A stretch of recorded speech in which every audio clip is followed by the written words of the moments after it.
to say. There is the question, and I hope you will allow me a minute or two extra, there is the question of racial prejudice. I am not talking here about going out to dinner with Negroes or having Negroes at your house or any of those things. When the party gets larger and rank and file Negro and white workers and others come into it, rank and file white workers will bring their prejudices. Negroes will bring their suspicions, and in my opinion, absolutely justified suspicions, and there will be difficulties created of a certain kind. But the party is a Bolshevik organization, and on the basis of a fundamental political line and its general socialist aspirations, will be able to settle the crudest forms of those to the extent that they appear. The cadre by and large today is sound on these matters. But bourgeois race prejudice against the Negroes in the United States is something extraordinarily powerful and of a range and subtlety that it takes years to understand, and only the proletarian revolution and the breakup of the bourgeoisie will make the proletariat fully understand.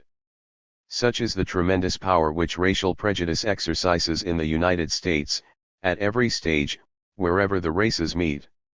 In the resolution we select one series of examples.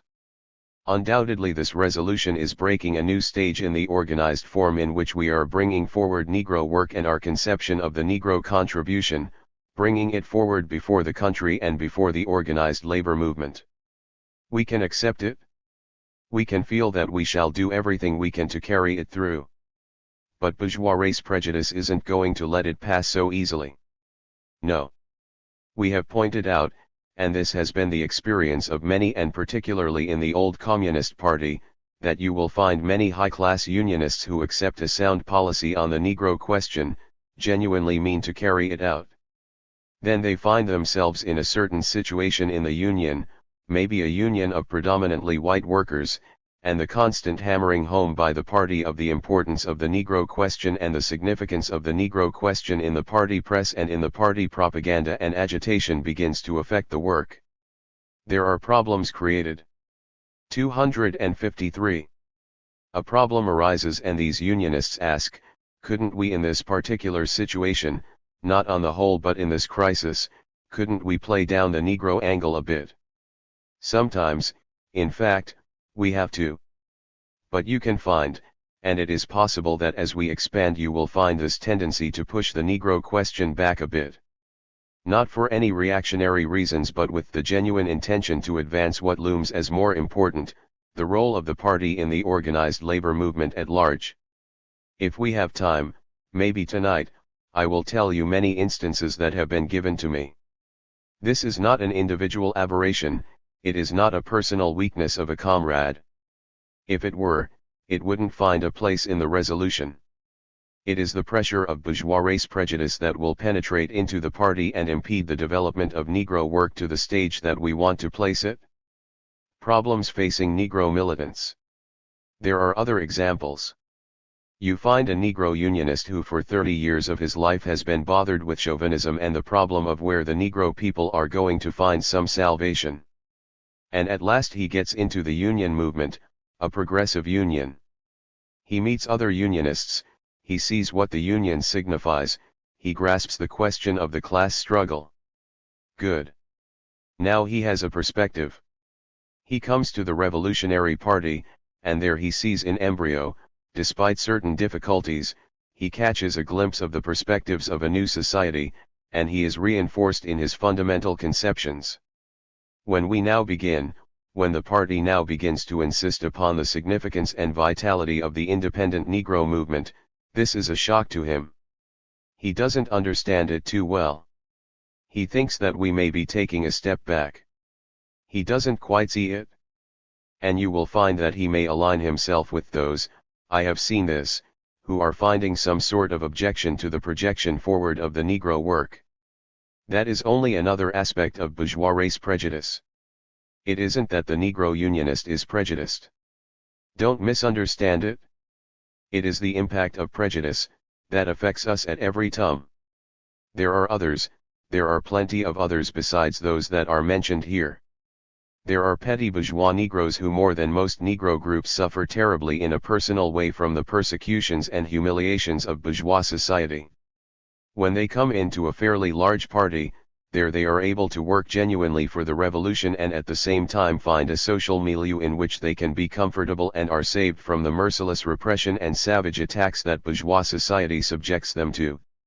I have seen, I have been told, and we shall undoubtedly see, you will find, if not today, tomorrow. 254. Some of these who, also using as argument the basis of the class struggle, tend to push the Negro question back, so to speak, into a sort of obscurity. It seems to be forcing forward what they have gotten away from. This again, is the influence of the prejudice of bourgeois society. Thus, inside the party, you get certain tendencies which are likely to stand in the way of our work. Nothing can check this but a clear fundamental theoretical line and the education of the party, not abstractly, not black and white unite and fight, that is a very crude example, and not the Negroes must follow the whites and the proletariat must lead them, not at all. No. We need a careful systematic building up of historical, economic, political, literary ideas, knowledge and information, on the Negro question inside the party. Because it is only where you have Bolshevik ideas, Marxist knowledge, Marxist history, Marxist perspectives, that you are certain to drive out bourgeois ideas, bourgeois history, bourgeois perspectives which are so powerful on the question of the races in the United States. That is what we must do. Applause. Inescapable difficulties. We have had difficulties in the party. We cannot escape them. I have been hearing of some. I hope the Negro comrades in the party will express themselves freely and fully. But all these difficulties assume importance and in the last analysis can be traced directly to, both on the part, and I am speaking now of the party, both on the part of the white comrades and on the part of the Negro comrades, can be traced to the fact that we have not thoroughly grasped to the fullest extent the difficulties that the party faced when it was placed before masses of Negroes coming into the party and having to deal with them as a mass party when it was still a propaganda group. It is the settled opinion of the most experienced comrades, and certainly it is mine, I have a wide experience on the Negro question, that a basic fundamental understanding, a clear understanding, within the limitations of the party and the objective situation, a clear historical and theoretical grasp of perspectives is the only cure for those difficulties that are bound to arise, and if they don't come up today, they are bound to come up tomorrow. Because we are not creating them. It is the tremendous power of bourgeois society which tries to stop and tries to prevent a complete coordination and pushes itself into the party at all times. That is what is taking place. It is an aspect of the struggle between the bourgeoisie and the proletarian movement. And we have to learn to meet it in a proletarian way. 255. Comrades, in bringing forward this resolution, the political committee is telling the party now, in a manner more serious, more concentrated, more organized than ever before, not to consider ourselves merely as the champions of Negro rights, but to make it our special business to advocate to the Negroes, to the organized labor movement and to the country at large the role which these persecuted, humiliated, despised people are going to play in the destruction of bourgeois society. The moment you say that in this American bourgeois structure, ridden with race prejudice, hatred, and contempt of the Negroes, the moment we push forward what the Negroes can and will do, we shall find ourselves represented not merely as the champions of Negro rights, but as mortal enemies of the whole bourgeois structure. The revolutionary potential. Let us not forget that in the Negro people, there sleep and are now awakening passions of a violence exceeding, perhaps, as far as these things can be compared, anything among the tremendous forces that capitalism has created. Anyone who knows them, who knows their history, is able to talk to them intimately, watches them at their own theaters, watches them at their dances, watches them in their churches, reads their press with a discerning eye, must recognize that although their social force may not be able to compare with the social force of a corresponding number of organized workers, the hatred of bourgeois society and the readiness to destroy it when the opportunity should present itself, rests among them to a degree greater than in any other section of the population in the United States. 256. 9. The bomb murder of Harry T. Moore, 1952. George Brightman. 2 days before Christmas, Parade, the Sunday Picture magazine, devoted an entire page to a report from Key West, FLA, where President Truman had just completed another of his many vacations. 21. It was the story of a 12-year-old boy named Johnny Lawler, who had been encouraged by his parents to hang around for a chance to see Truman, and who finally succeeded and even shook Truman's hand, and then was so thrilled that he did not wash his own hand for several days. Johnny was quoted as asking his father, "Say, how did Mr. Truman get to be president?" "By working hard," his father replied, and then Johnny said, "I'll do the same because someday I want to be president." There is something horrible in the thought that people are actually educating their children to emulate a man like Truman, the biggest strike breaker in US history, the one who ruthlessly gave the order to murder hundreds of thousands of helpless civilians with the atom bomb, the hypocrite who advocated civil rights laws to get elected and then dropped them like a hot potato, the initiator of a witch hunt that is destroying our civil liberties. Truman worked hard, all right, he worked hard obeying the orders of a crooked machine politician named Pendergast, and he has been working hard since then obeying the orders of the capitalist class, up to and including the order to intervene in a so-called police action that has already cost the US over 100,000 admitted casualties in Korea. Johnny Lawler would be far better off if he hitched his wagon to another star. And what a star there was in his own state, a Negro, unknown to almost everyone until his death, a man who never committed any crimes but who also became great by working hard. That was Harry T.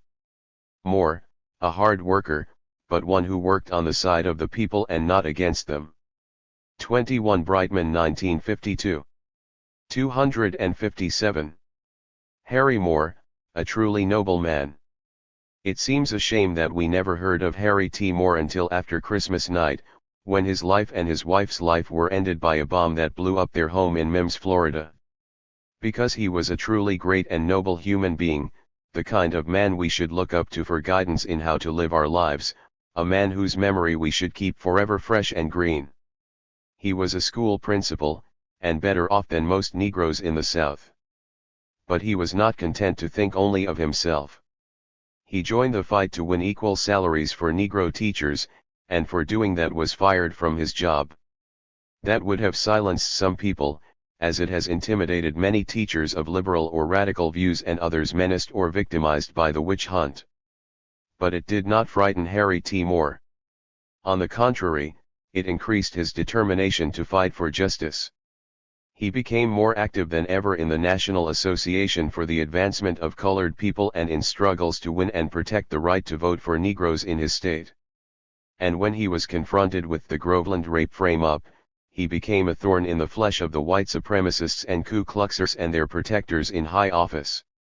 He went around organizing and speaking at scores of meetings, fearlessly defending the Groveland victims and boldly demanding that McCall, the lyncher with a sheriff's badge, should be tried for the murder of Samuel Shepard. Knew what he faced. We know now that he was taking his life into his hands when he did these things. He must have known it too. But it did not stop him. His mother says that when she cautioned him to be more careful not long ago, he replied, "Every advancement comes by way of sacrifice, and if I sacrifice my life or my health I still think it is my duty for my race." That is why it is correct to call Harry T. Moore a martyr of the Negro struggle and of the general struggle of the working people for a better world. He saw his duty and he did it, despite the costs it entailed. He wanted to live too and to be happy, but he could not be happy unless he offered his resistance to the misery and injustice around him. In other words, he was a really moral man, setting an example that should shine brightly for all time for the youth of all races. He was a true son of great predecessors, of people like Nat Turner and Harriet Tubman and John Brown and others who were ready to risk their lives in the fight against oppression. We would be ingrates, unworthy of the sacre. 258. Face he made, if we were content to merely mourn his passing and then forget about him instead of devoting ourselves to avenge his death and to complete the struggle he led so well. Misleading figures on lynching. The Nation, January 5, was absolutely correct when it insisted that such crimes as the murder of Harry T. Moore cannot be understood as senseless acts of depraved or prejudiced individuals. On the contrary, they were essentially political crimes, crimes deliberately committed for a purpose. And the purpose cannot be completely understood without examination of a new trend that has appeared in the last few years. At the end of 1951, the Tuskegee Institute, a Negro institution which issues annual lynching figures, announced that the total of lynchings last year was 1. This report was widely publicized here and abroad by the propagandists of capitalism. For them this constituted proof that lynchings are diminishing year by year, that America is more and more becoming the land of freedom and equality for the Negro people, and that one of these days we will wake up and find that they are treated just like other people. They would be very happy if they could get the 15 million American Negroes and the colored people who form a majority of the Earth's population to believe in this picture of progress that goes ever onward and upward until the arrival of the millennium. Because if what they said was true, it might not be necessary to fight to end the Jim Crow system. Maybe people could just afford to sit back and wait for it to die a natural death. But it is a lie. The reason the capitalists and their political errand boys in Washington go to the trouble of peddling this lie is that they have set themselves the objective of dominating the whole world. Part of their program for achieving this depends on force, economic force through the dollars they are pumping into the dying capitalist system all over the world, military force through armament that they are trying to impose on unwilling countries in Europe, Asia, and the Middle East. But part also depends on propaganda, the propaganda that the US is the champion and paragon of democracy. The colored people abroad find that hard to swallow. If you are such lovers of democracy, they ask, then how is it that you have become the partner of so many lifelong bitter enemies of democracy like Chiang Kai-shek, Syngman Rhee, Franco, the Nazi and Japanese generals and most of the other dictators who are not behind the Iron Curtain? 259. Along with that question goes another: if I love democracy so much, why do you treat Negroes as second-class citizens, deny most of them the right to vote, discriminate against them at the hiring gate or bar them from the better jobs when you do hire them, subject them to humility and brutality, segregate them in the armed forces and in so many parts of your educational system, deny them the protection of anti-lynching and anti-poll tax laws? Why, if you love democracy so much and talk to us about it so much, don't you practice what you preach? This makes the US ruling class, its politicians, diplomats, and voice of America squirm like fish on a hook. And needless to say, the representatives of the bureaucrats in the Kremlin never miss a chance, inside the United Nations and outside, to make them squirm some more. Many people, including some radicals who expect capitalism to end Jim Crow, wonder why the US government does not rid itself of this embarrassment, disarm foreign suspicions and deprive the Kremlin of one of its most effective propaganda themes.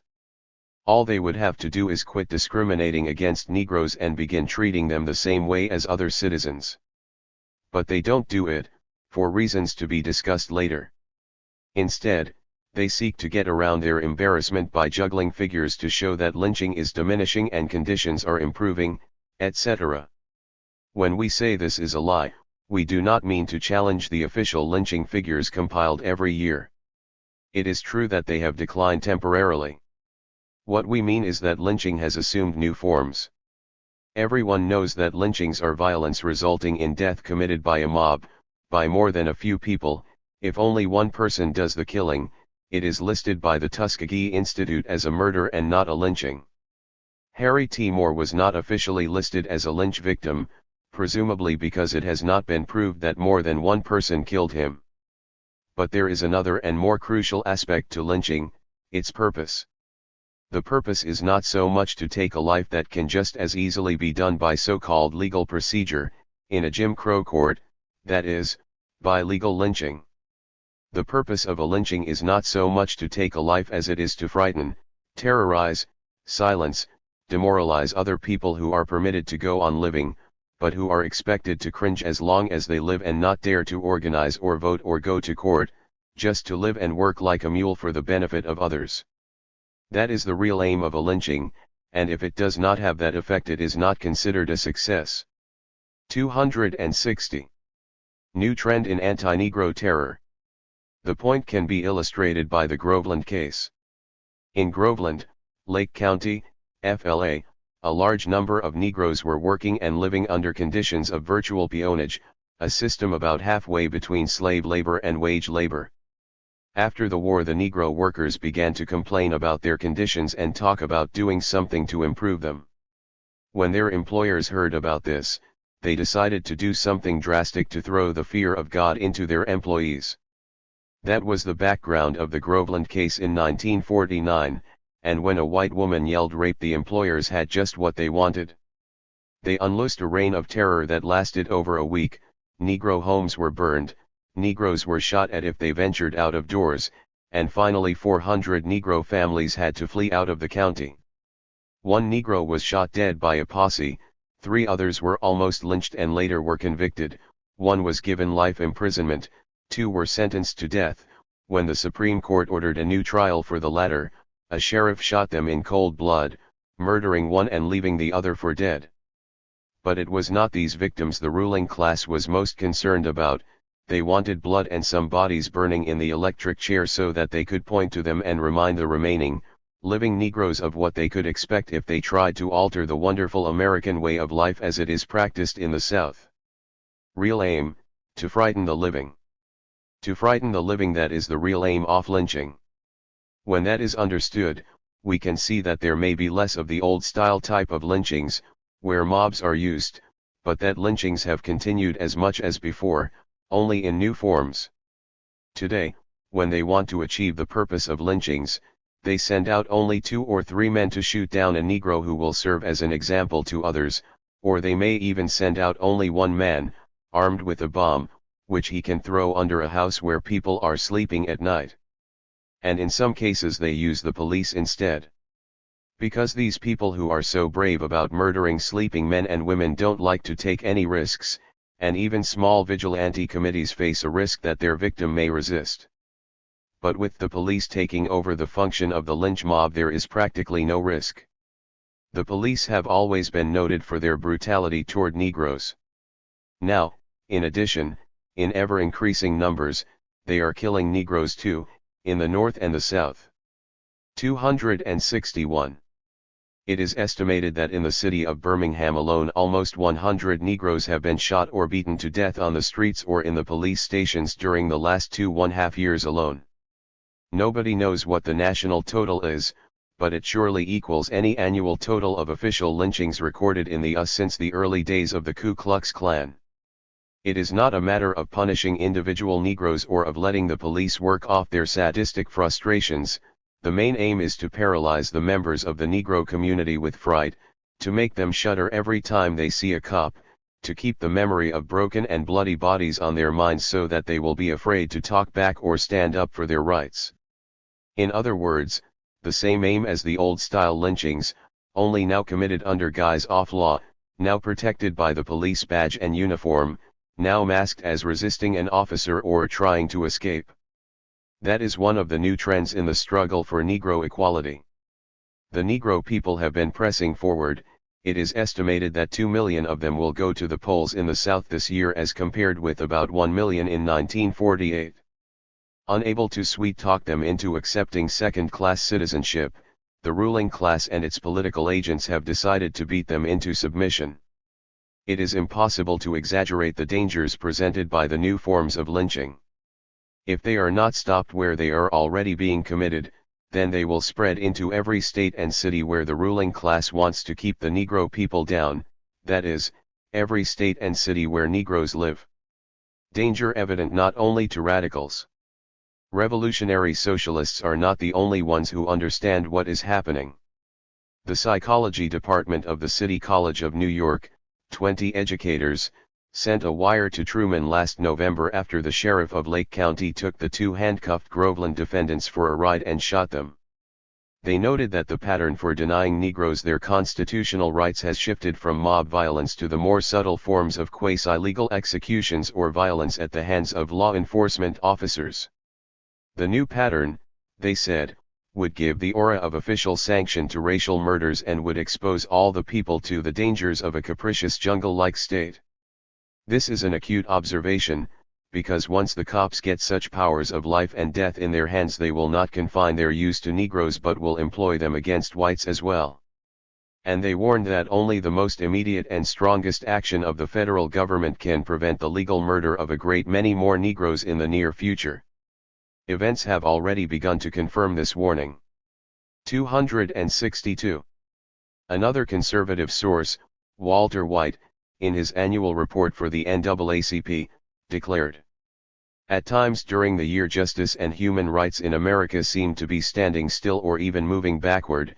We saw in our country a resurgence of violence, rioting, home burning, bombings, police brutality and mockery of the revered American concept of equal justice under law." Cicero, Martinsville, Groveland, Birmingham, Miami, and Mims, the horror names of 1951, drove home more strongly than ever the continuing and increasing need for the NAACP. Why no action from Washington?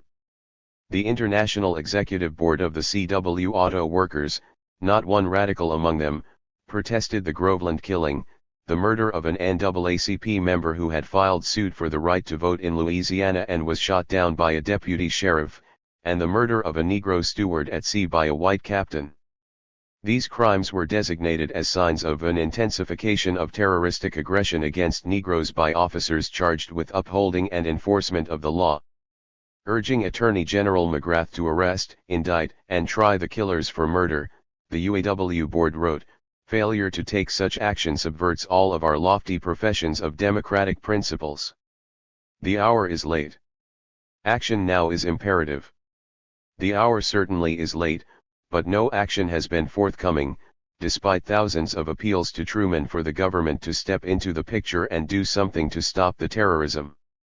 Not one legal or semi-legal lyncher has been punished. Not one cop has been fired.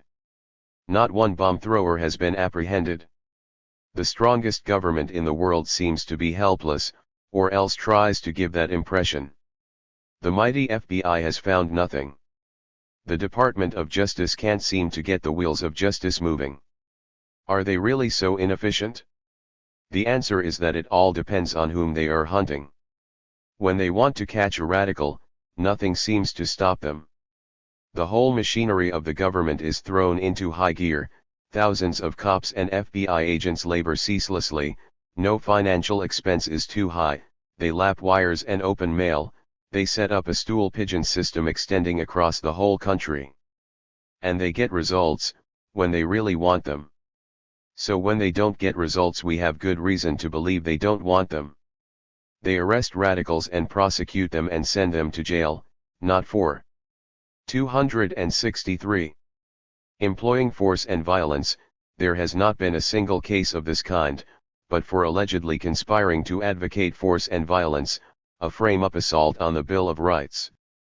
But when it comes to those who do not advocate but clearly commit force and violence, the government seems paralyzed, bumbling, impotent.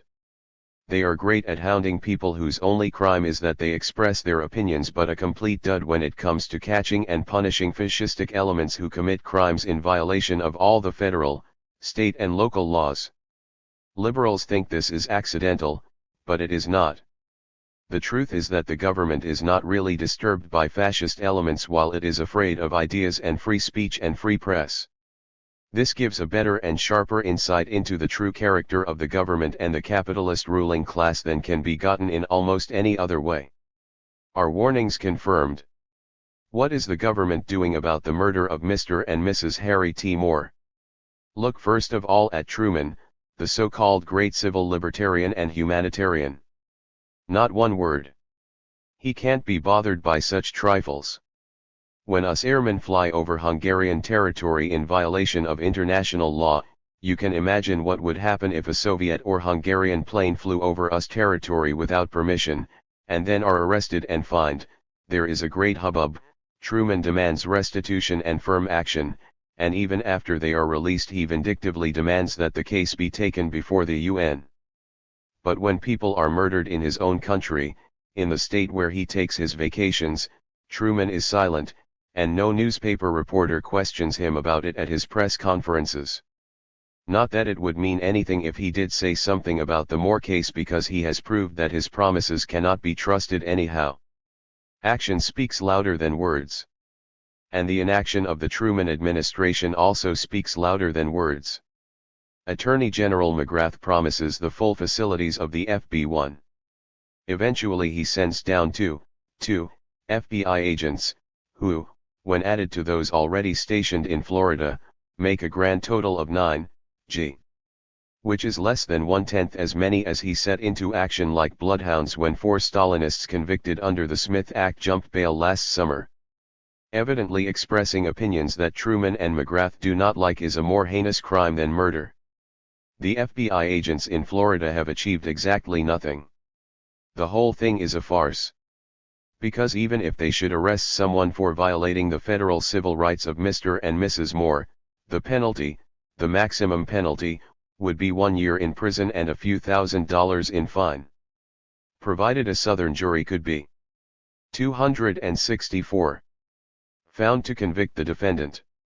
That is the way the government acts, that is the way it intends to keep acting unless and until it is compelled to do otherwise by the mass pressure of the American people. When Harry T. Moore was murdered, the Socialist Workers' Party immediately sounded the alarm. It warned that if his killers were not punished, they would feel free to spread their violence to maintain white supremacy and to extend their attacks to white workers and the labor movement. This warning was confirmed almost as soon as it was uttered. Recent issues of The Militant, by printing a number of small news items that are lost in the back pages of most papers, have shown that the bomb is joining TV and comic books as symbols of American capitalist culture, which is ironical when we recall that the favorite cartoon stereotype of a revolutionist used to be a man with a bomb in his hand.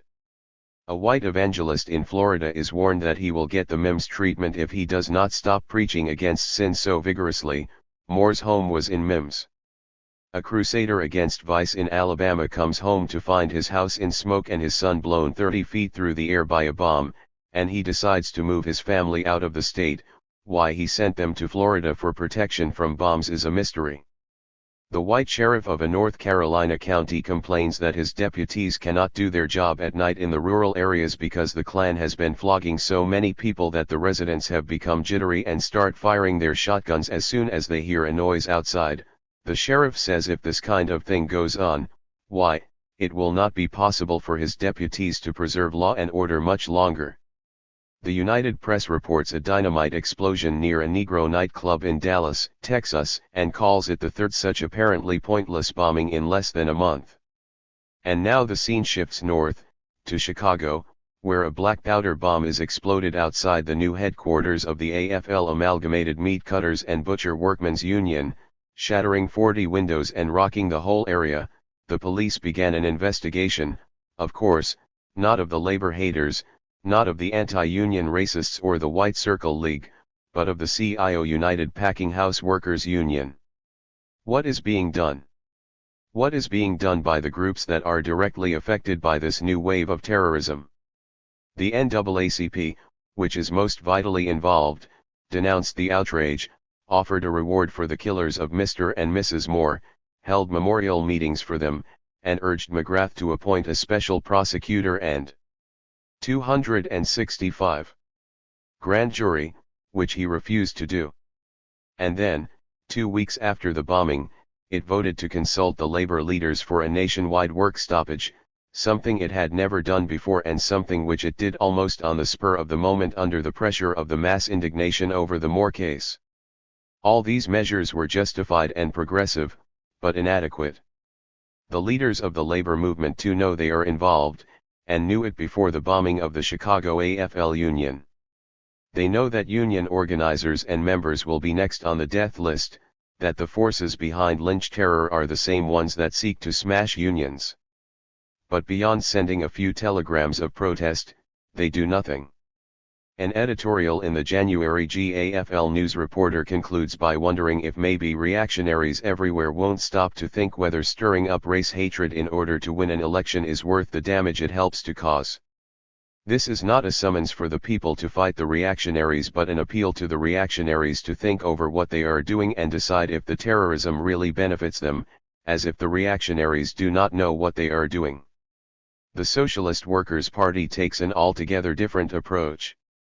Farrell Dobbs, national chairman and presidential candidate of the SWP, wrote a letter to the NAACP, AFL, and CIO and 22 other powerful national organizations scheduled to meet in Washington on February 17 to 18 to lobby for a change in Senate rules that make it possible to filibuster all civil rights legislation to death.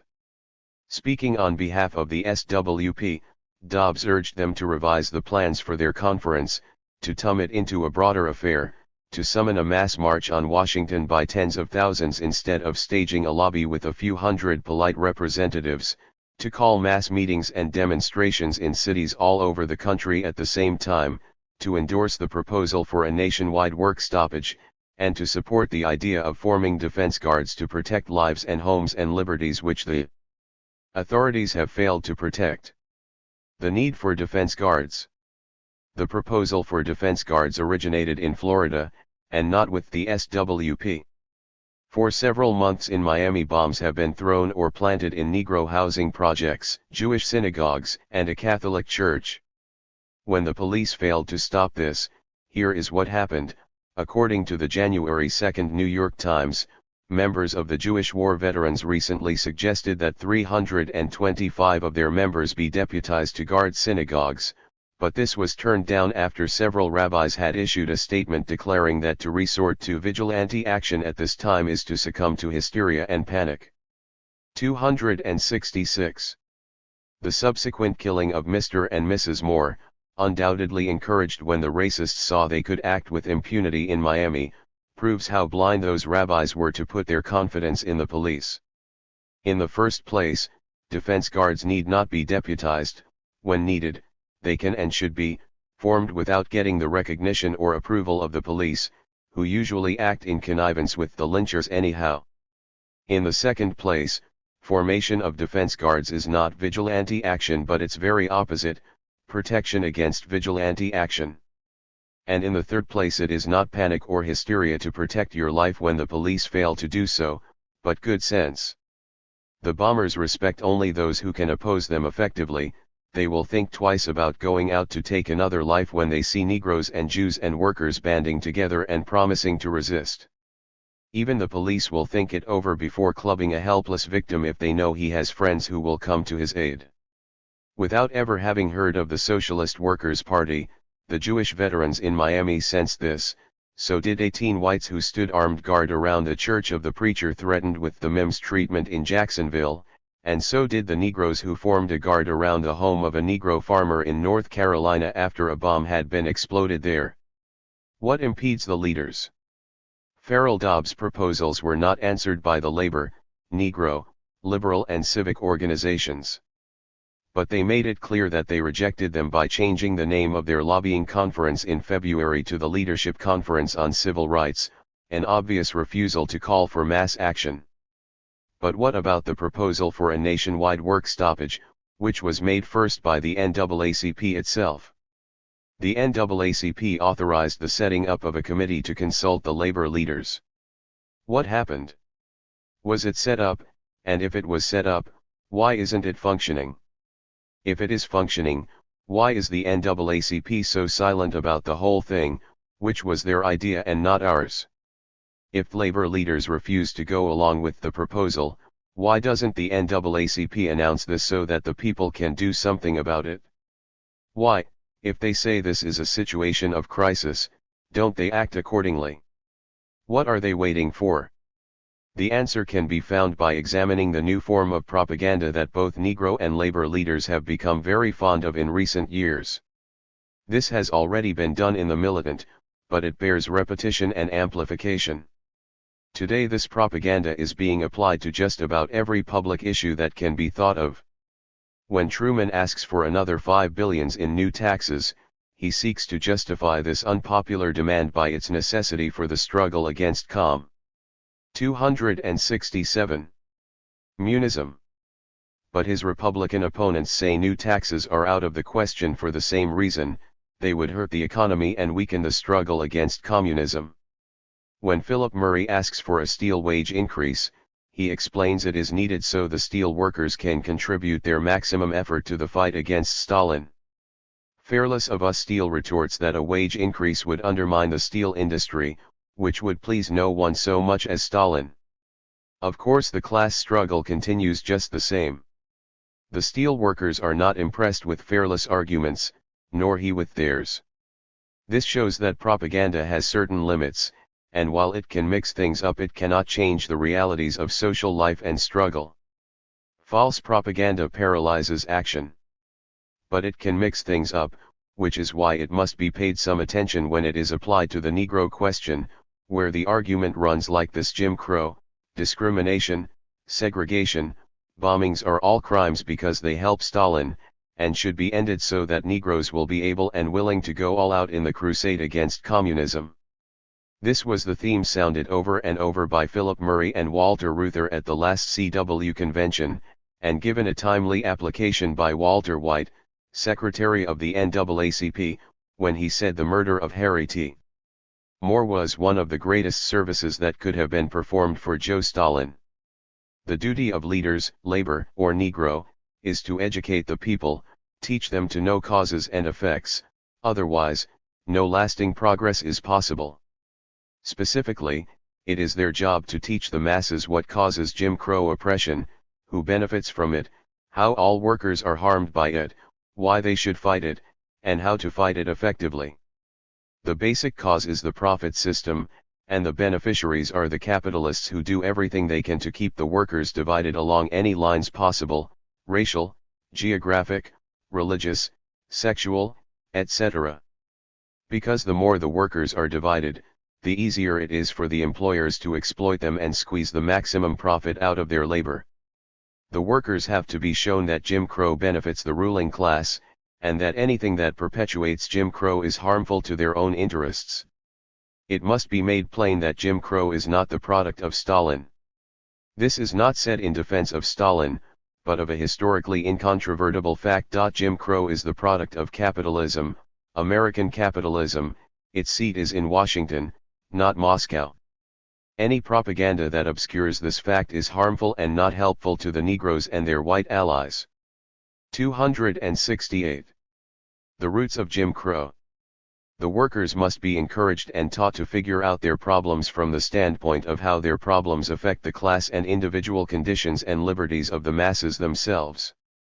When the question of a strike comes up, workers should be conditioned to ask, will this strike help me and the other workers, or will it help the capitalists, who benefit from our losses and lose from our gains?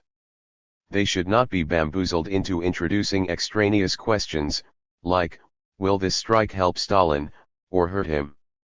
Trying to figure out what is going on in Stalin's mind, something the masterminds in Washington have not done with perceptible success, can result only in confusion, lack of determination, demoralization, and inactivity, which are of benefit only to the capitalists and the white supremacists. The argument is not altogether new, only the form is. In World War II it had a slightly different wording, namely, will this or that action help Hitler? For some groups this became the sole and supreme criterion for everything. The Communist Party was most guilty of this. If workers wanted to resist speed up, or if Negroes wanted to march on Washington to protest Jim Crow, the Stalinists opposed and fought them on the grounds that such action was disruptive of national unity and therefore helpful to Hitler. The Stalinists became the most vicious and virulent opponents of labor and Negro struggles because their policy of considering everything from the viewpoint of how it allegedly affected Hitler led them to shut their eyes to how these things affected the workers and Negroes, and to subordinate and oppose every progressive struggle under the guise of fighting Hitler. Those who use this method in its new form will do the same and will play into the hands of the reactionary ruling class, which is already stressing the idea that there must be no more conflicts in this country because Stalin wants us to be fighting one another instead of him. Who really benefits from terrorism? But even if it is conceded for the sake of argument that the murder of Mr. and Mrs. Moore is a service for Stalin, in the sense that he makes use of it, not that he committed it, so what? Is that all it is? On the contrary, it is also a service for the American ruling class, in fact, a much bigger service for them than for him. The purpose of Jim Crow terrorism, as we noted earlier, is to keep the Negro in his place. That is where American capitalism has tried to keep him since 1876, when they made a deal with the Southern landlords, businessmen, and Ku Kluxers at the expense of the Bill of Rights and the Negro people, and 269.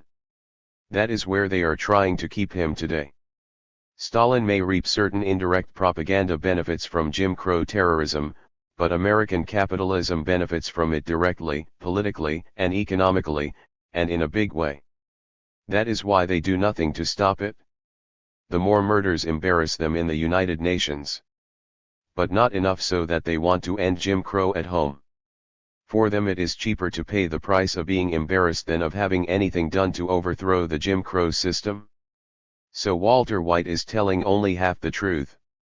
The murder of Harry T. Moore is a service for Truman as well as for Stalin. White, Murray, and Ruther make a great deal of noise about how embarrassing Jim Crow is to American capitalism.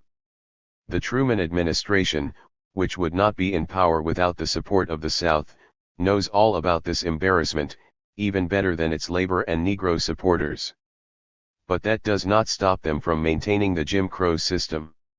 Why this is so, why the ruling class retains the embarrassment of Jim Crow and desperately resists all efforts to end it, that is the question which White, Murray, and Ruther never even think of asking. But it is the decisive question and must be answered. Why Washington prefers embarrassment. Abolishing Jim Crow is no easy thing. Even if they decided in Washington to do it, it would still not be easy. Because the ruling class in the South would not like the idea. That is putting it very mildly. They know that Truman's only interest is in getting Negro votes and not in threatening the South's sacred way of life, but they go wild with rage every time he utters a few innocuous words about poll taxes or FEPC. And if the government actually tried to end Jim Crow in the South, we would be confronted with the threat of another civil war. In other words, the only way to abolish Jim Crow in this country is by making a revolution in the South, which is the powerhouse and breeding ground of the Jim Crow system. The present Southern ruling class would have to be thrown out of power, and that would be a revolution, a political revolution. But no matter how started, such a political revolution would inevitably tend to develop into a social and economic overturn, which in turn would upset the whole national structure. And that is why the capitalists who are running things will never consent to the abolition of the Jim Crow system. And nothing will shake them in this. They would much rather risk alienating the whole world than risk a revolution threatening their own profits and privileges at home. The final note in the White Murray propaganda is a plea to the ruling class to end their great inconsistency. 270. How, they ask, can you get ready to fight a war for democracy in Europe and Asia and continue to treat the Negro at home in the most undemocratic fashion? Can't you see that to be consistent you must give the Negro democracy in America too? But since the capitalists know that they are not preparing for a war for democracy in any respect, this alleged inconsistency does not bother them at all. Their foreign policy and their domestic policy, despite what the labor and Negro leaders say, are cut from the same cloth. They are not getting ready to bring the blessings of democracy to the people of Asia or Europe any more than they are getting ready to extend them to American Negroes. On the contrary, they intend to enslave the people both at home and abroad, and are proceeding to destroy civil liberties at home precisely so that nobody here will be able to interfere with their reactionary program abroad. Where there is a contradiction. Walter White and Philip Murray regard the war in Korea as a crusade for democracy, but millions of American Negroes, when they heard Truman give the order for US intervention, which he called a police action, must have thought to themselves, I sure feel sorry for the Koreans if they get the same kind of police action we've been getting. And they do. The police action against colonial masses in Korea is qualitatively the same thing as police action against minorities here at home, although on a bigger scale and with bigger weapons. So there is a great contradiction, but it is with the labor and liberal leaders who act as apologists for the imperialists. They have got to make a choice themselves. If they keep on supporting capitalism and its foreign policy and its wars, then they will have to subordinate labor and Negro struggles, shove them into the background the way the Stalinists did in World War XI, and as the liberals are already half doing by their timorous policy on the Moore case. Or else they will have to increase their opposition to Jim Crow, the wage freeze, high prices, big profits, and the witch hunt, and break with the imperialist foreign policy that conflicts with every progressive movement and struggle in the world today. That is their problem, and they will have to meet it. Revolutionary socialists have made their choice, and nothing will swerve them from it. They are and will remain implacable opponents of capitalism and its Jim Crow, and nothing will persuade them to moderate or abandon that struggle for a single day, rain or shine, war or peace, Murray or White, Truman, Taft or Eisenhower. Because they understand that if the struggle is stopped, if the fight is weakened, then things will become even worse than they are now. 271. An instructive lesson from Jewish history. Nothing could be more deadly for the Negro people than a fatalistic belief in progress, automatic, self-moving progress, the chief staple of liberalism and reformism. This is borne out by what happened to the Jews. Before the First World War, when he was still a Marxist, Karl Trotsky wrote a book which was revised after the war and translated into English under the title, Are the Jews a Race? This book is still worth reading as an example of the conceptions of the socialist movement about the Jewish question at that time. It contains some historical and anthropological material, an analysis of economic causes of antisemitism, etc. But its most interesting chapter is the one on the assimilation of the Jews, containing a number of tables of statistics showing that gradually the Jews were intermingling more and more with Christians and intermarrying with them at a really remarkable rate. In some European countries during the early part of the century, 1 out of every 3 or 4 Jews was marrying non-Jews and great numbers of them were being converted to Christianity. All in all, there seemed good ground to accept the prevailing belief, shared even by the socialists, that the Jewish question was solving itself through the assimilation of the Jews. An appealing notion, but how appallingly false. It proves that history, and especially the history of oppressed groups, does not move forward in a straight line but that it zigs and zags, that conditions can arise which will wipe out in a single decade all the gains that have been painfully accumulated in a century of strenuous effort. How empty and remote the statistics in Trotsky's book appear alongside of the single, lone statistic we became acquainted with after World War XI, 6 million Jews exterminated under Hitler in a few brief years. And so the Negro people must be warned, remember what happened to the Jews. They too were told in assuring tones about how things were getting better day by day and all they had to do was wait and be patient with the gradual method and then the happy day of equality would dawn by itself. Remember what happened to the Jews in Europe and do not let anybody lull you with consoling statistics. The day may come in this country too when the ruling class, determined to conquer the whole world, will try to drown the Negro people in blood as an example and scapegoat for the other victims of capitalism. A century of experience in Negro struggle. The idea that the Negro question would solve itself, so to speak, seemed to have validity once upon a time. This capitalist system we live under was progress. 272. In its youth.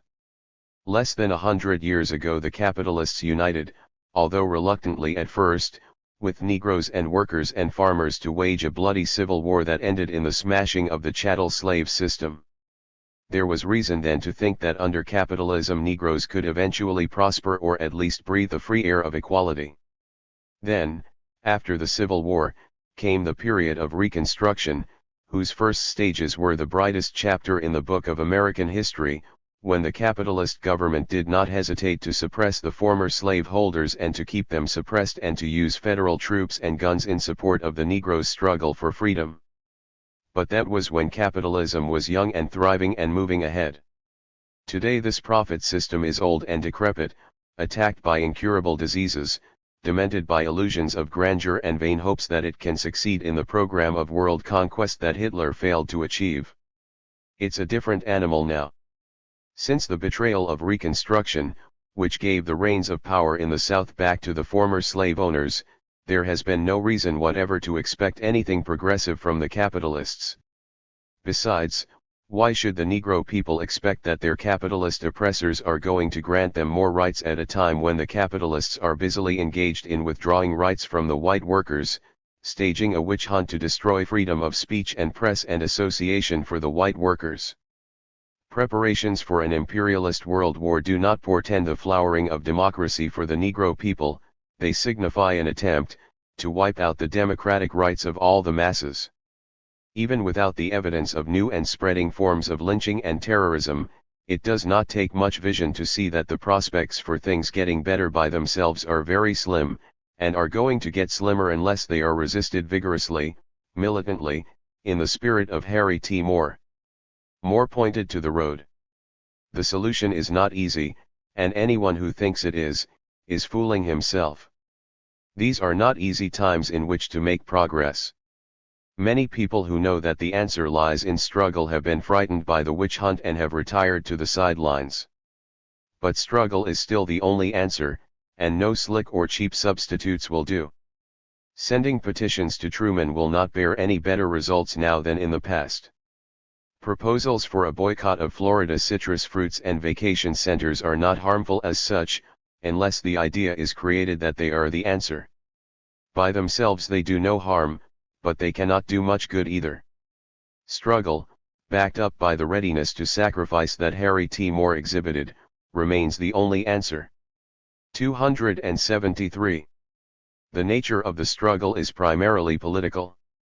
If the government wants to, it can put an end to terrorism in the South, which is itself a political thing. Because the government does not really want to, the government must be changed.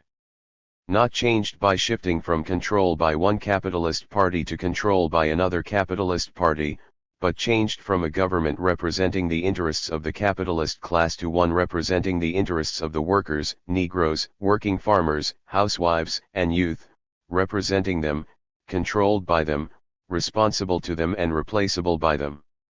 If the government wants to, it can end discrimination in industry. Because it does not want to, it must be changed. And so it goes with all the other problems facing the labor and Negro movements. They are political problems, which can be solved only through political action and struggle. We revolutionary socialists are not able by ourselves alone to set into motion our program for combating terrorism. That is because we are still a small minority. But even a small minority, armed with a correct program, can exert a tremendous influence. The abolitionists also started out small, a persecuted minority whose leaders were tarred and feathered and jailed and lynched, but within a few decades they ended up by seeing 2/3 of the nation take up arms to defend the anti-slavery principles they had stuck to so persistently during dark and troubled times. Future belongs to revolutionary socialism. And revolutionary socialism will not remain a minority, because our ideas conform to reality and are right. They will attract the majority of the people, and they will triumph. Some have been scared off by the witch hunt, and others have been corrupted into compliance and apathy by prosperity, but the ruling class cannot stop ideas or their spread because it cannot do away with the reactionary conditions of life that produce those ideas, and it cannot prevent the rise of new generations on whom the future rests and who will not want the future to be like the past. Our confidence in the future is not the result of wishful thinking or of an ability to hop ourselves up, but the product of scientific study and understanding of society and history and the class struggle. Some people think that it is visionary, hopelessly impractical, and idealistic to continue a struggle to end capitalism against such seemingly great odds. The same view was held by most people 100 years ago when a minority suggested that it was advisable, necessary, and possible to end the system of slavery. The slave system is here to stay, they were told, and only crazy fanatics will refuse to try to live with it, and maybe fix it up, patch it or reform it here or there. But 274. From their own experience with the slave system, the majority of the American people were forced to the conclusion that slavery had to go, and they had to accept the program of the revolutionists whom they had derided as crackpots. Experience with capitalism, especially with capitalism in its death agony, is going to have the same consequences in our own time. It is going to teach the people that if they want to live, capitalism must die, and that if they want peace and dignity they will first have to employ militancy in taking power away from the capitalists. It is not the revolutionary socialists, primarily, who will teach these things, but capitalism itself. The Harlem paper, the New York Age, says, "The blast that blew up Harry T. Moore's home, exploded all hopes that the fight for equality in politics, education, the courts and other spheres of life in the South could be won with little or no bloodshed." We have said that, too, but events say it better. We're educating all whom we can reach to the best of our ability, but capitalism is educating them, too, and in a way that will have deeper, more lasting, profound, and revolutionary effects than any words we can speak or write. The enemies of Jim Crow, war, and thought control are still on the defensive. But that is no reason for despair. The nation is correct when it observes that the more bombing is likely to bring about an imponderable change in the political thinking of American Negroes, and when it notes that pressure for militant action is coming from rank-and-file Negroes whose patience is utterly exhausted not only with Dixiecrat provocation but with the relaxed middle-class attitude of some of their leaders, who have been quite willing to issue further political bills of credit to Mr. Truman on the basis of his stale civil rights speeches of 1948 and the lesser evil premise. A similar process is certain to develop among the white workers. Whether it likes it or not, capitalism is forced to continue to produce all kinds of opportunities for awakening the masses and driving them into struggle against conditions as they are. If the politically advanced workers know how to stick to their guns and grab hold of all the opportunities offered them, then they will win to their side all the other workers whose needs are satisfied by the program of revolutionary socialism, and then it will be goodbye forever to capitalism, and all of its products like Jim Crow terrorism. 10. When Anti-Negro Prejudice Began, 1954. George Brightman. 275. It is now common knowledge even among conservative circles in the labor movement that race prejudice benefits the interests of the capitalist class and injures the interests of the working class. 22. What is not well known, it still comes as a surprise to many Marxists, and should be made better known, is the fact that race prejudice is a uniquely capitalist phenomenon, which either did not exist or had no perceptible influence in pre-capitalist society, that is, before the 16th century. Hundreds of modern scholars have traced anti-Negro prejudice, to take the most important and prevalent type of race prejudice in the United States, back to the African slave trade and the slave system that was introduced into the Americas. Those who profited from the enslavement of the Negroes, the slave traders and merchant capitalists first of Europe and then of America, and the slaveholders required a rationalization and a moral justification for an archaic social institution that obviously flouted the relatively enlightened principles proclaimed by capitalist society in its struggle against feudalism. Rationalizations always become available when powerful economic interests need them. That is how most politicians and preachers, editors, and teachers earn their living, and in this case the theory that Negroes are inferior followed close on the discovery that Negro slavery was exceptionally profitable. This theory was embraced, fitted out with pseudo-scientific trappings and biblical quotations, and trumpeted forth as a truth so self-evident that only madmen or subversives could doubt or deny it. Its influence on the minds of men was great at all levels of society, and undoubtedly aided the slaveholders in retarding the abolition of slavery. But with the growth of the productive forces, economic interests hostile to the slaveholders brought forth new theories and ideas, and challenged the supremacy of the slaveholders on all fronts, including 22 Brightman 1954.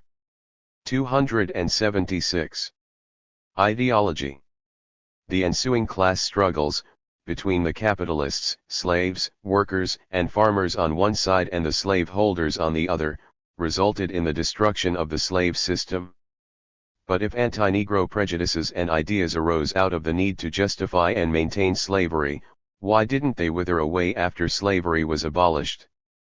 In the first place, ideas, although they must reflect broad material interests before they can achieve wide circulation, can live lives of their own once they are set into motion, and can survive for a time after the disappearance of the conditions that produced them.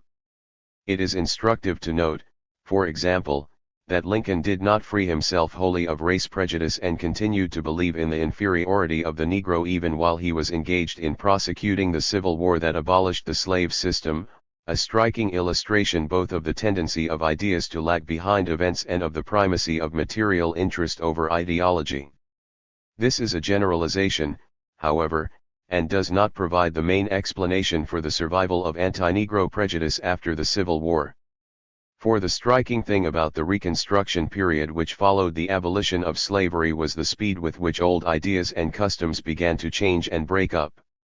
In the course of a few short years, millions of whites began to recover from the racist poisons to which they had been subjected from their birth, to regard Negroes as equals and to work together with them amicably, under the protection of the federal government, in the solution of joint problems.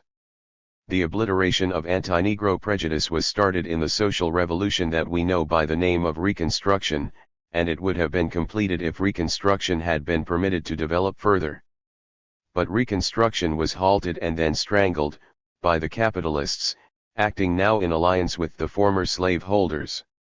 No exploiting class lightly discards weapons that can help maintain its rule, and anti-Negro prejudice had already demonstrated its potency as a force to divide, disrupt, and disorient oppressed classes in an exploitative society.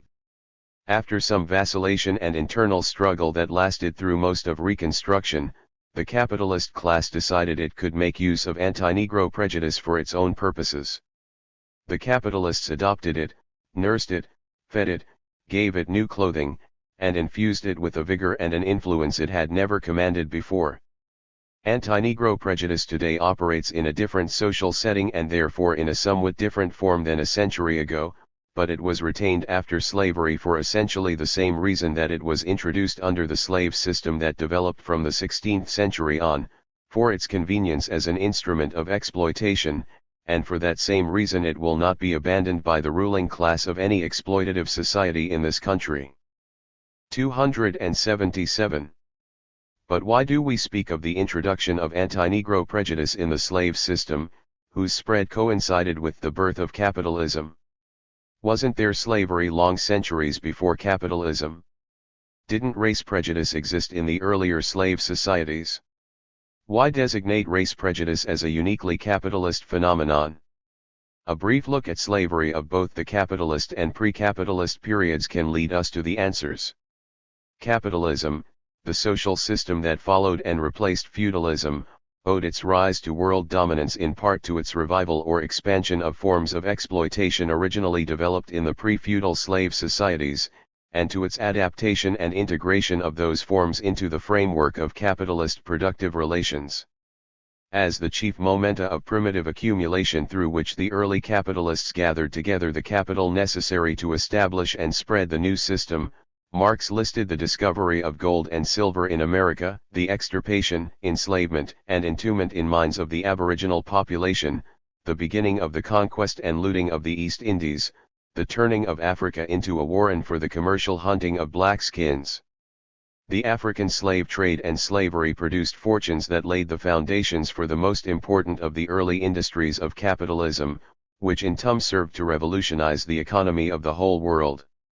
Thus we see, side by side, in clear operation of the laws of uneven and combined development, archaic pre-feudal forms and the most advanced social relations then possible in the post-feudal world. The former were of course in the service of the latter, at least during the first stages of their coexistence. This was not a mere repetition of the slavery of ancient times. One basic economic difference was that the slave system of the Americas produced commodities for the world capitalist market, and was therefore subordinate to and dependent on that market. There were other differences, but here we confine ourselves to the one most relevant to the subject of this article, race relations in the early slave societies. For the information that follows we are indebted to the writings of an anthropologist and of a sociologist, Ina Corinne Brown, Socio-Economic Approach to Educational Problems, 1942, Chapter 2, this government publication, the first volume in the National Survey of the Higher Education of Negroes sponsored, by the US Office of Education, is now out of print, but the same material is covered in her book Race Relations in a Democracy, 1949, Chapter 4, and Oliver C. Cox, Caste, Class, and Race. 1948, Chapter 16. 23. Dr. Cox's treatment is fuller, he also has been more influenced by Marx. This is what they write about the ancient Egyptians. So many persons assume that racial antipathy is a natural or instinctive reaction that it is important to emphasize the fact that race prejudice such as we know did not exist before the modern age.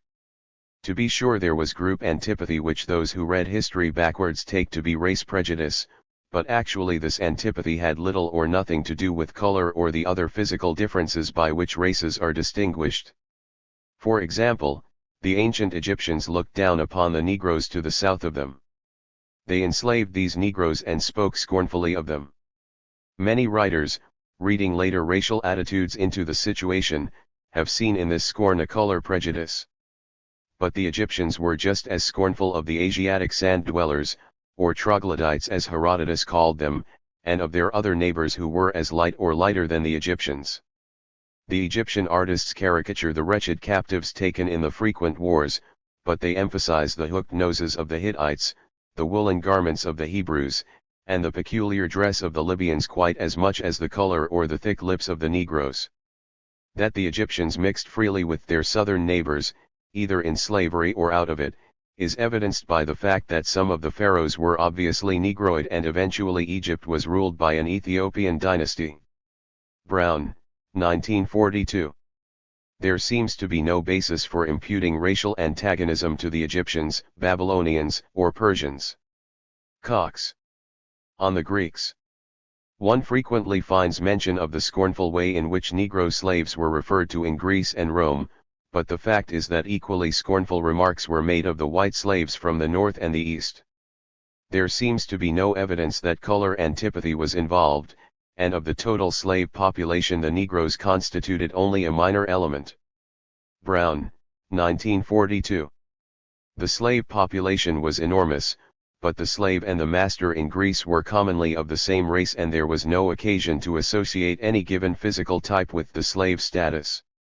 An opponent of Athenian democracy complained that it was impossible in Athens to distinguish slaves and aliens from citizens because all classes dressed alike and lived in the same way.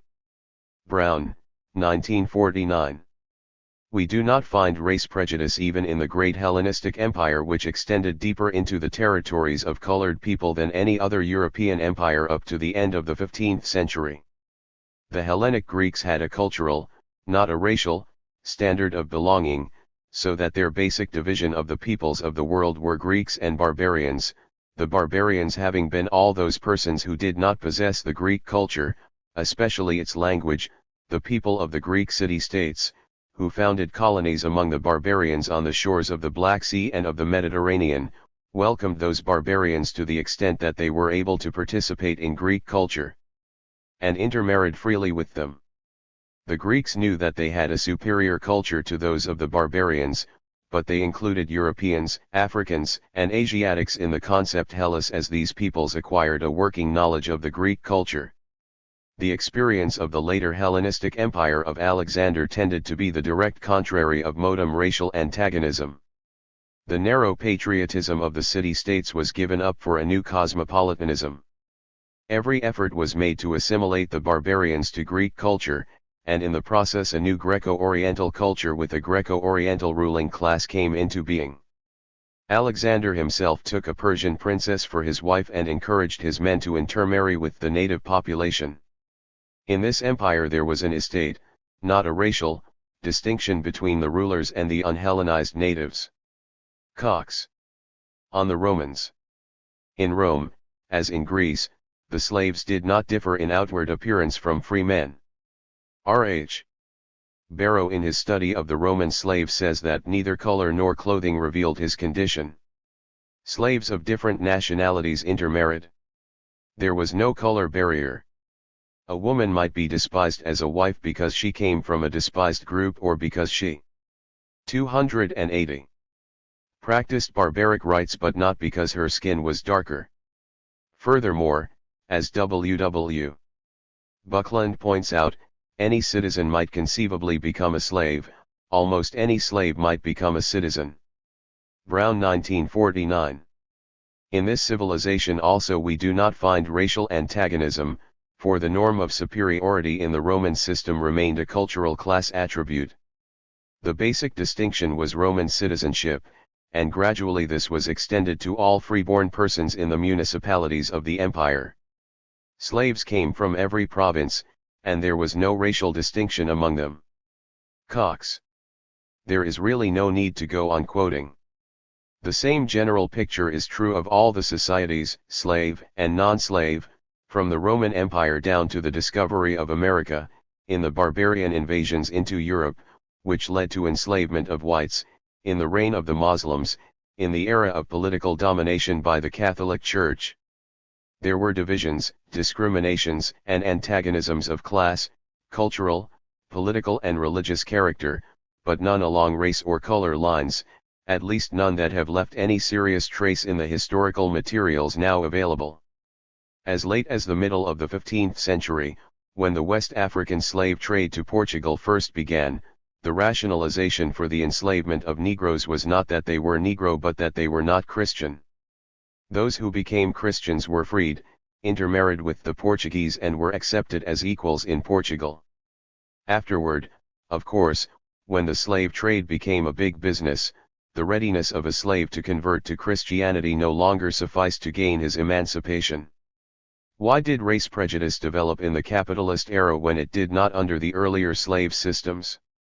Without thinking we have in any way exhausted the subject, we make the following suggestion. In previous times the slaves were usually of the same color as their masters, both whites and Negroes were masters and slaves. In the European countries the Negroes formed a minority of the slave population.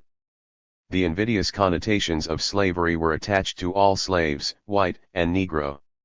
If under these conditions the notion of Negro inferiority occurred to anyone, it would have seemed ridiculous on the face of it. At any rate, it could never have received any social acceptance. But slavery in the Americas became confined exclusively to Negroes. 24. The Negro was distinguished by his color, and the invidious connotations of slavery could easily be transferred to that. It was inevitable that the theory of Negro inferiority and that anti-Negro prejudice should be created, that they should be extended to other non-white people who offered the possibility of exploitation, and that they should be spread around the globe. Thus anti-Negro prejudice was not born until after capitalism had come into the world.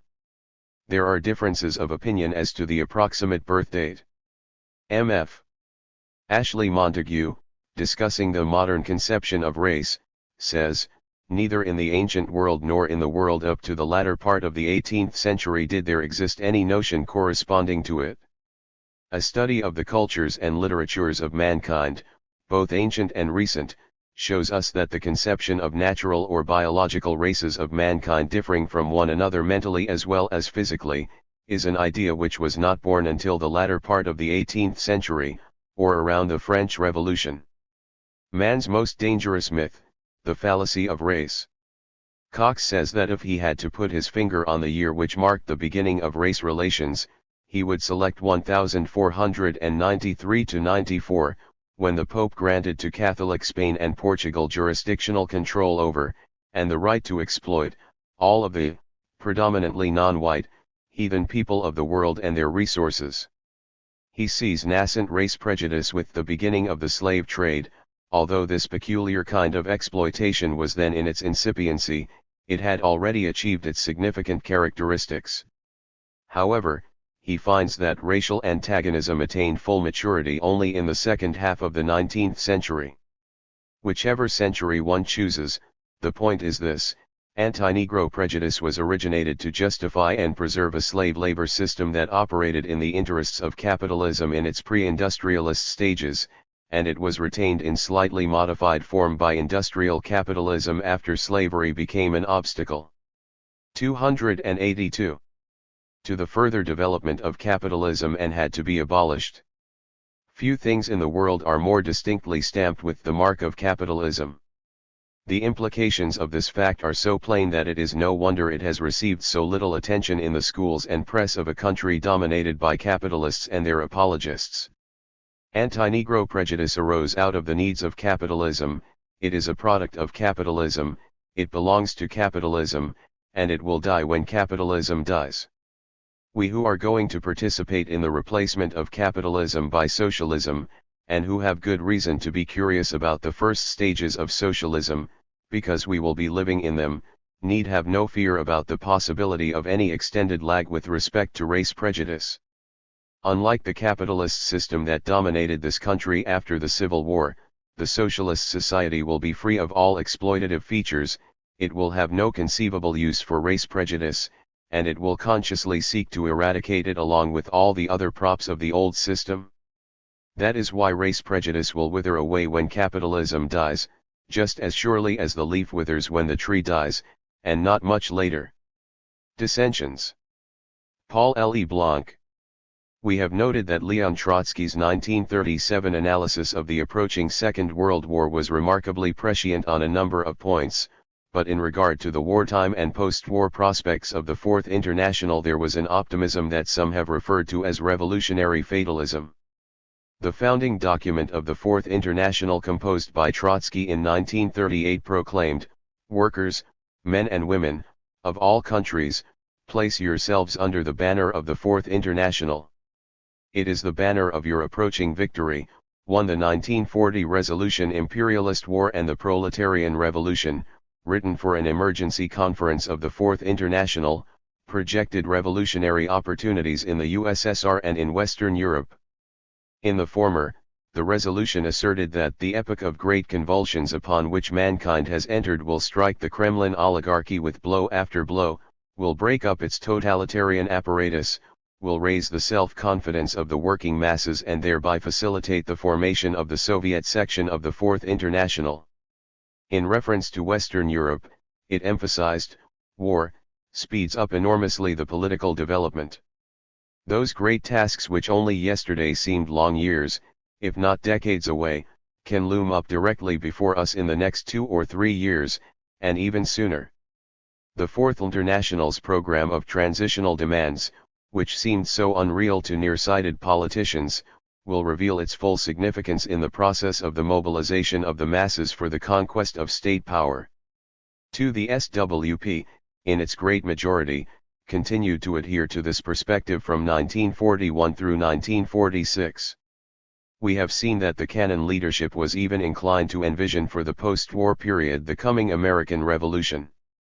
While this revolutionary optimism coincided with a significant uptick in recruitment among workers, including significant numbers of black workers, amid a post-war strike wave characterized by remarkable militancy and considerable success, other trends, going in a very different direction, were perceived by a pessimistic minority led by Albert Goldman and Felix Morrow.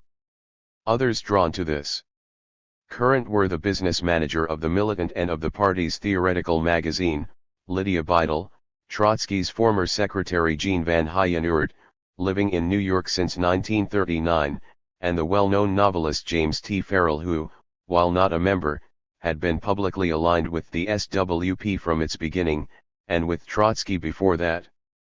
3. While this minority strongly favored a reunification of us Trotskyists, arguing that this was justified by the anti-war position taken by both the SWP and Max Schachtmann's Workers' Party, it was also increasing inclined to see the SWP as somewhat less democratic, more dogmatic, and less realistic politically than Schachtmann's group. Ironically, there was a small but vibrant current in the Workers' Party, the Johnson Forest tendency headed by C.L.R. James and Rhea Dunayevskaya, which was drawing the opposite conclusion, attracted especially to the revolutionary optimism articulated in Cannon's The Coming American Revolution. The analyses of the wartime and post-war realities advanced by Morrow, supplemented by Van Hyenurt, turned out to be more accurate than that of the majority. As Peter Jenkins has put it, Morrow sought to replace the revolutionary fatalism of his factional opponents with a political practice adequate to the problems posed by the survival, and Stran 9 of reformism following the war, perceiving the revival of Stalinist and Social Democratic parties in wartime Europe, which made the expected revolutionary outcome of the war unlikely. For the realism of this analysis, however, was not the only factor in the dissension of the Goldman-Morrow group.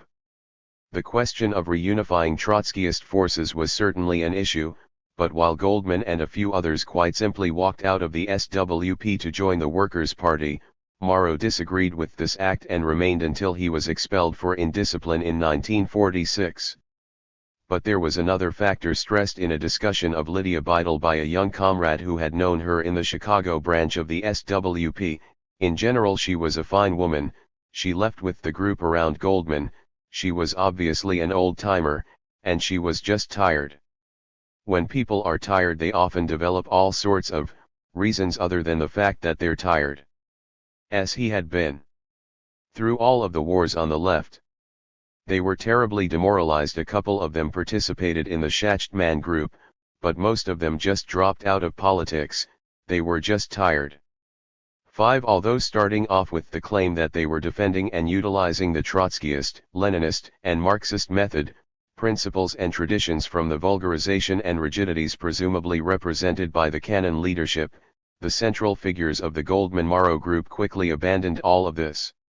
In a talk he gave, soon becoming an article published under a pseudonym in Partisan Review, Van Hyenhoert repudiated the ideas that had linked him to Trotsky, explaining that the central premise of the Communist Manifesto had proved false. The proletariat is no longer what it was in 1848, a new star just emerging into sight over the horizon. For 100 years now, its course has shown what it is capable of, but also, unfortunately, what it has been unable to accomplish. A century now lies behind us, and experience has turned in its verdict. The political capacity of the working classes has revealed itself as a never-ending capacity for being betrayed. Stalinism is after all only the most monstrous link in a chain of bankruptcies. The end of the Second World War, out of which no movement emerged to indicate that the proletariat was yet fit for power, has, one believe, conclusively invalidated the fundamental hypothesis of Marx. 6. After a year and a half, Goldman and Farrell would break from Schachtman's Workers' Party in order to support the US government's Cold War anti-communist policies. As Farrell put it in a letter to Goldman, the simple and blunt fact of the matter is that nothing stands in the way of the Stalinization of Europe but American power. The motives of the American capitalists in opposing Stalinism are not your motives, and they are not my motives. But for you and I, for thousands and millions of others, the question concerning Stalinism is a matter of actual survival. For the American capitalists, in effect, it's the same issue. It is for different reasons, but it is a question of survival. 7. Such was the reasoning of a large number of anti-Stalinist intellectuals and one-time revolutionary Marxist activists who from the late 1940s through the 1950s abandoned the struggle for socialism and chose the West in the Cold War confrontation that dominated the American century. While Farrell became a leading figure in the Congress of Cultural Freedom, established with covert assistance from the Central Intelligence Agency, Morrow and Goldman simply dropped out of public political activity, while quietly assisting the CIA and the Federal Bureau of Investigation in the anti-communist crusade. As Goldman commented in 1952, in a security hearing that cleared him of his 1941 Smith Act conviction, and which made it possible for him to practice law once again if I were younger. I would gladly offer my services in Korea or especially in Europe where I could do some good fighting the communists. 8. While also responding to disappointed hopes amid the intensifying pressures of the Cold War, the Johnson-Forrest tendency introduced dissensions in the SWP that represented a qualitatively different perspective. Far from being demoralized, their disappointment came from the failure of the SWP to live up to the optimistic commitments represented in Cannon's The Coming American Revolution, and with the growing demoralization within the SWP after 1947, as well as the very low level of Marxist understanding which they perceived as dominant within the party. All of this flowed from what the Johnson-Forrest group saw as a theoretical dead end represented by Trotsky's own theoretical perspective, which they had transcended through an immersive study of Hegel and through the development of the theory that what existed in the USSR was merely a variant of capitalism, what they termed state capitalism. Seeing the Cold War as a competition between various forms of capitalism, they viewed both the social democratic and Stalinist wings of the labor movement as not representing the genuine interests of the workers but instead the interests of one or another of the competing capitalist elites. Yet intensifying exploitation and alienation of the working class, which continued to be an incredibly diverse, dynamic, and creative force, continued to be fed by crisis ridden capitalism in all its forms, and this had explosively revolutionary implications globally, with which the Johnson Forest Group was eager to connect. 9. The abrupt 1951 exit of the Johnson Forest Group startled the SWP majority and was attributed to the belief that the tendency was essentially a cult organized around the brilliant and charismatic C.L.R. James, whose party name was J.R. Johnson. As Cannon later recounted, the cult followed Johnson, not simply for his theory of the Soviet Union. Other people have that theory, a lot of people in the world have that theory about state capitalism. The Johnsonites were personal cultist followers of Johnson as a messiah, and when he finally gave the signal for them to jump out of this party for reasons known only to himself, but allegedly because of some personal grievance he imagined, of which they had no knowledge and which they had just heard about, they all left the party at the same hour, Eastern Standard Time. 10. While there is certainly evidence to suggest that this was an aspect of the reality, there is also ample material presented in the documents here to indicate that serious theoretical political differences were involved in the walkout. As it turned out, the realities proved more complex and problematical than the Johnson Forest tendency had anticipated, leading to a split, 2 years later, which resulted in the Marxist humanist group led by Raya Dunayevskaya, Forest, and the Facing Reality group led by James, which subsequently split again and finally dissolved. In contrast to much of the Goldman-Morrow group, however, the ideas and many of the individuals associated with the Johnson Forest tendency continued to be a force on the left for many years to come. 11. Felix Morrow.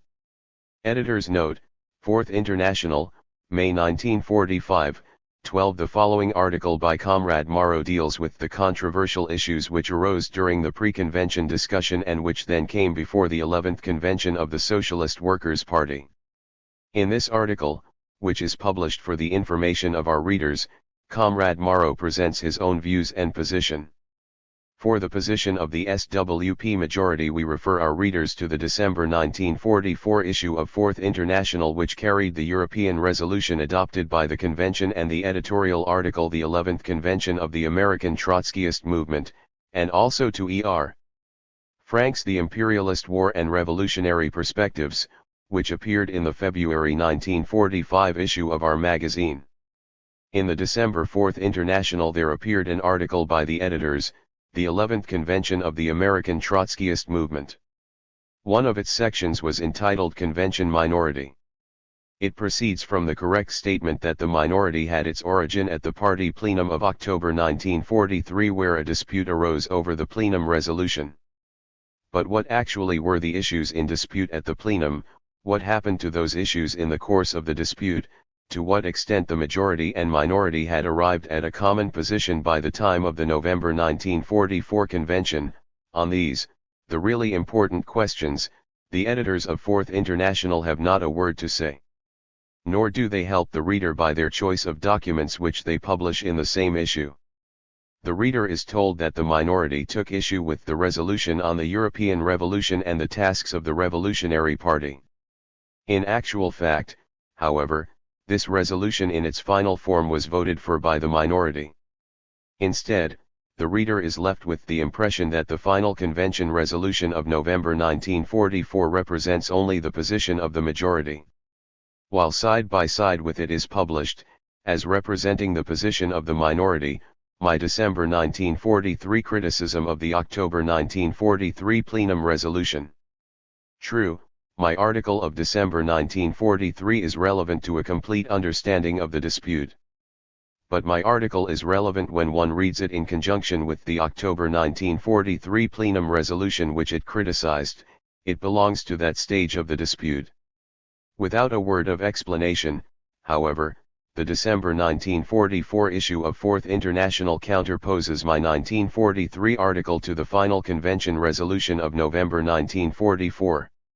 The reader is not told that this resolution of a year later does not repeat the errors which I objected to in the 1943 plenum resolution. Thus the puzzled reader finds me complaining about things which he does not find in the final convention resolution. What is going on here? The reader must wonder. He is provided with an answer by the article of the editors and by the speech in the same issue of Comrade Frank, reporter for the National Committee. These two items tell the reader that behind the minority's ostensible position lie far more deep-going differences. The minority has an exaggerated appraisal of the role of bourgeois democracy and its potentialities, a false economic theory on which it bases this appraisal. It thinks us imperialism has inexhaustible powers, it has been fooled by the democratic veneer of the imperialists, etc. etc. What the real disputes were. The three principal issues in dispute at the October 1943 plenum, and their final fate, should have been outlined in the article of the editors which purported to describe the dispute. It is now necessary to do this. 1. The theory of Franco-type governments as the sole method to be employed by us imperialism and the European bourgeoisie in ruling Europe. On this the minority stated, that the draft plenum resolution erred in excluding the possibility of the use of bourgeois democratic methods by the European bourgeoisie and its American imperialist masters. They would in all probability attempt to stem the European Revolution not only by the use of military and fascist dictatorships but also where necessary by the use of bourgeois democracy. A few sentences from the minority amendments along this line were included in the final text of the plenum resolution, but side by side with them remained the contrary view of the majority's main formulations. In September 1944 the political committee issued its draft resolution on the same subject for the coming 11th convention. This again enunciated the theory of naked military dictatorship as the Allies' sole pattern for ruling Europe. The minority offered amendments to delete this theory. Until the very eve of the Conven. 290. The political committee stood its ground. But then it presented a series of clarifying and literary amendments which deleted the formulations on this question which the minority had proposed to delete. Thus came substantial agreement between majority and minority on this question. 2. The failure of the political committee to say one word, in its draft plenum resolution, about the method of democratic and transitional demands, le, the method of winning the majority of the workers and peasants to the Revolutionary Party. Amendments to rectify this omission were introduced by the minority. Instead of accepting them, the political committee introduced into the final plenum resolution the statement that the 1938 program of the Fourth International makes clear the value and necessity, as well as the limitations and subordinate character, of democratic slogans as a means of mobilizing the masses for revolutionary action. This formulation was confusing because, 1. It did not affirm the method of democratic and transitional slogans.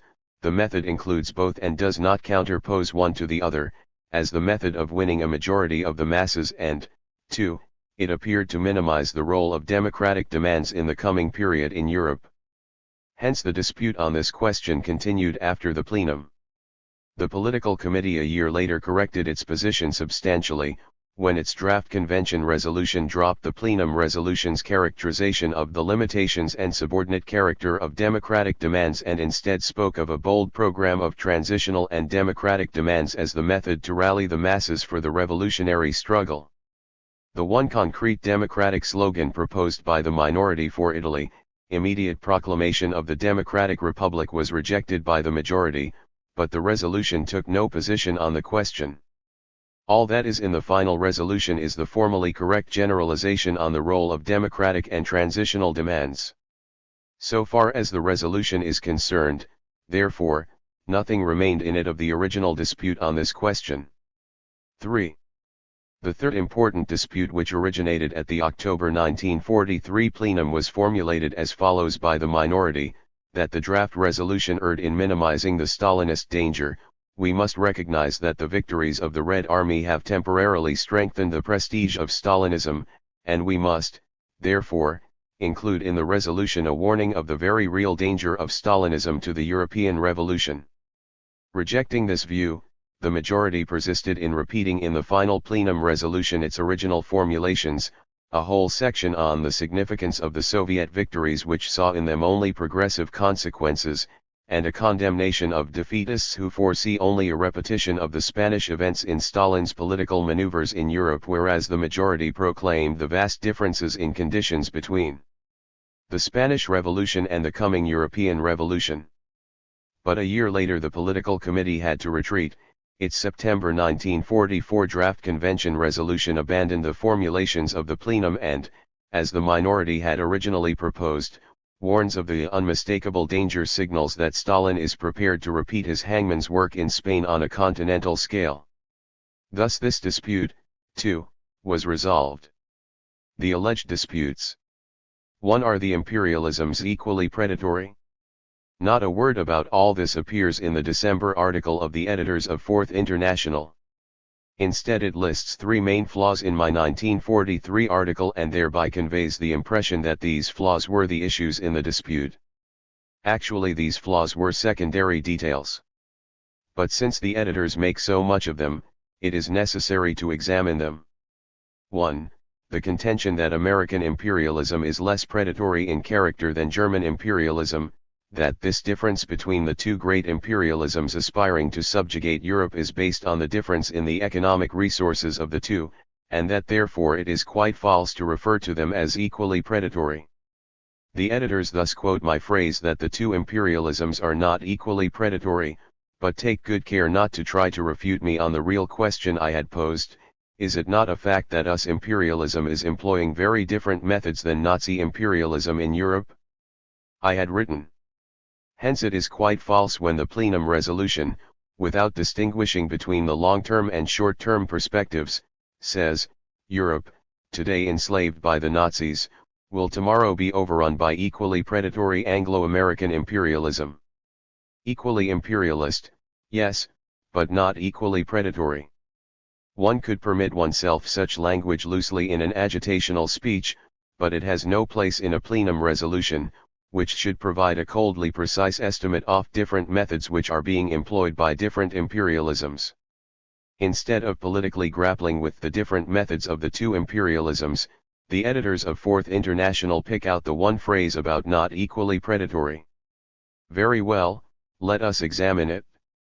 The robbery and looting practiced by Nazi imperialism we all know about, outright confiscation of Jewish property, dismantling and shipping factories.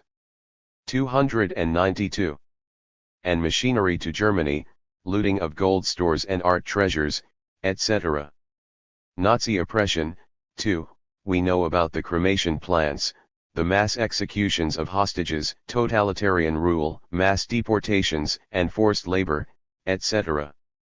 Are the Allies doing the same in Italy and France? Obviously not.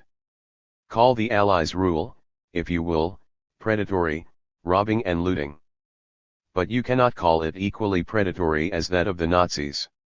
If you call it that, as the majority has insisted on doing, it makes us look ridiculous to the world which knows better. 2. Why bourgeois democracy? 2. From this appreciation of the less predatory character of American imperialism, Morrow proceeds to construct his theory that the European masses will in the period ahead fall prey to illusions centering around the character and role of US imperialism. He contends that these illusions will persist because, unlike Nazi occupation, American occupation will be followed by improvement in food supplies and in the economic situation generally. Where the Nazis removed factory machinery and transportation equipment, the Americans will bring them in. These economic contrasts cannot fail for a time to have political consequences. On this double foundation of a short-time improvement in European living standards and the consequent reinforcement of bourgeois democratic illusions, Morrow greatly exaggerates the role of bourgeois democracy in Europe. This description of my position makes it seem that I stated that bourgeois democracy would have a role in Europe solely as the result of illusions centering around the character and role of us imperialism. One has only to come to the minorities' plenum and convention amendments to see that this is not so. The majority originally based its denial of the possibility of bourgeois democracy primarily on the subjective aims, methods, of the Allies. The Allies will not sanction the slightest democracy, etc. Thus the majority failed to understand that the subjective aims, methods, of the ruling classes change under the impact of the class struggle. The minority, on the other hand, followed a different method. It saw an evolution toward bourgeois democracy in Europe as the objective resultant of the class struggle and of the struggle between the contending capitalist classes. The Allies may not desire this objective resultant, the working class may and in fact strives for something more. Nevertheless, this is the objective resultant of the conflict among the various forces at this stage. Factor number 1 for us was the struggle of the European proletariat and its objective effect on the state power. That was the factor we began with, and not the aims of us imperialism. With the collapse of fascism and the rise of the masses again to their feet, the question of what is to come can only be answered in terms of the situation of the revolutionary Marxist parties in the various European countries. Trotsky said more than once that the collapse of fascism could be followed by the socialist revolution only under the condition that great mass revolutionary parties had managed to form themselves under the extraordinarily difficult conditions of fascism, otherwise one would first have a period of bourgeois democracy. No such mass revolutionary parties exist yet. The struggle of the masses is limited by the fact that it still accepts the leadership of the reformist parties. The objective resultant is bourgeois democracy. Another factor making for bourgeois democracy is the resistance of a section of the French capitalist class, led by de Gaulle, to us domination. There was much indignation at the plenum, notably from Comrade Cannon, when I defined the Gaullists as a bourgeois democratic tendency. The majority could not understand this quite simple phenomenon, that a section of the French capitalist class, first to resist German imperialism and then to resist us domination, was for a period basing itself on the masses through the mediation of the reformist parties. Even as late as the December 4th International we have the speech of Comrade Frank which defines the present French government as a military dictatorship. Fortunately, the final convention resolution has nothing in it about de Gaulle at all, so that Frank's statement cannot claim convention ratification. In sum, the minority saw an evolution toward bourgeois democracy as the objective resultant of 1. The rising struggle of the proletariat, 2.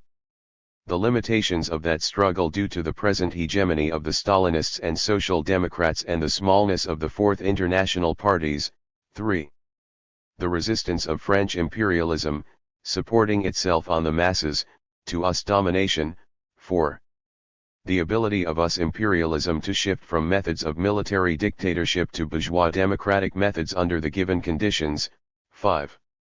The pressure of the us and British masses in opposition to imposition of dictatorships. These were the factors we saw making for bourgeois democracy and not illusions centering around the character and role of us imperialism. Nevertheless, such illusions do exist among the European masses, due precisely to the methods employed by us imperialism different from those of Nazi imperialism. 294. 2b Why the US will aid Europe. I am told that the majority leaders made speeches in the branches against Moro's outrageous theory that US imperialism was going to feed and reconstruct Europe. That, of course, was not my thesis. I said that US imperialism would bring goods and machinery whereas the Nazis took these things away. Can this seriously be denied? On the question of American food to Europe, the minority introduced the following amendment. The Allies have not stopped talking about the sending of food to Italy. They try by that to save the remnants of hope in their benevolence. No doubt, when the Italian masses return to their offensive, this talk may materialize in a precipitated sending of food. Food will become, as it has often been in the past, a counter-revolutionary weapon, a means of blackmail against revolution and a tool to revive confidence in the bourgeois system. Isn't this ABC Marxism? Then why was the amendment rejected? Can the majority comrades seriously deny that the concentration of shipping for military purposes has been a cause of small food shipments and that when this eases much more food will be sent? Even leaving aside the fact that US imperialism will be forced to send food and machinery to Europe in order to back the European bourgeoisie against the danger of proletarian revolution, is there any reason why US imperialism would not make large loans for food and machinery, not to mention selling the goods and being paid in gold, art treasures, materials, etc.? Comrade E.R. Frank thinks there is such a reason. Wall Street wants not the rebuilding of European economy, but to render impossible its revival as a competitor. False in this is the inference, from Wall Street's hostility to competitors, that it will not help them rebuild. Since when has any capitalist nation refused to sell and lend to another because that would eventually result in the latter becoming a competitor? That is simply one of the contradictions of capitalism. Trotsky never said that America would not sell or lend heavy machinery to the European countries. It was not in this way that he thought of America as ruining Europe. He knew very well that it was with the aid of America's 1924 to 1928 loans that German industry was reconstructed and that this could happen again after the next war, if not in Germany itself, then certainly in other countries of Europe. Simultaneously, however, with its loa 1_1s to Germany, US imperialism was spreading everywhere so that when German industry was reconstructed it found its possible markets preempted by American and other imperialisms. America was aiming to put Europe on rations, said Trotsky, in the sphere of world markets. One must understand the elementary distinction between America lending Europe money and materials to help rebuild its industrial plant and then America barring the reconstructed industries from returning to a large part of their former markets. Comrade E.R. Frank thinks it can't happen again. He says, if it was possible for American imperialism to stabilize European capitalism after the last war by loans on the basis of a bourgeois democratic regime in Germany, then today American imperialism sees as its only program the dismemberment and destruction of Germany as an economic power and the preservation of capitalism with its own bayonets propping up dictatorial regimes. Why is it no longer possible for us imperialism to make big loans, if not to Germany, then to the other European countries? Comrade Frank says it isn't possible, but gives no reasons. He finds it well nigh incredible that I should write, the short-term perspective is that American imperialism will provide food and economic aid to Europe and will thus for a time appear before the European masses in a very different guise than German imperialism. What is wrong with my statement? He says, Morrow apparently took for good coin some of the stories floating around about building TVAs on the Danube. This joke shows that Comrade Frank fails completely to understand the distinction between helping Europe rebuild and barring it from markets. Both to save Europe from revolution and to keep American factories going, US imperialism will help Europe rebuild its industrial plant. But it will keep Europe on rations so far as permitting Europe to retrieve its former markets. And without these markets, Europe is condemned to ruin under capitalism. Had the editors thought of these elementary considerations, they could never have objected to my statement that where the Nazis removed factory machinery and transportation equipment, the Americans will bring them in. 3. The question of ultra-leftism. Finally, we come to the third major flaw in my article. 3. The contention that the main danger within the Fourth International lies in the direction of ultra-leftism. 296. How did the question of ultra-leftism arise in the first place? I tell this in my article of December 1943. In the plenum discussion, a number of supporters of the draft resolution justified its passing over the problem of democratic demands, and its preoccupation with reiterating programmatic fundamentals, by referring to the danger within the Fourth International of opportunism and revisionism. In answer, I stated in part, the young parties of the Comintern suffered primarily not from opportunism but from ultra-leftism. It was against this tendency that Lenin in 1920 wrote left-wing communism, an infantile disorder. If, despite the tremendous prestige of the victorious Bolsheviks, the Comintern was so pervaded by ultra-leftist deviations, the same phenomenon is far more likely to confront the Fourth International at the end of the war. I confess that it would never have occurred to me that anyone in our movement would take issue with this statement. Our parties in Europe are young parties. Even where, as in France, there is some continuity with the past, the leading cadres are decimated and new and inexperienced elements must provide leadership. All I was saying, then, is that ultraleftism is an infantile disorder. The only practical conclusion I drew is that we must warn our European comrades of the necessity of a program of democratic and transitional demands. This practical conclusion is at last accepted by the majority, which then proceeds to attack me for the entirely incidental references to the danger of ultraleftism. The majority arguments on this score are truly astonishing. It is far more correct, Comrade Frank lectures me, to say that in the period of revolutionary rise the main danger comes from the opportunist direction. Consider Lenin's own party. In 1917. Etc. But I was talking about young, infant parties just beginning to make their way, and Comrade Frank refutes me by telling us about the opportunism of Zinoviev and Kamina on the eve of the Bolshevik seizure of power. He then proceeds to enumerate some examples of opportunism in the Comintern parties in 1919 and 1920. True. But the same period was also full of ultra-leftist errors. The one kind does not exclude the other, except in the head of Comrade Frank. Finally, this crushing argument from Comrade Frank: it was only at the Third Congress of the Comintern, after the first wave of the revolutionary tide had already passed, that the struggle was first launched against the ultra-leftist danger. The Third Congress took place June 22 to July 12, 1921. But Lenin's left-wing communism, an infantile disorder, is dated April 27, 1920 and was explicitly issued to prepare the discussion at the Second Congress, which took place July-August 1920, i.e., in the period of revolutionary rise. Arguing for democratic demands, I referred to the danger of ultraleftism. There should not have been a moment's disagreement with my truism. But this discussion ends, according to the editors of Fourth International, with nothing less than a convention rejection of my theory of ultraleftism. The same is true of the other two main flaws found in my article by the editors. They are not rejected by the convention resolution for the good and sufficient reason that they were not the real issues in dispute. And the real issues in dispute were no longer in dispute by the time of the final resolution, because the majority had abandoned its original positions. That is why the minority could vote for the resolution. Such are the indisputable facts which the editors failed to report in what purported to be a summary of the nature and results of the dispute. 298.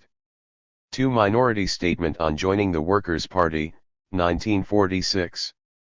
Albert Goldman. Dear comrades, are leaving one Trotskyist group, the Socialist Workers' Party, and joining another Trotskyist group, the Workers' Party, requires an explanation for the advanced workers of this country and all other countries. 13. Ours is a group composed largely of comrades with 10 to 15 years of service in the Trotskyist movement. We left the Socialist Workers' Party because it rejected our proposal for unity of the two Trotskyist groups. We joined the Workers' Party because it accepted our proposal for unity. We left the SWP because in rejecting unity, and in using the most dishonest methods to do so, the leaders of that party clearly indicated that what they want to build is not a revolutionary Marxist party, a Bolshevik party, but a monolithic party.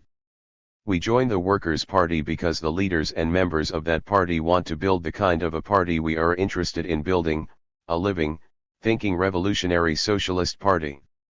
The minority, in the SWP, had a sharp political difference with the majority at the party convention of 1944.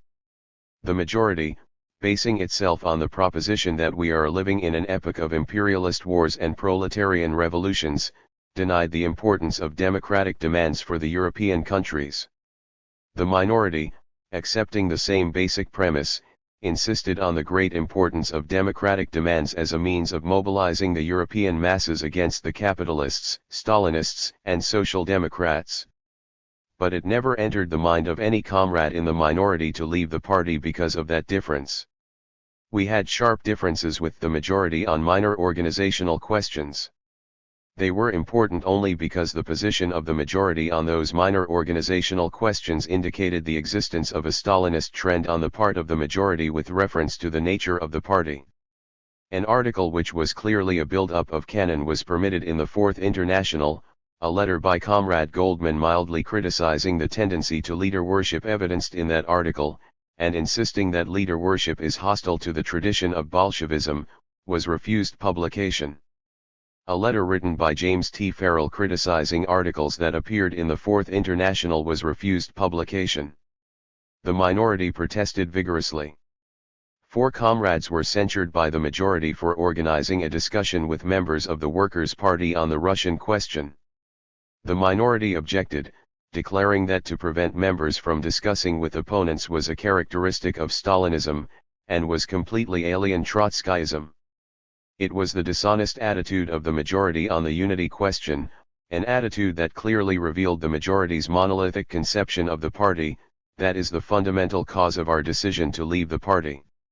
A subsidiary cause was the refusal of the majority to permit the minority to politically fraternize with the Workers' Party.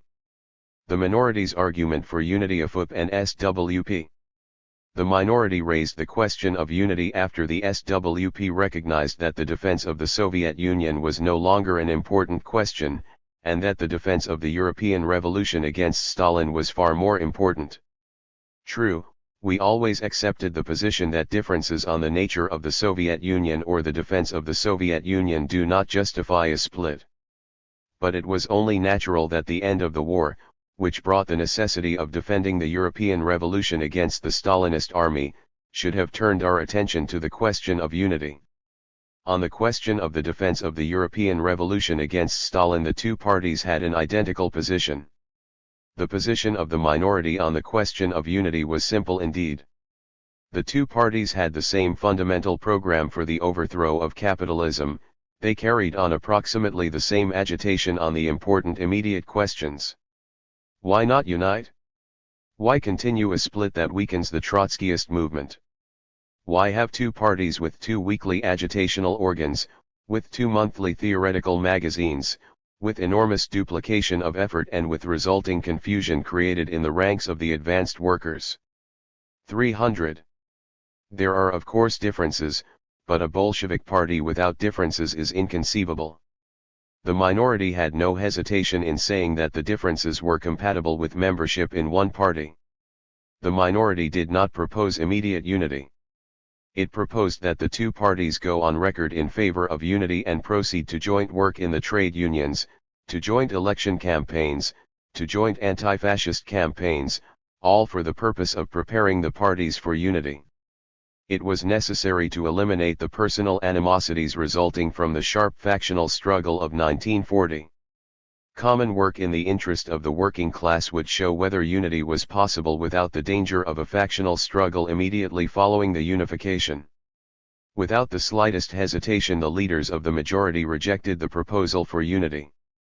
Cannon, when confronted with the resolution, stuck to his line previously enunciated: we must deepen the split.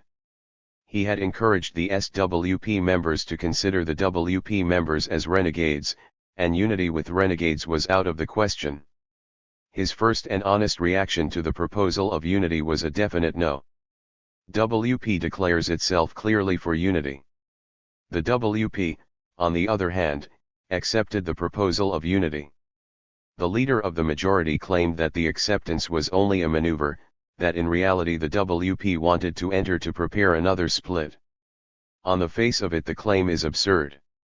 The WP comrades were willing to give up their organization and their public press, they were willing to submit to the discipline of the majority. To do that in order to unite with a small party in the hope of making a bigger split would not enter the minds of the most inexperienced people. And the WP is led by experienced revolutionists. The minority was absolutely convinced of the sincerity of the WP comrades in accepting the proposal for unity, for there is only one test: readiness to accept unity. And the WP so committed itself. Because the WP accepted the proposal, Cannon could not continue with an open opposition to unity. He shifted his ground from open and honest opposition to a shifty, dishonest one.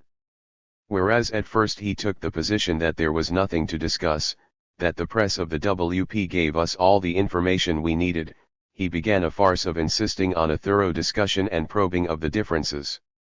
As a decisive objection to unity, the majority leaders cited the fact that the WP insisted on publishing its own internal party bulletin after unity, something that every group has a right to do in a Bolshevik party.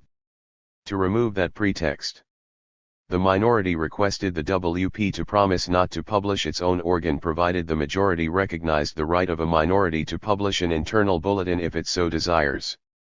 The WP consented, but the majority in no way changed its mind. The minority became convinced that the real motive of the Cannon clique in opposing unity was the fear of having in the ranks of a united party a large number of revolutionists who would not blindly follow the leader, that Cannon and his clique want to build a monolithic party. It was this conviction that led the minority to state, either unity or we belong with the WP. It was this conviction that led the minority to launch upon a course of political fraternization with the WP in disregard of the policy of the majority, which considered the WP comrades to be renegades. Minority rejects SWP ban on fraternization. To the charge that we were violating the principle of democratic centralism, we answered, that principle is a means to build a revolutionary party. When it is used to prevent unity of revolutionists, it is used in a criminal manner. Under the circumstances, the minority refused to abide by the policy of the majority against political fraternization with the WP. The minority was confronted with the question whether to leave the party immediately or remain in the party and continue fraternizing with the WP. For a time we followed the latter course, since that enabled us to exhaust all possibilities for achieving unity, and it was unity that we wanted above everything else. We chose a most difficult course, and followed it until it became absolutely certain that we could not have unity. The fakery of a discussion with the WP was continued when the political committee of the SWP issued a list of questions for discussion. The list included all the possible differences, major and minor, past and present, for the obvious purpose of confronting an inexperienced membership with the statement that there are too many differences for unity to be practicable. The fact that the fundamental anti-capitalist program of the two parties is the same, the fact that in day-to-day agitation of the parties there is a great similarity if not identity, the fact that the WP expressed its willingness to abide by the decision of the majority on those questions where there were differences, all that was completely ignored. After the death of Trotsky, Cannon is bold enough to introduce completely dishonest methods as a substitute for political arguments. 302.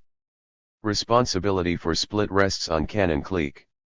When, at the last meeting of the National Committee, a warning was given the minority to give up its course of political fraternization with the WP with the threat of expulsion if the minority refused, it became evident that it was useless to remain in the party. Characteristically enough, Cannon accused the minority of disloyalty.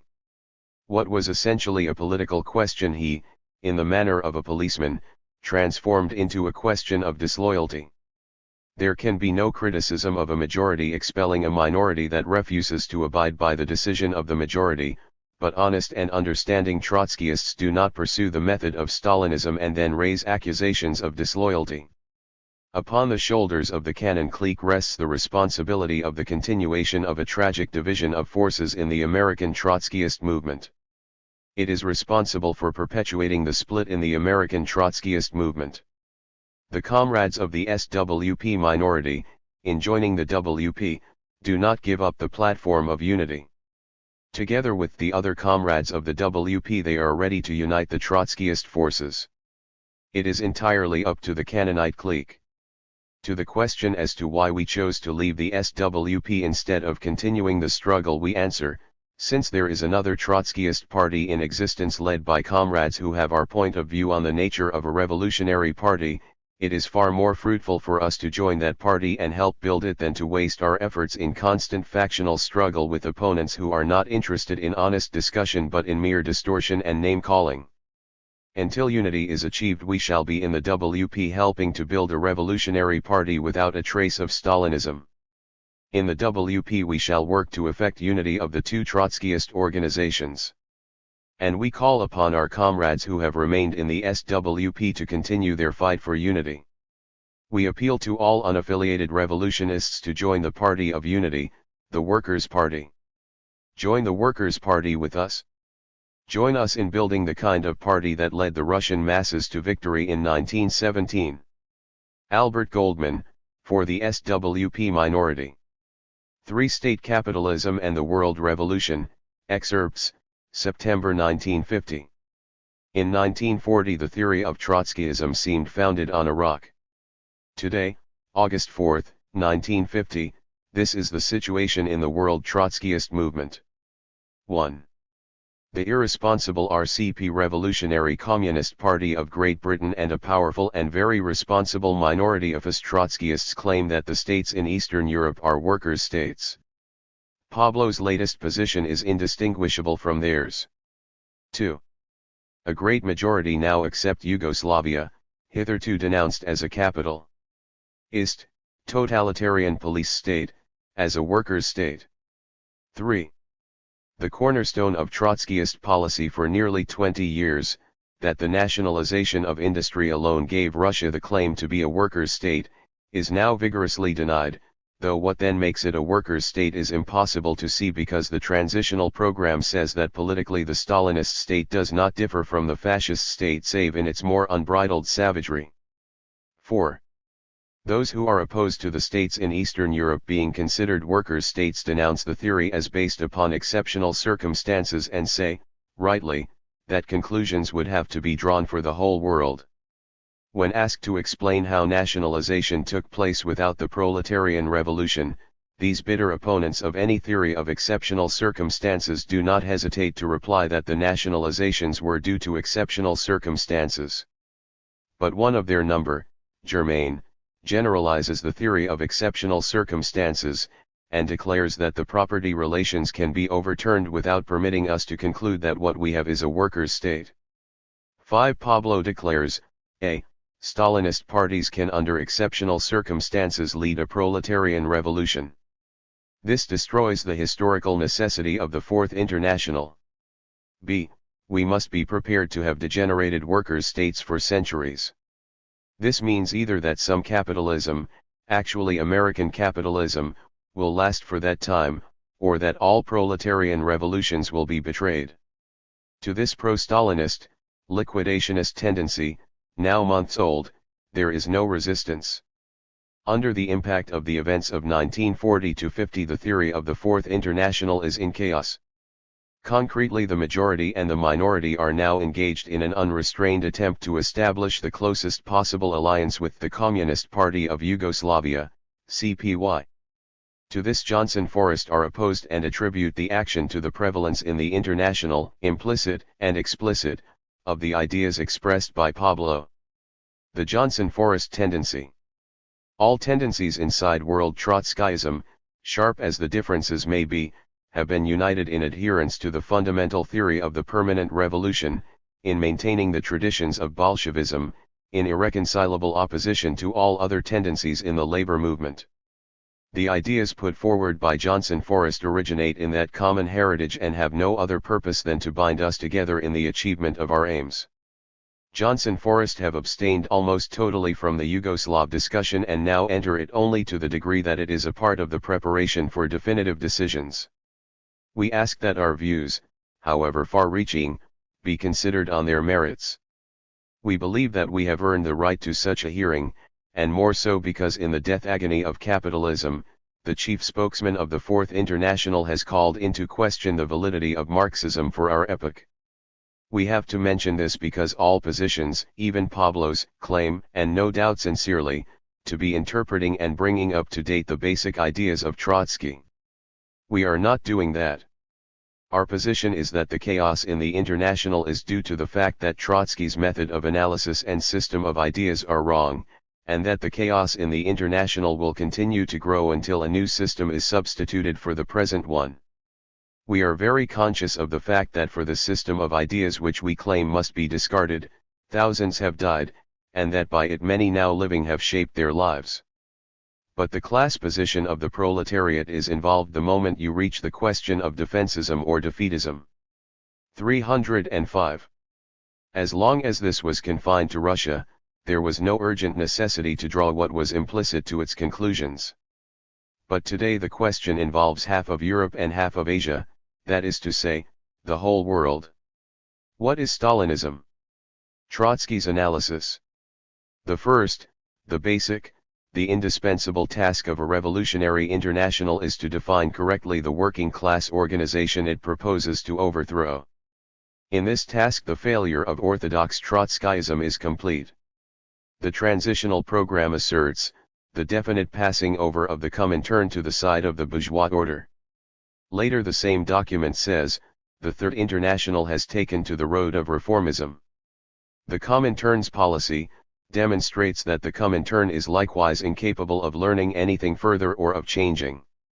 In the December 1938 issue of the New International we read why, 10 years ago it was predicted that the theory of socialism in one country must inevitably lead to the growth of nationalist tendencies in the sections of the Comintern.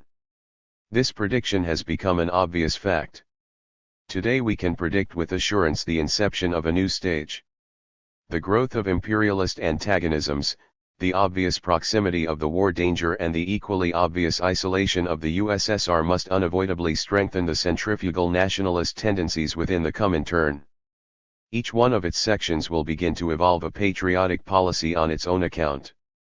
Stalin has reconciled the communist parties of imperialist democracies with their national bourgeoisies. Emphasis in original. In the last pages of the draft program of the Comintern can be seen the prediction that Stalin's theory of socialism in one country would lead the Comintern to disintegration into national sections, like the Social Democracy on August 4, 1914.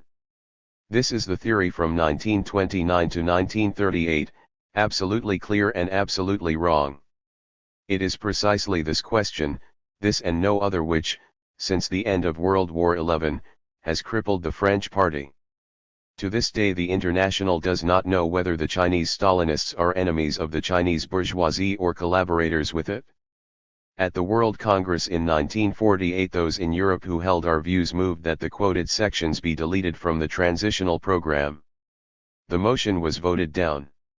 Trotsky, basing himself on the experience of 1914 to 1918, believed that there were two fundamental political currents in the world working class movement. One was reformism, the second international, based upon private property, the defense of the national state, enemy of the proletarian. 306. Revolution. The other was revolutionary, based upon or fighting for state property, repudiating the national state, advocate and defender of the proletarian revolution. Between them were various brands of centrism. Upon these premises he saw the bureaucracy in Russia as centrist, and inevitably headed, as all bureaucracies, for the restoration of private property. That is why the transitional program says, the fascist, counter-revolutionary elements, growing uninterruptedly express with ever greater consistency, the interests of world imperialism. These candidates for the role of compradors consider, not without reason, that the new ruling layer can ensure their positions of privilege only through rejection of nationalization, collectivization, and monopoly of foreign trade in the name of the assimilation of Western civilization, i.e. capitalism. Between these two poles, there are intermediate, diffused Menshevik-SR liberal tendencies which gravitate toward bourgeois democracy. Emphasis added, p.48. And a little later, from them, i.e., from the right, we can expect ever more determined attempts in the next period to revise the socialist character of the USSR and bring it closer in pattern to Western civilization in its fascist form. Pages 49-50. Again at the World Congress it was moved to delete this from the program. This was voted down. 2 years after the World Congress Pablo has come to a decision. When he says that we have to make up our minds to deal with degenerated workers' states for centuries, he is saying that the bureaucracies in Eastern Europe are organically attached to the state property forms, that they perform a function in production, and this is a form of economy superior to capitalism. The same applies to the Russian bureaucracy, parent and sponsor of the satellite bureaucracies. This, we have to admit, is Trotskyism, logical and complete.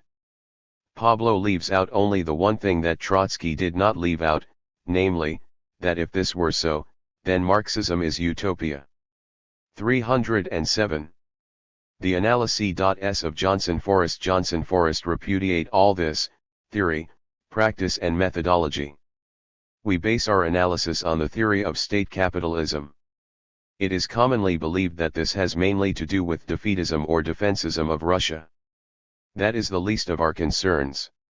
This is the position of Johnson Forrest, as the Social Democrats were the labor bureaucracy of monopoly capitalism, the Stalinists are the labor bureaucracy of the period of vast state capitalist trusts and syndicates.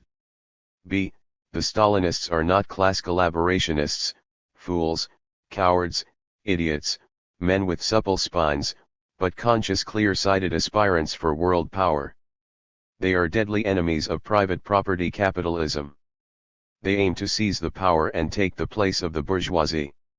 When they support a war or do not support the bourgeoisie or do not support, they know exactly what they are doing. The bourgeoisie also knows.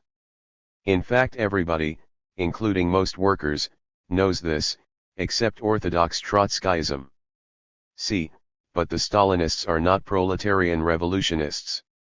They aim to get power by help, direct or indirect, of the Red Army and the protection of Russia and the Russian state. That is the reason why they follow the foreign policy of the Kremlin. It is sheer naked self-interest. D. Theirs is a last desperate attempt under the guise of socialism and planned economy to reorganize the means of production without releasing the proletariat from wage slavery. Historical viability they have none, for state ownership multiplies every contradiction of capitalism. Antagonisms of an intensity and scope so far unknown already have Stalinism in their grip. Power merely brings these into the open. E. The dilemma of the Fourth International is that it has to recognize that there now exists a labor bureaucracy which is the enemy of private property and national defense and yet is counter-revolutionary. The Fourth International cannot escape this decision. If the destruction of private property and the repudiation of national defense are revolutionary, then Stalinism is revolutionary and there is no historical need for a Fourth International. F. These are the questions with which the theory of state capitalism deals. The theory is not primarily concerned with defensism or defeatism in Russia, about which we can do little. We are primarily concerned here with what the refusal to accept this theory does to the party, its solidarity, its capacity to fight its enemies, its capacity to preserve itself and to grow, in brief, to prepare the liquidation of Stalinism. 308. V. The class struggle. The Stalinist theory is, despite zigzags, logical, and consistent. Like every theory of all exploiters, it is the theory of the rulers, the result of their struggle with the direct producers whom they exploit, and of competition with other rulers. The theory justifies Stalinist exploitation of the Russian workers. It can be used as a weapon against the traditional bourgeoisie in the struggle for the domination of the world working class movement without impairing the position of the rulers inside Russia.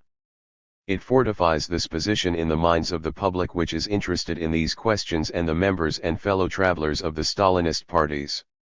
The theory itself is an adaptation of the pre-Marxian petty bourgeois ideology from Kant to Sismondi and Proudhon to the specific conditions of state capitalism.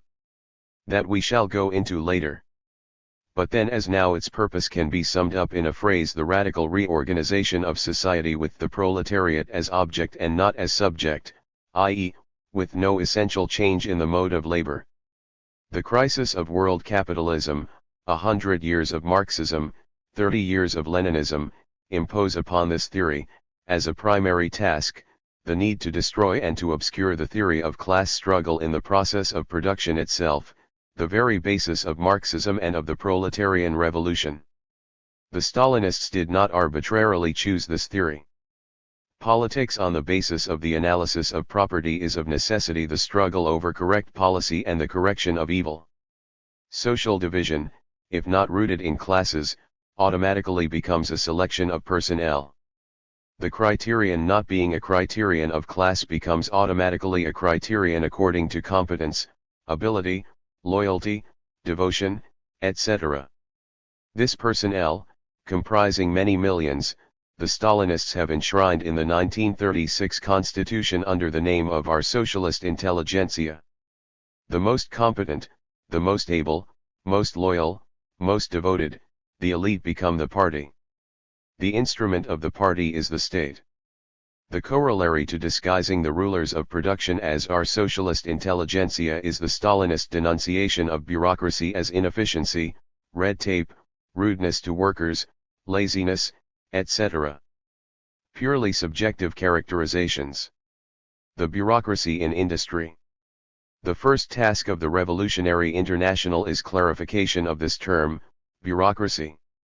The Stalinists take advantage of the fact that Marx often used the term, bureaucracy, in relation to the mass of state functionaries.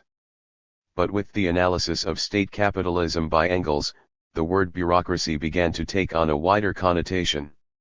Where Engels says taking over of the great institutions.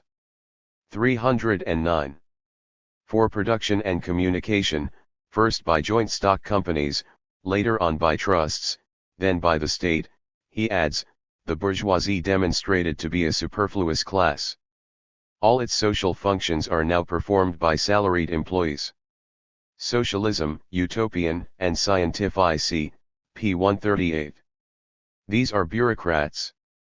The moment Lenin saw the Soviet, the new form of social organization created by the masses, he began to extend the concept, bureaucracy, to include not only officials of government but the officials of industry, all who were opposed to the proletariat as masters. This appears all through state and revolution and, in its most finished form, in the following. We cannot do without officials under capitalism, under the rule of the bourgeoisie. The proletariat is oppressed, the masses of the toilers are enslaved by capitalism. Under capitalism democracy is restricted, cramped, curtailed, mutilated by all the conditions of wage slavery, the poverty and misery of the masses. This is why and the only reason why the officials of our political and industrial organizations are corrupted, or more precisely, tend to be corrupted by the conditions of capitalism, why they betray a tendency to become transformed into bureaucrats, i.e., into privileged persons divorced from the masses and superior to the masses. This is the essence of bureaucracy, and until the capitalists have been expropriated and the bourgeoisie overthrown, even proletarian officials will inevitably be bureaucratized to some extent. Lenin's whole strategic program between July and October is based upon the substitution of the power of the armed masses for the power of the bureaucrat, the master, the official in industry and in politics. Hence his reiterated statement that if you nationalize and even confiscate, it means nothing without workers' power. Just as he had extended the analysis of capitalism, to state capitalism and plan, Lenin was developing the theory of class struggle in relation to the development of capitalism itself. This strengthened the basic concepts of Marxism. Marx says, the authority assumed by the capitalist by his personification of capital in the direct process of production, the social function performed by him in his capacity as a manager and ruler of production, is essentially different from the authority exercised upon the basis of production by means of slaves, serfs, etc. Upon the basis of capitalist production, the social character of their production impresses itself upon the mass of direct producers as a strictly 310. Regulating authority and as a social mechanism of the labor process graduated into a complete hierarchy. This authority is vested in its bearers only as a personification of the requirements of labor standing above the laborer. Capital, Volume 3, p. 1027. This is capitalist production, this hierarchy. The special functions are performed within the conditions of production themselves by special agents in opposition to the direct producers. p. 1025. These functionaries, acting against the proletariat in production, are the enemy. If this is not understood, Workers' control of production is an empty phrase. With the development of capitalism into state capitalism, as far back as 1917, Lenin, in strict theory, denounced mere confiscation in order to concentrate his whole fire upon the hierarchy in the process of production itself, and to counterpose to this, workers' power. It thus becomes ever more clear why the Stalinists in their theory will have nothing whatever to do with state capitalism and rebuke and stamp out any suggestions of it so sharply. The distinction that Lenin always kept clear has now developed with the development of capitalism over the last 30 years. It has now grown until it becomes the dividing line between the workers and the whole bureaucratic organization of accumulated labor, science, and knowledge, acting against the working class in the immediate process of production and everywhere else. This is the sense in which the term bureaucracy must be used in Russia. A higher social organization of labor. It is upon this Leninist analysis that the theory of state capitalism rests, and inseparable from this theory, the concept of the transition from social labor as compulsion, as barracks discipline of capital, to social labor as the voluntary association, the voluntary labor discipline of the laborers themselves. Lenin in the great beginning theoretically and practically wrote an analysis of labor in Russia which the development of society on a world scale during the last 30 years, now raises to the highest position among all his work on Russia. This must be the foundation of a Marxist approach to the problems of economics and politics under socialism. In that article Lenin did two things: a. Established with all the emphasis at his command that the essential character of the dictatorship of the proletariat was not violence and not mainly violence against the exploiters. It was the unity and discipline of the proletariat trained by capitalism, its ability to produce a higher social organization of labor. 311. B. Analyzed the communist days of labor given to the Soviet state and sought to distinguish the specific social and psychological characteristics of a new form of labor, and the relation of that to the productivity of labor. With all its mighty creations of a Soviet state and Red Army, and the revolution in the superstructure, it is here that the Russian Socialist Revolution could not be completed. The historical creative initiative in production, the subtle and intricate relations of a new labor process, these never developed for historical reasons. But there has been a vast development of capitalism and of the understanding of capitalism all over the world since the early days of the Russian Revolution. The British Chancellor of the Exchequer, the Stalinist bureaucracy, the whole capitalist class in the US, and in the US more than anywhere else, all declare that the problem of production today is the productivity of labor and the need to harness the human interest, i.e., the energy and ability of the worker. Many of them are aware that it is the labor process itself which is in question. What they see partially, contemporary Marxism must see fully and thereby restore the very foundations of Marxism as a social science. It is in the concrete analysis of labor inside Russia and outside Russia that the Fourth International can find the basis of the profoundest difference between the Third International and the Fourth International. The whole tendency of the Stalinist theory is to build up theoretical barriers between the Russian economy and the economy of the rest of the world. The task of the revolutionary movement, beginning in theory and as we shall see, reaching to all aspects of political strategy, is to break down this separation. The development of Russia is to be explained by the development of world capitalism and specifically, capitalist production in its most advanced stage, in the United States. Necessary for the strategic task of clarifying its own theory and for building an irreconcilable opposition to Stalinism, it is not accidental that this method also is the open road for the Revolutionary Party to the socialism inherent in the minds and hearts, not only of the politically advanced but the most backward industrial workers in the United States. It is for this reason that the analysis of the labor process in the United States must concern us first and only afterwards the labor process in Stalinist Russia. The mode of labor in the United States. Roughly, we may attribute the decisive change in the American economy to the last part of the 19th century and the first part of the 20th century, taking 1914 as a convenient dividing line. After World War I, the Taylor system, experimental before the war, becomes a social system, the factory laid out for 312. Continuous flow of production, and advanced planning for production, operating and control. At the same time there is the organization of professional societies, management courses in college curricula and responsible management consultants. Between 1924 and 1928 there is rationalization of production and retooling, Ford. 15. Along with it are the tendencies to the scientific organization of production, to closer coordination between employers, fusion with each other against the working class, the intervention of the state as mediator and then as arbiter. For the proletariat there is the constantly growing subdivision of labor, decrease in the need of skills, and determination of the sequence of operations and speed by the machine. The crisis of 1929 accelerated all these processes. The characteristic, most advanced form of American production becomes Ford. Here production consists of a mass of hounded, sweated labor, in which, in Marx's phrase, the very life of society was threatened, and opposed to it as a class, a management staff which can carry out this production only by means of a hired army, Bennett, of gangsters, thugs, supervisors who run production by terror, in the plant, in the lives of the workers outside production, and in the political control of Detroit. Ford's regime before unionization is the prototype of production relations in fascist Germany and Stalinist Russia. But, and without this, all Marxism is lost. Inextricably intertwined with the totalitarian tendency is the response of the working class.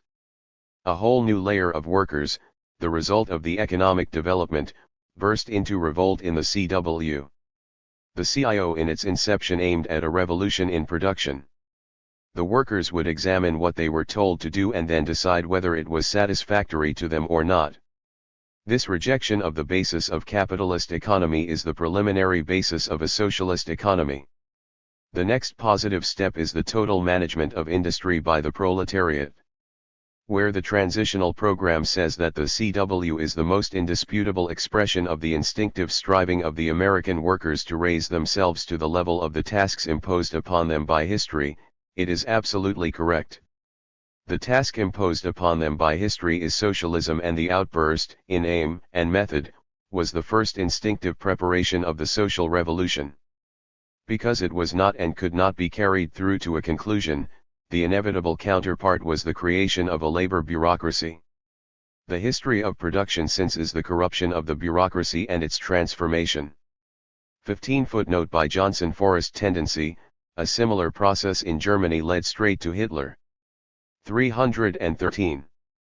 Into an instrument of capitalist production, the restoration to the bourgeoisie of what it had lost in 1936, the right to control production standards.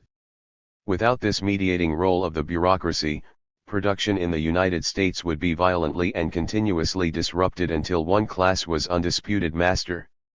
The whole system is in mortal crisis from the reaction of the workers. Ford, whose father fought the Union so uncompromisingly as late as 1941, now openly recognizes that as far as capitalism is concerned, improvements in technology, i.e., the further mechanization of labor, offers no road out for the increase of productivity which rests entirely with the working class. At the same time, the workers in relation to capitalism resist any increase in productivity. The resistance to speed up does not necessarily mean, as most think, that workers are required to work beyond normal physical capacity. It is resistance by the workers to any increased productivity, i.e., any increase of productivity by capitalist methods. Thus, both sides, capital and labor, are animated by the fact that for each, in its own way, the system has reached its limit. The real aim of the great strikes in 1946 and since is the attempt to begin on a higher stage what was initiated in 1936. But the attempt is crippled and deflected by the bureaucracy, with the result that rationalization of production, speed up, intensification of exploitation are the order of the day in industry. The bureaucracy inevitably must substitute the struggle over consumption, higher wages, pensions, education, etc., for a struggle in production. This is the basis of the welfare state, the attempt to appease the workers with the fruits of labor when they seek satisfaction in the work itself. The bureaucracy must raise a new social program in the realm of consumption because it cannot attack capitalism at the point of production without destroying capitalism itself. The series of pension plans which have now culminated in the 5-year contract with General Motors is a very sharp climax of the whole struggle. This particular type of increase in consumption subordinates the workers to production in a special manner after they have reached a certain age. It confines them to being an industrial reserve army, not merely at the disposal of capital in general but within the confining limits of the specific capitalist factory which employs them. The effect, therefore, is to reinforce control both of employers and bureaucracy over production. But along with this intensification of capitalist production and this binding of the worker for 5 years must go inevitably the increase of revolt, wildcat strikes, a desperate attempt of the working class to gain for itself conditions of labor that are denied to it both by the employers and the labor bureaucracy. While the bureaucracy provides the leadership for struggles over consumption, it is from the workers on the line that emerges the initiative for struggles over speed up. That is precisely why the bureaucracy, after vainly trying to stop wild 314 cat strikes by prohibiting them in the contract, has now taken upon itself the task of repressing by force this interruption of production.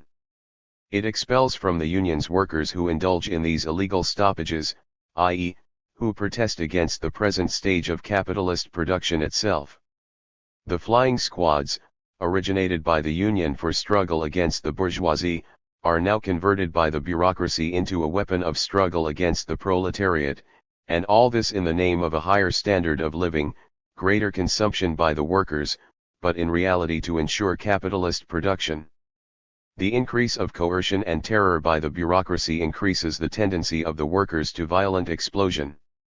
This tendency, taken to its logical conclusion, as the workers will have to take it, means the reorganization of the whole system of production itself, socialism.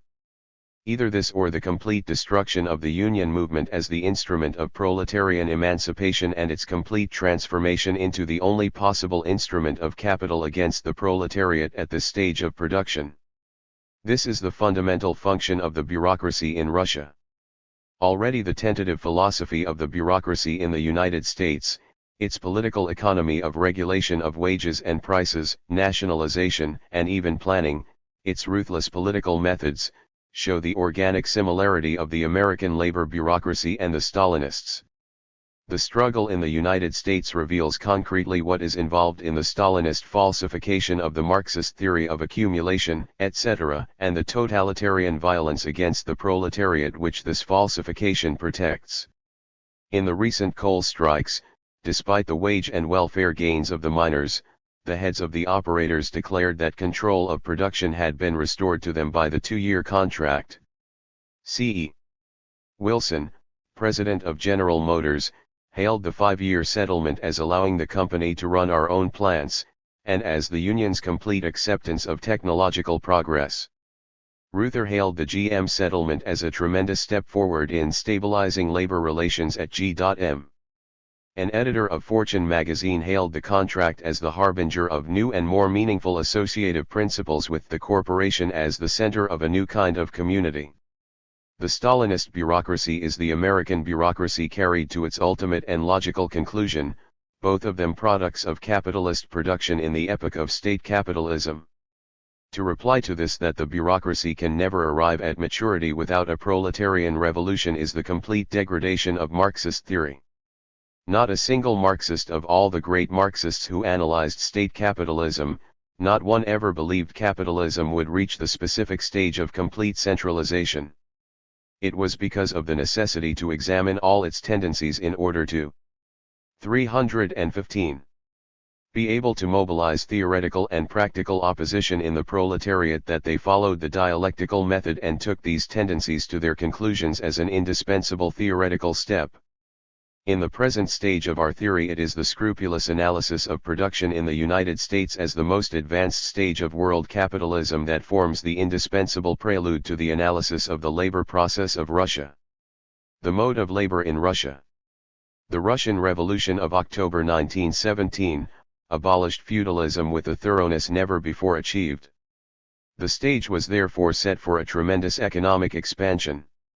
Lenin sought to mobilize the proletariat to protect itself from being overwhelmed by this economic expansion.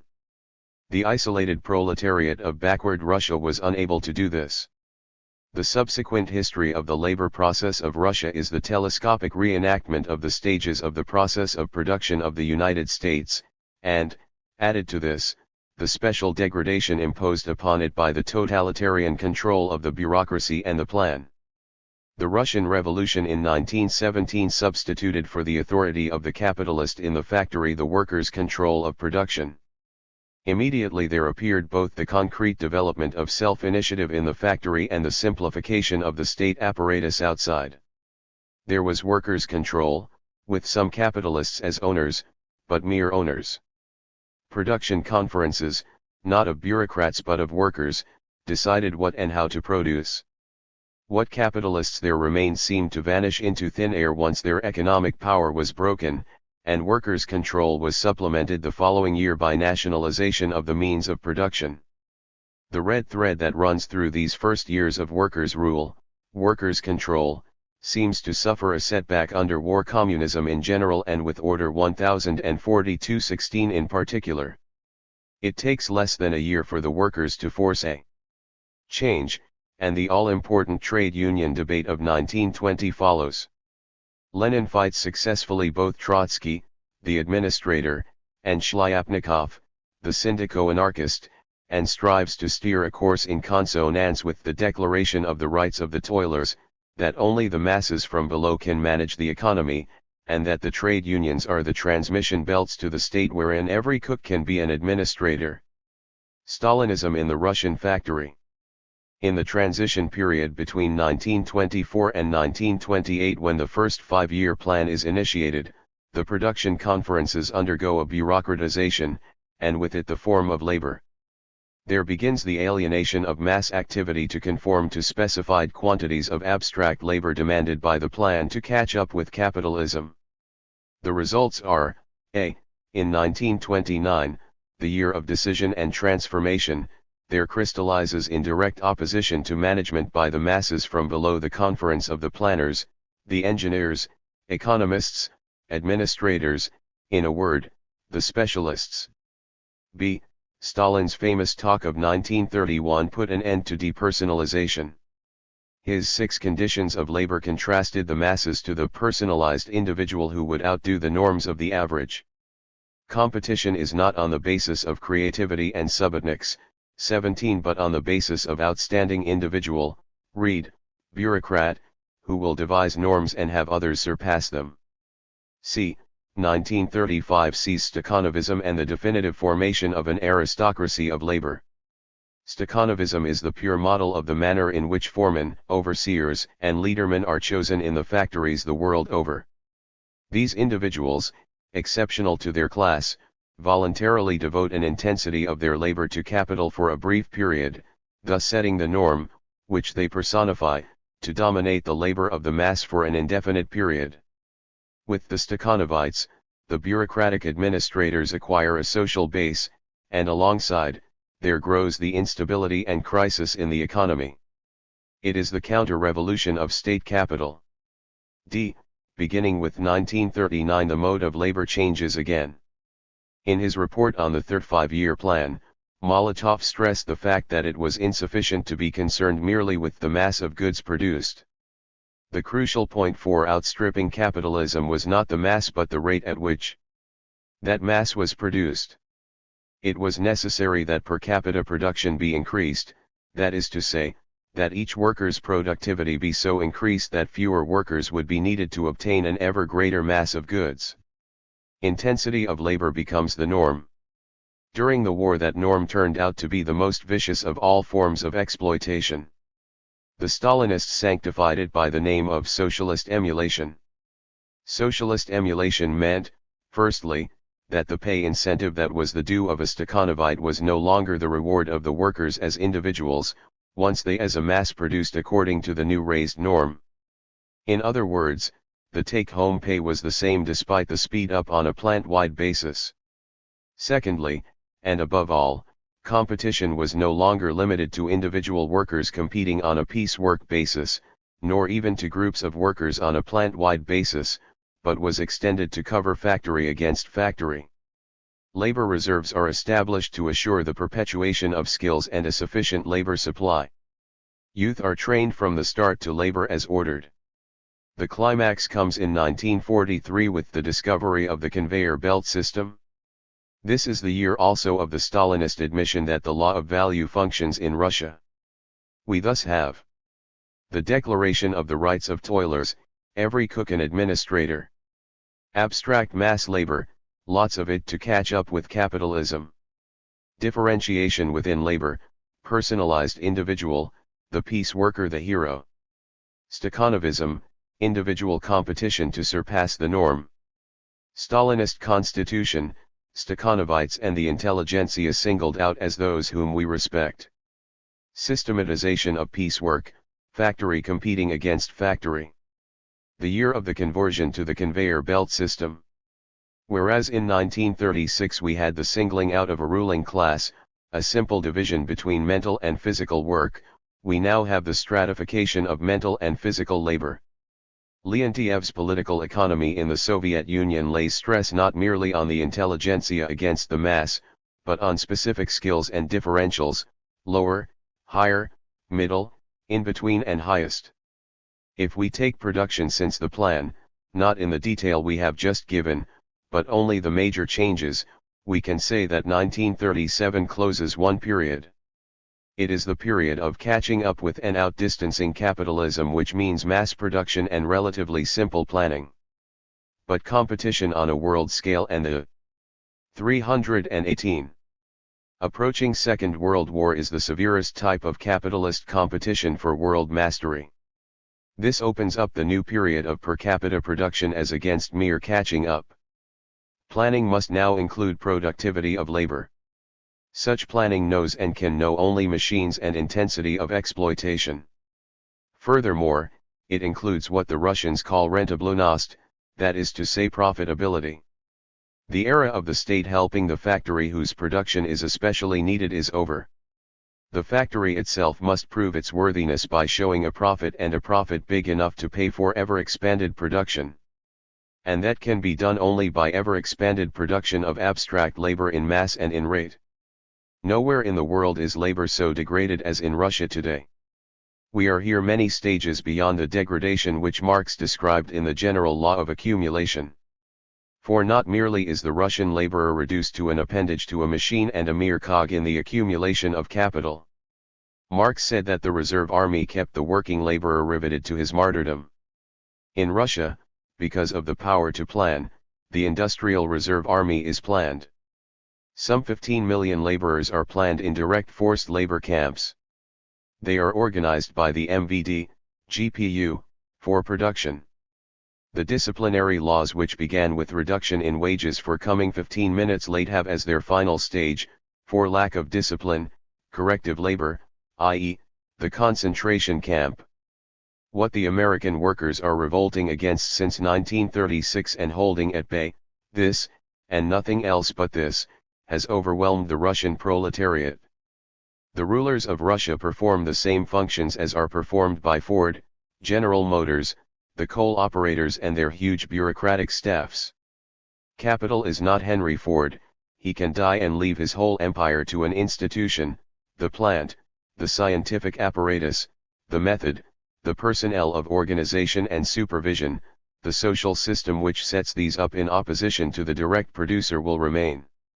Not inefficiency of bureaucrats, not prestige, powers, and revenue of the bureaucracy, not consumption but capital accumulation in its specifically capitalist manner, this is the analysis of the Russian economy.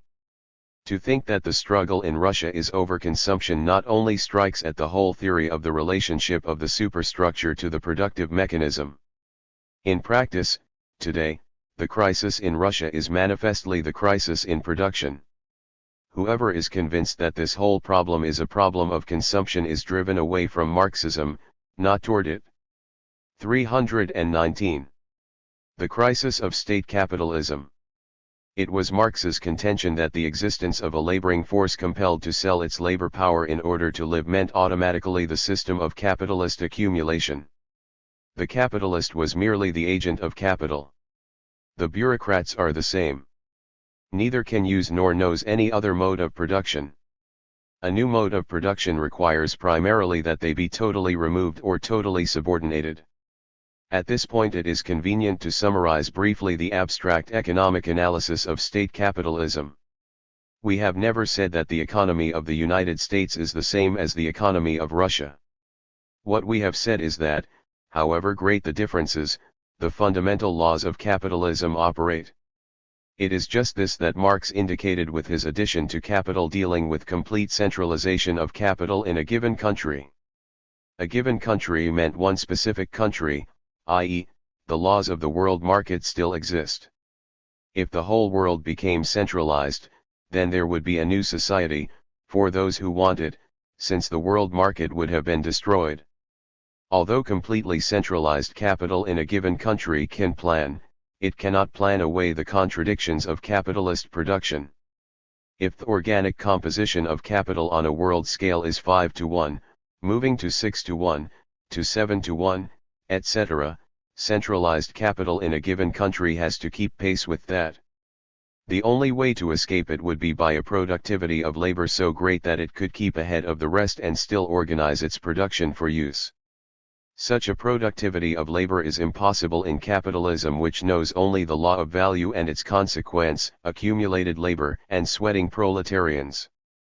That is precisely why Engels wrote that though formally, i.e., abstractly, complete state property could overcome the contradictions, actually it could not, the workers remain proletarians.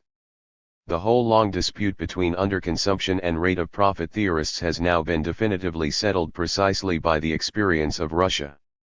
Lenin in 1917 repeated that state capitalism without the Soviets meant military penal labor for the workers. The Soviet power was the road to socialism. The struggle in Russia and outside is the struggle against military penal labor and for the Soviet power. The revolt which gave birth to the CIO prevented American capital from transforming the whole of American production and society into the system which Ford and Bennett had established. This monstrous burden would have driven capital still further along the road of accumulation of capital, domination over the direct producer or accumulation of misery, lowered productivity, barbarism, paralysis, and gangrene in all aspects of society. That was Germany. That would be the plan of capital, and with state property it is more free than before to plan its own ruin. 320. The totalitarian state in Russia prevents the workers from making their social and political experiences in open class struggle. But by so doing, it ensures the unchecked reign of capital, the ruin of production and society, and the inevitability of total revolution. The decisive question is not whether centralization is complete or partial, heading toward completeness. The vital necessity of our time is to lay bare the violent antagonism of labor and capital at this definitive stage of centralization of capital. Whether democratic or totalitarian, both types of society are in permanent decline and insoluble crisis. Both are at a stage when only a total reorganization of social relations can lift society a stage higher. It is noteworthy that in the United States the capitalist class is aware of this, and the most significant work that is being done in political economy is the desperate attempt to find some way of reconciling the working class to the agonies of mechanized production and transferring its implacable resistance into creative cooperation. That is of educational value, and many of its findings will be used by the socialist proletariat. In Russia this resistance is labeled remnants of capitalist ideology, and the whole power of the totalitarian state is organized to crush it in theory as well as in fact. We shall see that upon this theoretical analysis the whole strategy of revolutionary politics is qualitatively differentiated from Stalinism, inside and outside Russia. The Stalinists seek to establish themselves in the place of the rival bureaucracy. The rival bureaucracy seeks to substitute itself in the place of Stalinism. The Fourth International must not seek to substitute itself for either of these, not after, not during nor before the conquest of power. Theory and practice are governed by the recognition of the necessity that the bureaucracy as such must be overthrown. The bureaucratic administrative plan. We can now come to a theoretical conclusion about the question of plan and with it, nationalization. For the capitalist mode of labor in its advanced stages, the bureaucratic administrative plan can become the greatest instrument of torture for the proletariat that capitalism has yet produced. State property and total planning are nothing else but the complete subordination of the proletariat to capital. That is why in the invading socialist society we summed up our total theory in 2 points, the first of which is: It is the task of the Fourth International to drive as clear a line between bourgeois nationalization and pro. 321. Leaderian nationalization as the revolutionary Third International drove between bourgeois democracy and proletarian democracy. All theory for our epoch must begin here. But aren't state property and the plan progressive? State property as such and plan as such are metaphysical abstractions. They have a class content. Aren't trusts progressive? Lenin was asked in 1916. He replied, "It is the work of the bourgeoisie to develop trusts, to drive children and women into factories, to torture them there, corrupt them and condemn them to the utmost misery. We do not demand such a development, we do not support it, we struggle against it." But how do we struggle? We know that trusts and factory work of women are progressive. We do not wish to go backwards to crafts, to pre-monopolist capitalism, to domestic work of women. Forward through the trusts, etc., and beyond them towards socialism. The Bolsheviks and the World War, p. 495. We reply similarly. This is Marxism, the antagonism of classes. Under capitalism, private or state, all science, knowledge, organization, are developed only at the expense and degradation of the proletariat.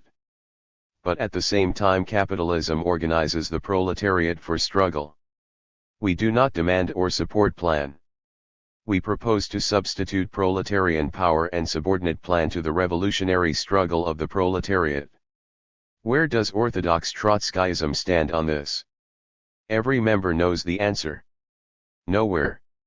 Its conception of plan is summarized in the slogan in the transitional program: the plan must be revised from top to bottom in the interests of the producers and consumers. The capitalist plan cannot be revised except in the interests of capital. It is not the plan that is to be revised. It is the whole mode of production which is to be overthrown. The whole analysis is in terms of, to use the underlined phrases of the transitional program, social inequality and political inequality. In The Revolution Betrayed, the chapter entitled The Struggle for Productivity of Labor deals with money and plan, inflation, rehabilitation of the ruble. It says that analysis of Stakhanovism proves that it is a vicious form of piecework. But it soon returns to the question of the ruble. And it finally ends on the note that the Soviet administrative personnel is far less adequate to the pro. 322. Productive tasks than the workers. Therefore, what is needed is more competence, more efficiency, less red tape, less laziness, etc. If the Russian bureaucracy were more efficient, more scientific, etc., the results for the Russian proletariat would be worse. The chapter Social Relations in the Soviet Union in The Revolution Betrayed deals with the privileges, wages, etc. of the bureaucracy in relation to the workers. Neither in the transitional program nor The Revolution Betrayed does analysis of the worker in the production process find any place, except where in the program the slogan is raised: factory committees should be returned the right to control production. In the analyses of orthodox Trotskyism there are a few references here and there to creative initiative being needed at this stage. That is all. All the slogans in the transitional program do nothing more than demand the restoration of democracy to where it was in 1917, thereby showing that the whole great experience of 30 years has passed orthodox Trotskyism by. World capitalism has moved to the crisis and counter-revolution in production. The program for the reintroduction of political democracy does no more than reintroduce the arena for the reintroduction of a new bureaucracy when the old one is driven out. But, after all, production relations must include somewhere workers, labor, the labor process, the place where the population is differentiated by function. The World Congress Resolution, Fourth Intimational UN, 1948, quotes from the revolution betrayed an elaborate summary by Trotsky of his own position in 1936. The worker in the labor process is not mentioned. The resolution asks, what alterations have to be made in the analysis following the development of the past 11 years? It begins, the social differentiation is the result of bourgeois norms of distribution, it has not yet entered the domain of ownership of the means of production. The struggle out of which the CIO was born, the domination of the machine, the drive for greater productivity, what about that? The orthodox Trotskyist in 1950 would have to reply, the question is not a question of production. It is a question of collective ownership, it is a question of the thieving bureaucracy taking for itself consumption goods which belong to the workers, it is a question of whether the bureaucracy passes laws of inheritance, it is a question in 1950 as it was in 1934 of whether the tendency to primitive accumulation will restore private property, etc., etc. Is this an injustice to orthodox Trotskyism? If it is, then what would it reply, and where is any other reply to be found? 323. 6. The theory of the party. A. The Stalinist theory and practice of the party is the direct result of the Stalinist conception of plan. The party consists of the elite, the most efficient, the most loyal, the most devoted, etc. The party mobilizes the proletariat, politically, economically and morally, to carry out the plan. There is here no parallel with the political parties and politics of capitalist competition and bourgeois democracy. In state capitalism, the state becomes capitalistic in the sense of administration, supervision, control against the proletariat. The party forms the state in its own image, which is the reflection of the productive process of state capitalism. That was the party of Hitler, despite historical differences, that is the party of Stalin. The Stalinist parties outside Russia function on the same model. Their attitude to the membership and the proletariat is that of an elite leading backward workers. All initiative, policy, direction comes from the Stalinist leaders. Society will be saved if it follows them, defends them, puts its trust in them. Historical circumstances may alter their practice, but in their fundamental conceptions there is no difference whatever between the CP in Russia and the CP in the United States. B. Upon the basis of its analysis of state capitalism and plan, the Leninist party must form its own revolutionary theory of the party. The party is, in Lenin's words, based upon the factory but upon the progressive cooperation aspect of the factory, unity, discipline, and organization of the working class, in unalterable opposition to the theory and practice of the elite. Every age has its own specific development of production and its specific social relations. Each separate international has its own separate, and antagonistic, conception of the party which is rooted in its own social base and its conception of its political tasks in relation to that base.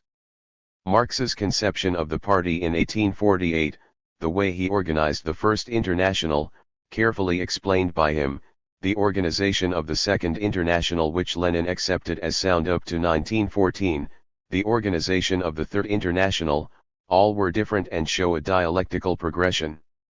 Lenin never conceived of a mass party of 2.5 million people before the struggle for power. The whole of the Stalinist theory and practice of the organization of the party is based upon the administrative bureaucratic plan. Conversely, the Revolutionary Party expands and develops its own theory on the basis of the vast revolutionary upheavals which are stimulated in the proletariat by the structure of state capitalism. The European proletariat in Italy. 324. In France, in Spain, and the American proletariat, have already shown us that from the beginning of the social revolution, the proletariat as a whole will be organized to become the state and to manage production. Here concretely is the embodiment of Lenin's reiterated phrase to a man which was impossible of realization in backward Russia in 1917. Not only does the revolutionary proletariat of our age make its tremendous mass mobilizations, the petty bourgeoisie does the same as in the Nazi Party and the almost overnight creation of the French Rally of Millions by de Gaulle. The Stalinist leaders aim to control the mass proletarian mobilizations in exactly the same manner as de Gaulle aims to control those of the petty bourgeoisie. The Leninist Party in 1950, in practice where it can, but in theory always, must be the expression of the mass proletarian mobilization aimed against the bureaucracy as such. This bureaucracy in Russia, in France, and Italy, even where it is in opposition, and in the United States is the embodiment of the plan of state capitalism. No question is more important theoretically, not only internally but externally, than this of the relation between party, the state, and the plan. For theoreticians and millions of workers everywhere it is the central question. No substantial section of any society today will die in defense of private property. That today is dead.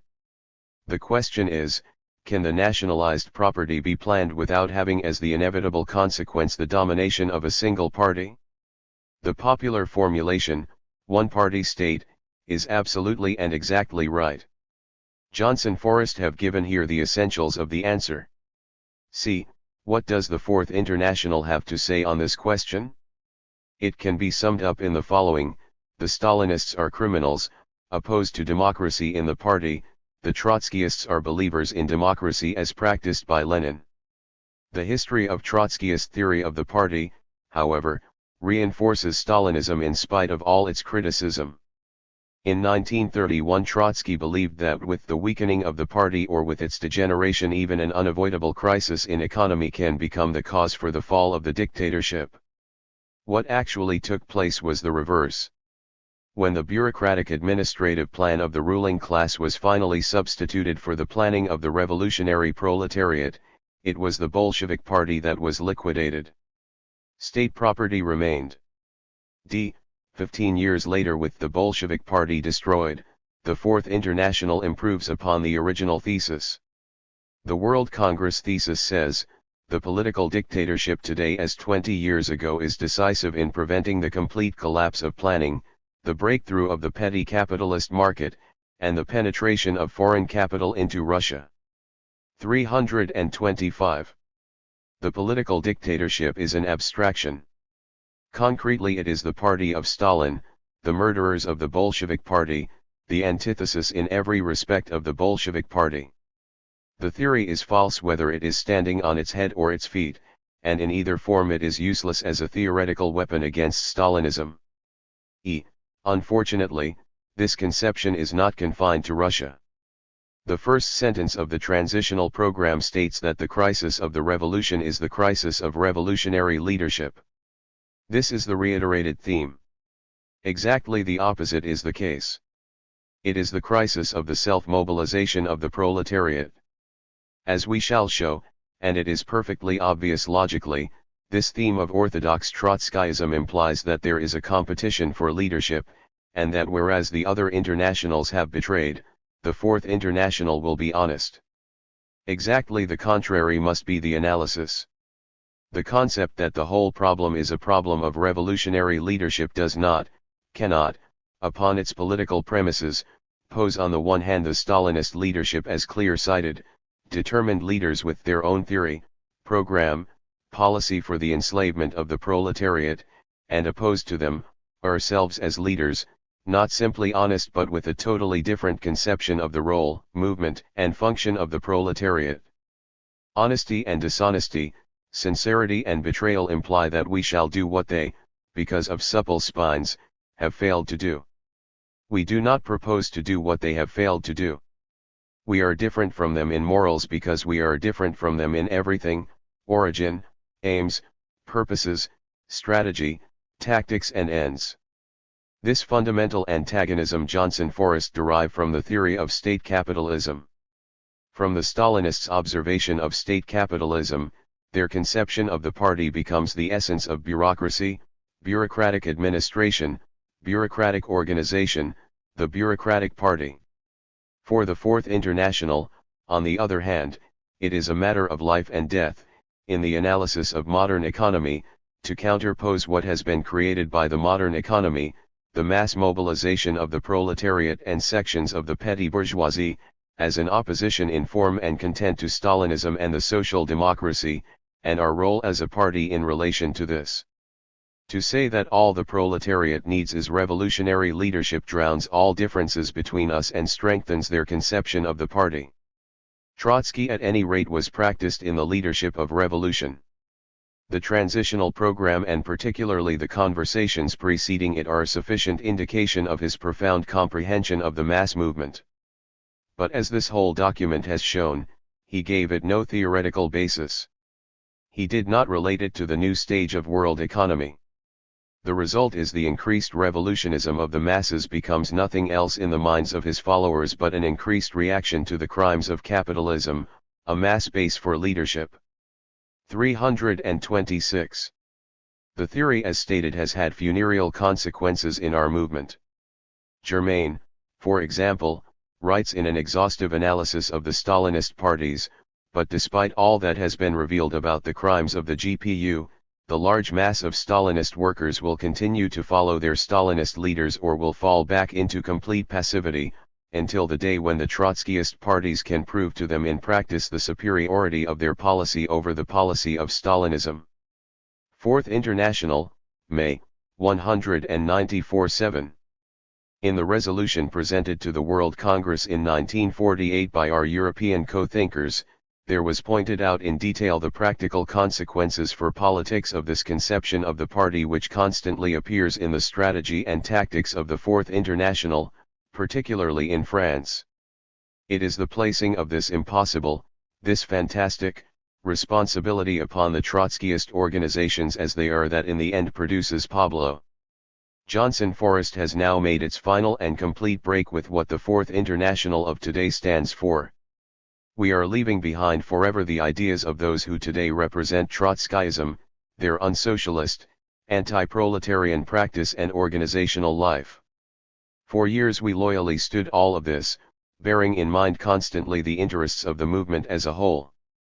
But by now things have reached a stage where we have to fly not only from their dehumanized politics but from their social immorality and the personal degeneration and ruin to which this movement is now rapidly reducing members of the organization, from the most highly placed and long experienced leaders and functionaries to rank and filers, old and new. We have formally participated in the discussion that took place during the last period. Our political discussion with the Fourth International has now been completed. What we have to do now is to describe how the dehumanized brutes who could see in the barbarism of Stalinism the road to socialism have pursued the same degenerate politics in the life of the party and in their own political personalities. We call this document the balance sheet completed. In 1947, when we left the WP Workers' Party, we published a balance sheet, dealing ostensibly with the WP but in reality analyzing the ideas and practices of all who represented Trotskyism, at home and abroad, organizationally and ideologically. Now, after nearly 4 years in the SWP, we can complete the balance sheet. What we have to say is this: there is nothing to choose between these two parties. One is headed towards Menshevism, the other towards Stalinism. But the basic causes of their degeneration, the processes by which it has developed. 328. And the concrete phenomena by which this is expressed are absolutely the same in both parties. The SWP is the WP over again. We wrote in the balance sheet: the WP has no policy, neither on the character of the epoch nor on the nature of the Stalinist parties nor on American perspectives nor on the Negro question. There is complete democracy, a perfect example of a democratic jungle. But in politics at a given moment it is necessary to say something decisive. The party learns then from Schachtman what the line is, and in its uncertainty and confusion must follow. Behind all the anarchistic freedom of speech, the one solid political reality is Schachtman's political response at a given moment to political and organizational pressure by which he decides the political line for today. The result is the leader principle and clique politics carried to an extreme degree. p. 18. The SWP has now arrived at the same situation. Their attachment to the organization in and for itself irrespective of politics or principled conduct is all that matters. What is Stalinism, what is Titoism, what is a centrist party, nobody knows. At a given moment the leader decides and the rest follow. We said of the WP in the balance sheet. As the petty bourgeois Democrats of all stripes seek to protect the democracy of elections and votes in a world going to pieces, so the petty bourgeois revolutionaries seek frantically to preserve democratically their views and their ideological life. This for them is the party. The SWP has now reached the same stage. The same cliquism, the same endless discussion of ideological differences, the same willingness to agree to disagree, all these climax the retrogressionist politics of the WP. These are now present in full force in the SWP. And, as always, this is called democracy. The objective roots of the degeneration are the same. Basically the world's situation today is that there are two great masses of capital competing for world mastery, the USA and the USSR. Each of these has its own labor bureaucracy, the one, the social democracy, the other, Stalinism. Revolutionary politics must oppose both from the basis of the revolutionary proletariat or be continually drawn in one direction or another. 329. We shall show that neither the SWP nor the WP sees the proletarian revolution in the US as a realistic possibility. Hence each capitulates to the labor bureaucracy, the one in the form of Rutherism and the other in the form of Stalinism. The WP tries to build the politically organized labor movement around Ruther as an arena in which it can work and grow. As long as it is given the chance to make loud declarations of principle, it will work for Ruther or join any opposition strong enough. The SWP in its own sphere does exactly the same. It seeks in the growing power of Stalinism elbow room in which to find a place for itself. It will join with Titoism which seems able to offer some base. The political tendencies we have long ago defined. The concrete symptoms are new and in their way conclusive. In the balance sheet we insisted on page after page that the degeneration of the WP was due to its incapacity to pose to itself the revolution in the United States. But we insisted from the first page to the last that this was an experience of international significance. We repeated over and over again the phrase, de te fabula narrator, i.e. the story being told in reality is about you. We meant to say, we are talking about the WP, but you are going the same way. In our resolution of 1948 we wrote, the World Congress of the Fourth International will fail to achieve its elementary tasks if it does not recognize that two dangerous tendencies have penetrated deep into the international. One tendency represented by the IKD. A grouping among the German Trotskyists and the Shachmanites wavers continuously between the proletarian revolution and an implicit Menshevism. The other, represented by the present French minority, Geoffroy tendency, wavers continuously between the proletarian revolution and Stalinism. The one tendency reflects the power of American imperialism, the other the power of Stalinist Russia. The one tendency is refracted directly into the labor movement through social democracy, the other through the Stalinist parties. But in the revolutionary movement, both these forces are united in a common fundamental premise, their skepticism and pessimism of the capacity of the proletariat to achieve the international socialist order, sole solution to the universal crisis and the most immediate needs of the masses. It is the struggle against these tendencies around which the World Congress must revolve. We accepted the guidance of the movement with our eyes open. We tried not to be offensive in tone but we were absolutely clear. 330. From this inevitable degeneration we excluded the SWP. We praised Cannon's The Coming American Revolution. We quoted from it. We wrote, this is the key to the past, the present and the future of the American movement. p.23, but that turned out to be a flash in the pan. The degeneration is now complete, the WP to Menshevism and the SWP to Stalinism. The concrete phenomena of degeneration are the same in both parties.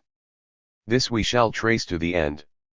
Just as the WP plays with the social democracy, while denouncing American imperialism and the labor bureaucracy, The SWP plays with the Stalinist parties, while denouncing the Russian bureaucracy and the communist parties. But as we look closely at both these unprincipled maneuverers, it becomes clear that the SWP is infinitely worse. Their so-called defense of Russia is the most shameful and unmitigated dishonesty we have ever seen or heard of in the revolutionary movement. Defense of a workers' state or a colonial country carries with it certain clear-cut and very serious obligations. These hypocritical scoundrels have led a whole movement to disaster, ruined themselves and thousands of revolutionaries, besmirched the principles for which Trotsky fought all his life, all in the name of the defense of Russia, and now that the chips are down, they squirm out of the concrete steps in which they ought to educate the party to carry out its tasks.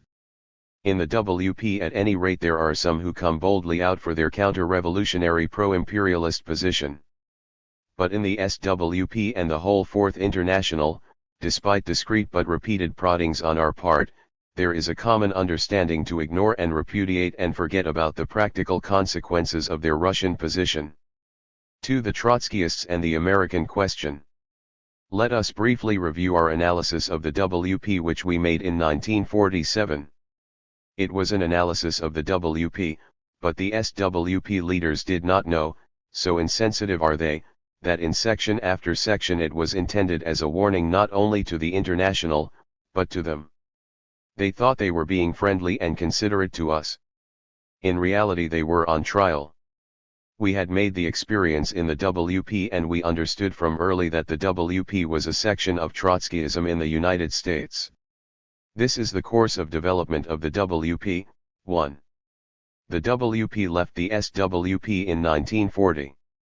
Its main purpose was to build a mass party in the United States. 2.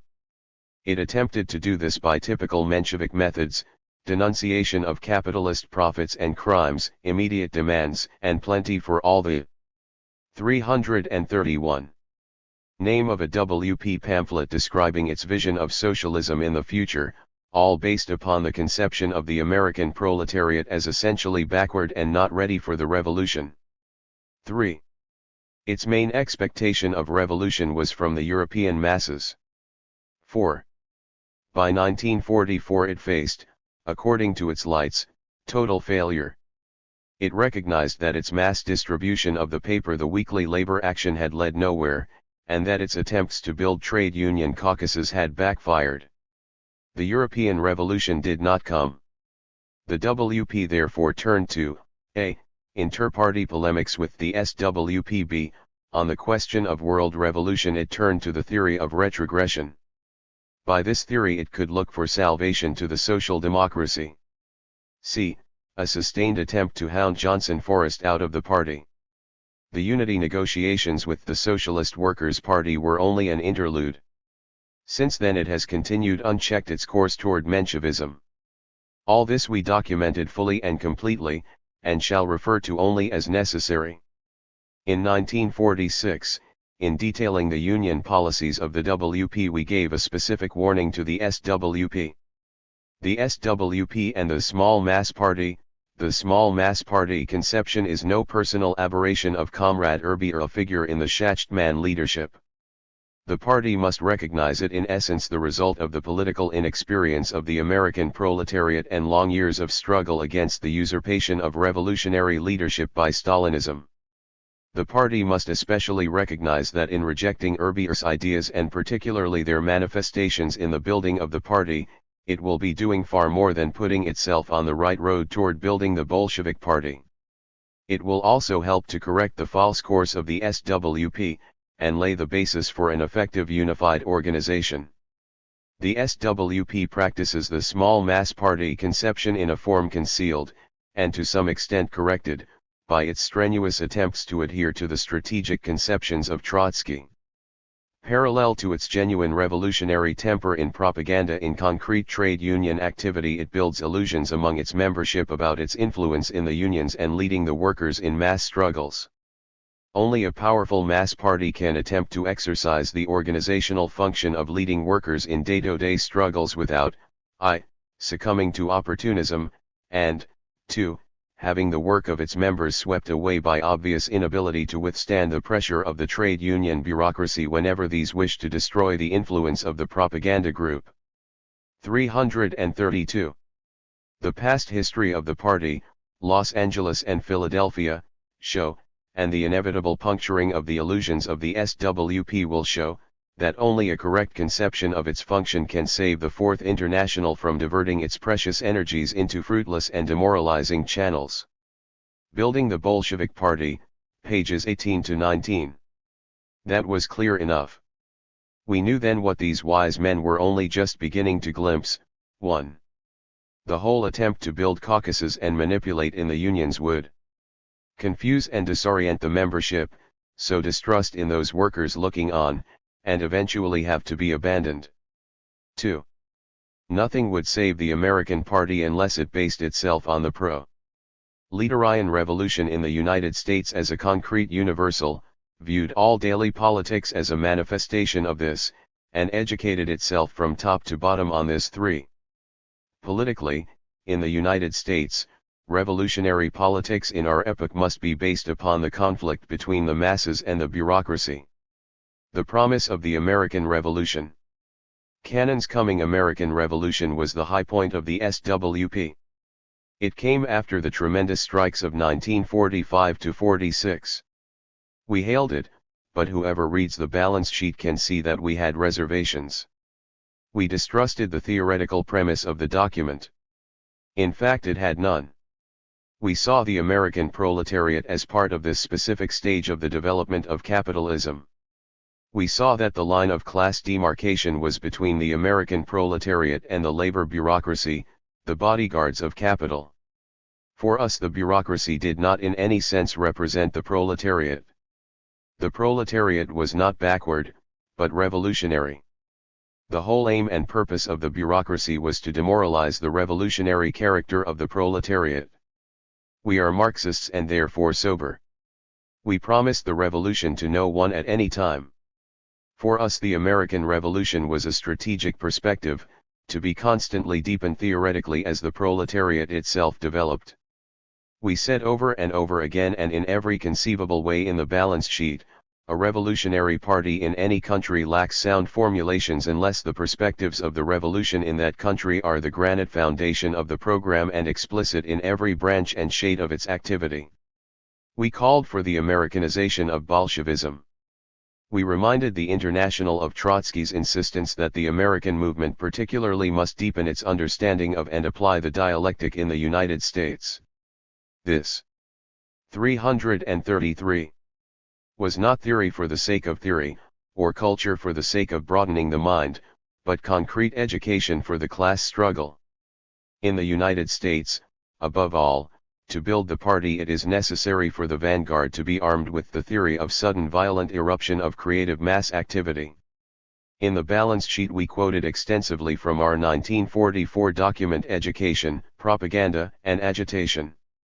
We mapped out the tasks with regard to Americanization and internationalization, Americanization and problems of modem culture, Americanization and historical materialism, Americanization and labor, Americanization and Marxian economics, Americanization and dialectical materialism. We knew that either the SWP would see this clearly, do this work and take these steps, or it would be totally lost. It is now lost. If it had this in the us, it would never run after Tito. The party would have risen up against any Titoization of American Bolshevism. But at that time, though our ideas were clear enough, they were abstract. We came in determined to make the experience thoroughly and completely. All this was and is Greek to the SWP. We soon found out that the coming American Revolution had been taken by the membership and some leaders literally as a promise and as a reward for the sacrifices of which they are so painfully conscious. For them the revolution was on the order of the day. And when it did not come, disillusionment set in. By the fall of 1947 a long mournful wail of a speech by the leader showed clearly in what a superficial sphere of ideas the party, from top to bottom, moved. They had the mental attitude of children who had been promised candy and had been disappointed. They were told to be patient and be good children and the candy would come someday. This was the situation in the SWP when the beacons of hope flared from the colors of Tito's break with Stalin. To us the SWP leadership seemed to go stark raving mad. The public statement that Tito and his Leninism were the greatest things that had ever happened to Trotskyism, the public statement that the dark night of Trotskyism was over and the dawn, Tito, had now appeared, there revealed the morass of helplessness and despair that permeated the cadres of the majority. Here maybe was a way out, and with a growing momentum they clutched at it. This further paved the way for the leap towards Stalinism.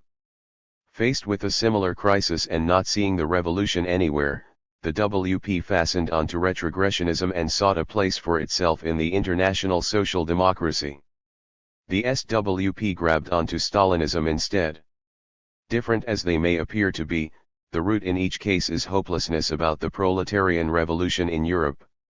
The constant pleading for new, young blood is the best confirmation that such reinforcements are not arriving.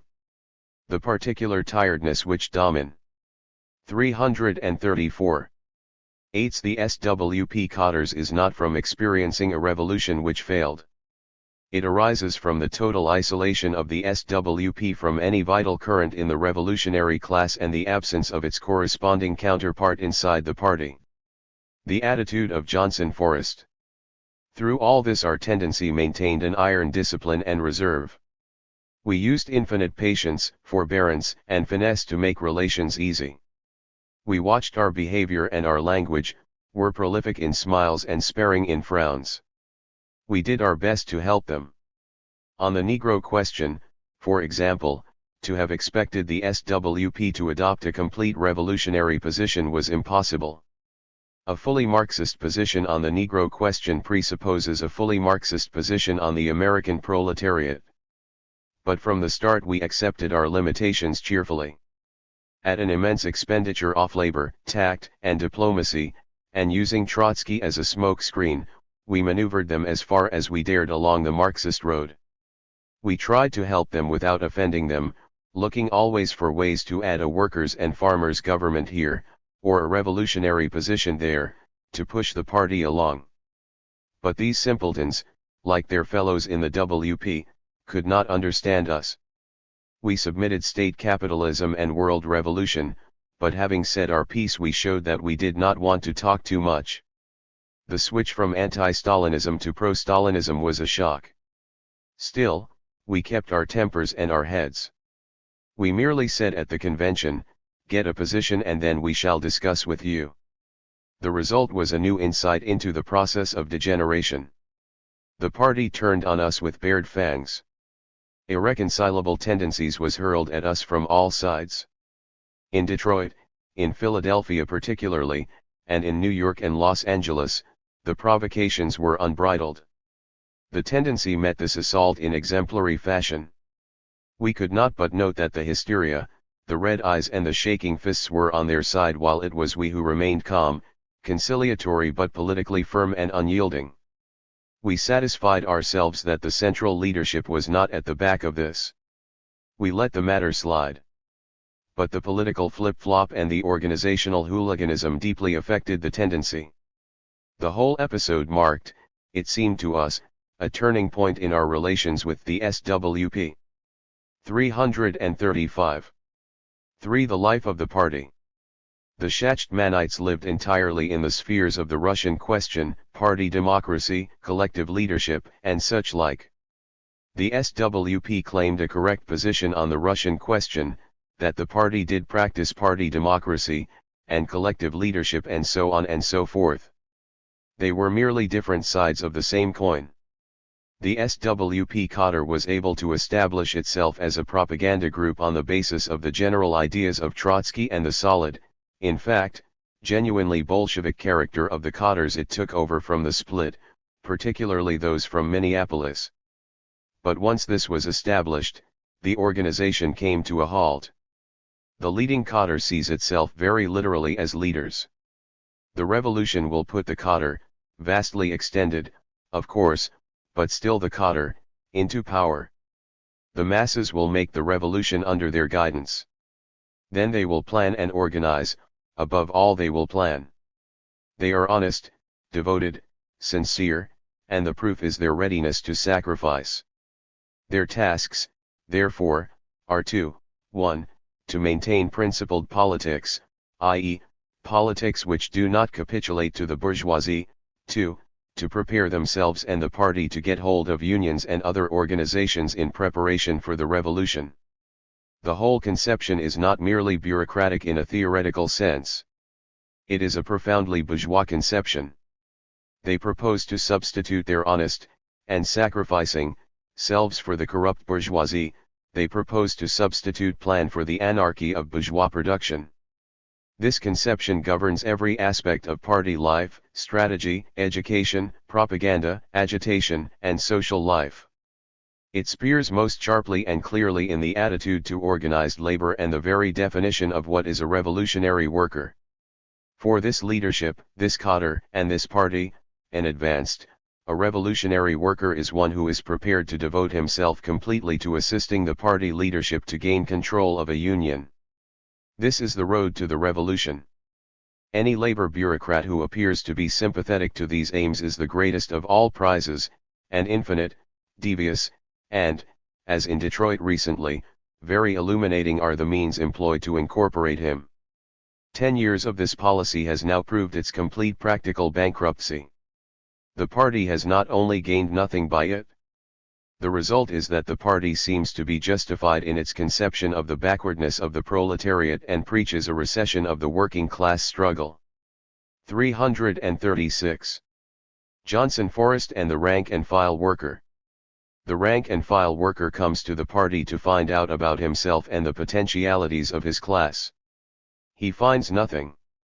And limited, handicapped, circumscribed as we have been able to demonstrate that new inexperienced comrades and friends without long experience of Marxism, trained and educated by us, have been able to participate in various spheres of the class struggle as effectively as any others in the party in similar circumstances.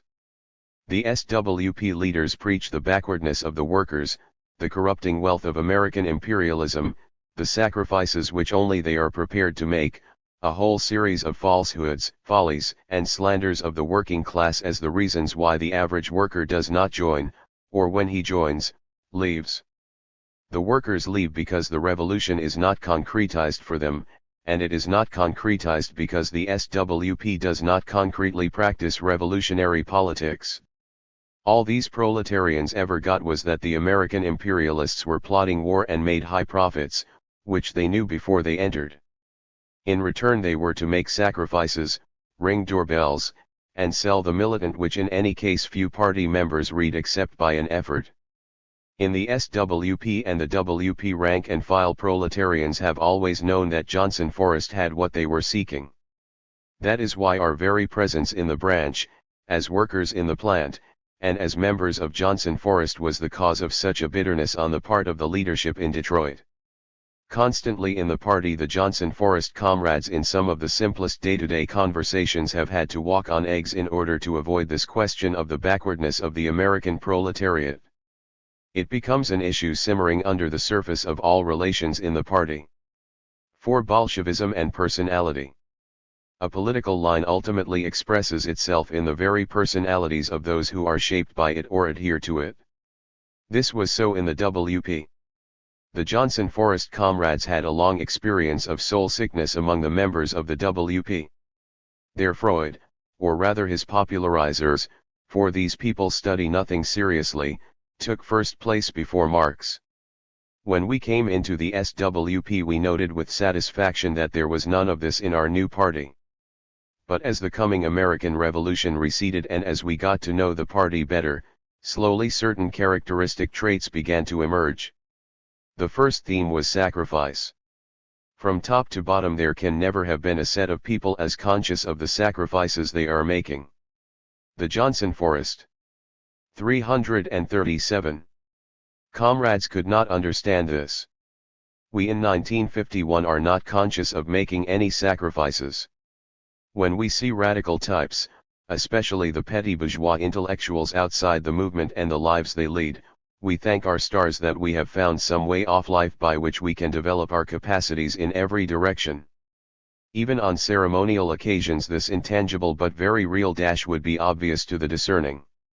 Along with the recital of the great efforts and suffering and heroic deeds of the past, there was often a peculiar maudlin humanitarian note of sacrifice, and of going to bed at night conscious that one had worked not for self but for humanity. This came straight from the 19th century. Among the Johnson Forest comrades, one went to bed at night personally conscious, if of nothing else, that one was doing what one had to do, not for anyone else, but for one's own self. In line with this we noticed also the readiness with which the women cotters, and particularly the wives of the leaders, burst into tears at any moment. From the top to bottom of the party they swam in maudlin self-pity. In a political party every recurrent phenomenon is a political symptom. As we grew to know these better, the genuine political significance of this became dear. Both the WP and the SWP have been educated on a theory of the party. They themselves, their party, would somehow, by some means, grow and reach the head of the masses, and seize the power, and thus give them the chance to plan. Both have now awakened to the fact that this dream which sustained them for years is nothing but a dream. As usual their reactions were parallel. The WP, seeing that there was no party, called off the revolution and sought to attach itself to the social democracy. The SWP, seeing that there was no revolutionary party, decided that the Stalinists would somehow become one. Each in its own way abdicated. But the abdication expresses itself in the bitterness against renegades, the constant reminders of the great sacrifices which the renegades could not and cannot endure, and the ready tears. Normally this would be of only psychological interest. But we lived and worked with them.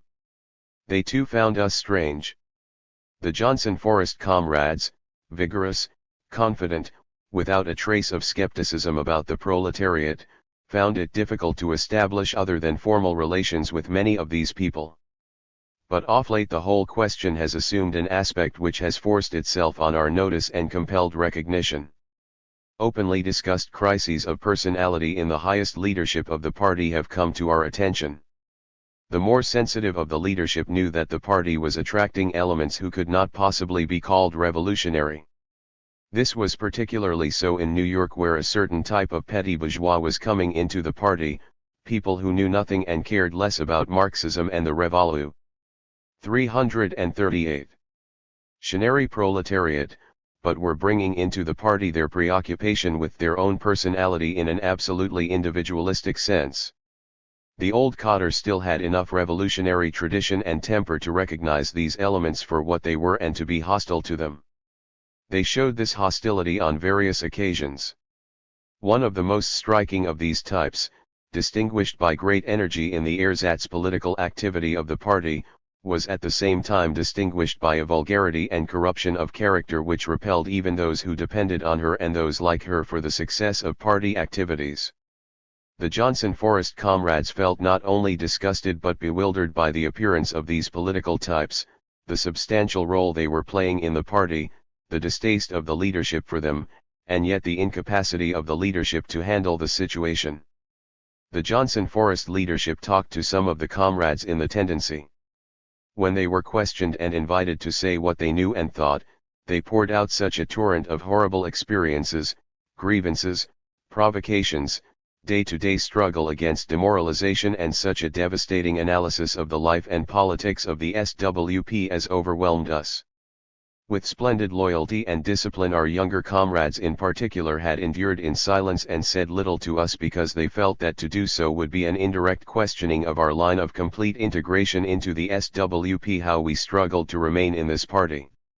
Every SWPer knows that.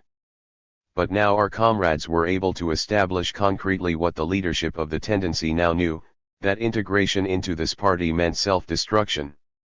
As we understood ourselves and where we were, the cry became unanimous. Let us get out of here at once. It is a political gas chamber. We do not trust this leadership even to carry out its own political line. None of our comrades who is in any difficulty can trust himself to them. Even those who are not degenerate are ready to support those who are when their crimes are discovered. We do not want to discuss with them.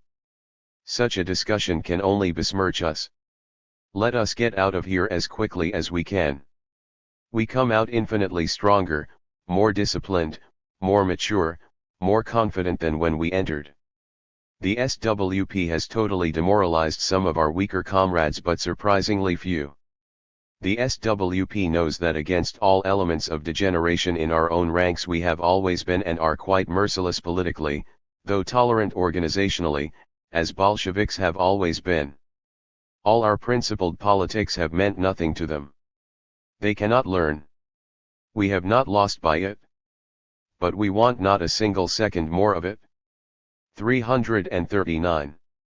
In conclusion, we must make clear that not all the leaders and all the members of the SWP are degenerate. It would be ridiculous to say that. There are in the leadership and far more, in the party, good comrades with whom we have worked satisfactorily and who we would be sorry to leave behind.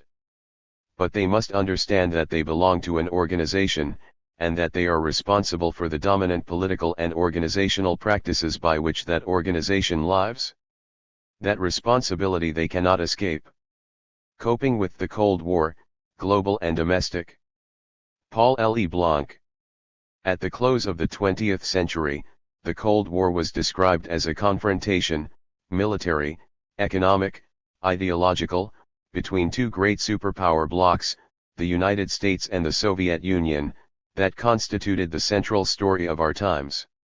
For us Trotskyists, this posed particular challenges, both in regard to Marxist theory and practical politics, matters already discussed in the introductory chapter of this volume as well as in chapters 3 and 5. As this chapter's first two essays by James P. Cannon indicate, the political and intellectual pressures bearing down on the revolutionary left were intense, and the same was true within the labor movement and beyond.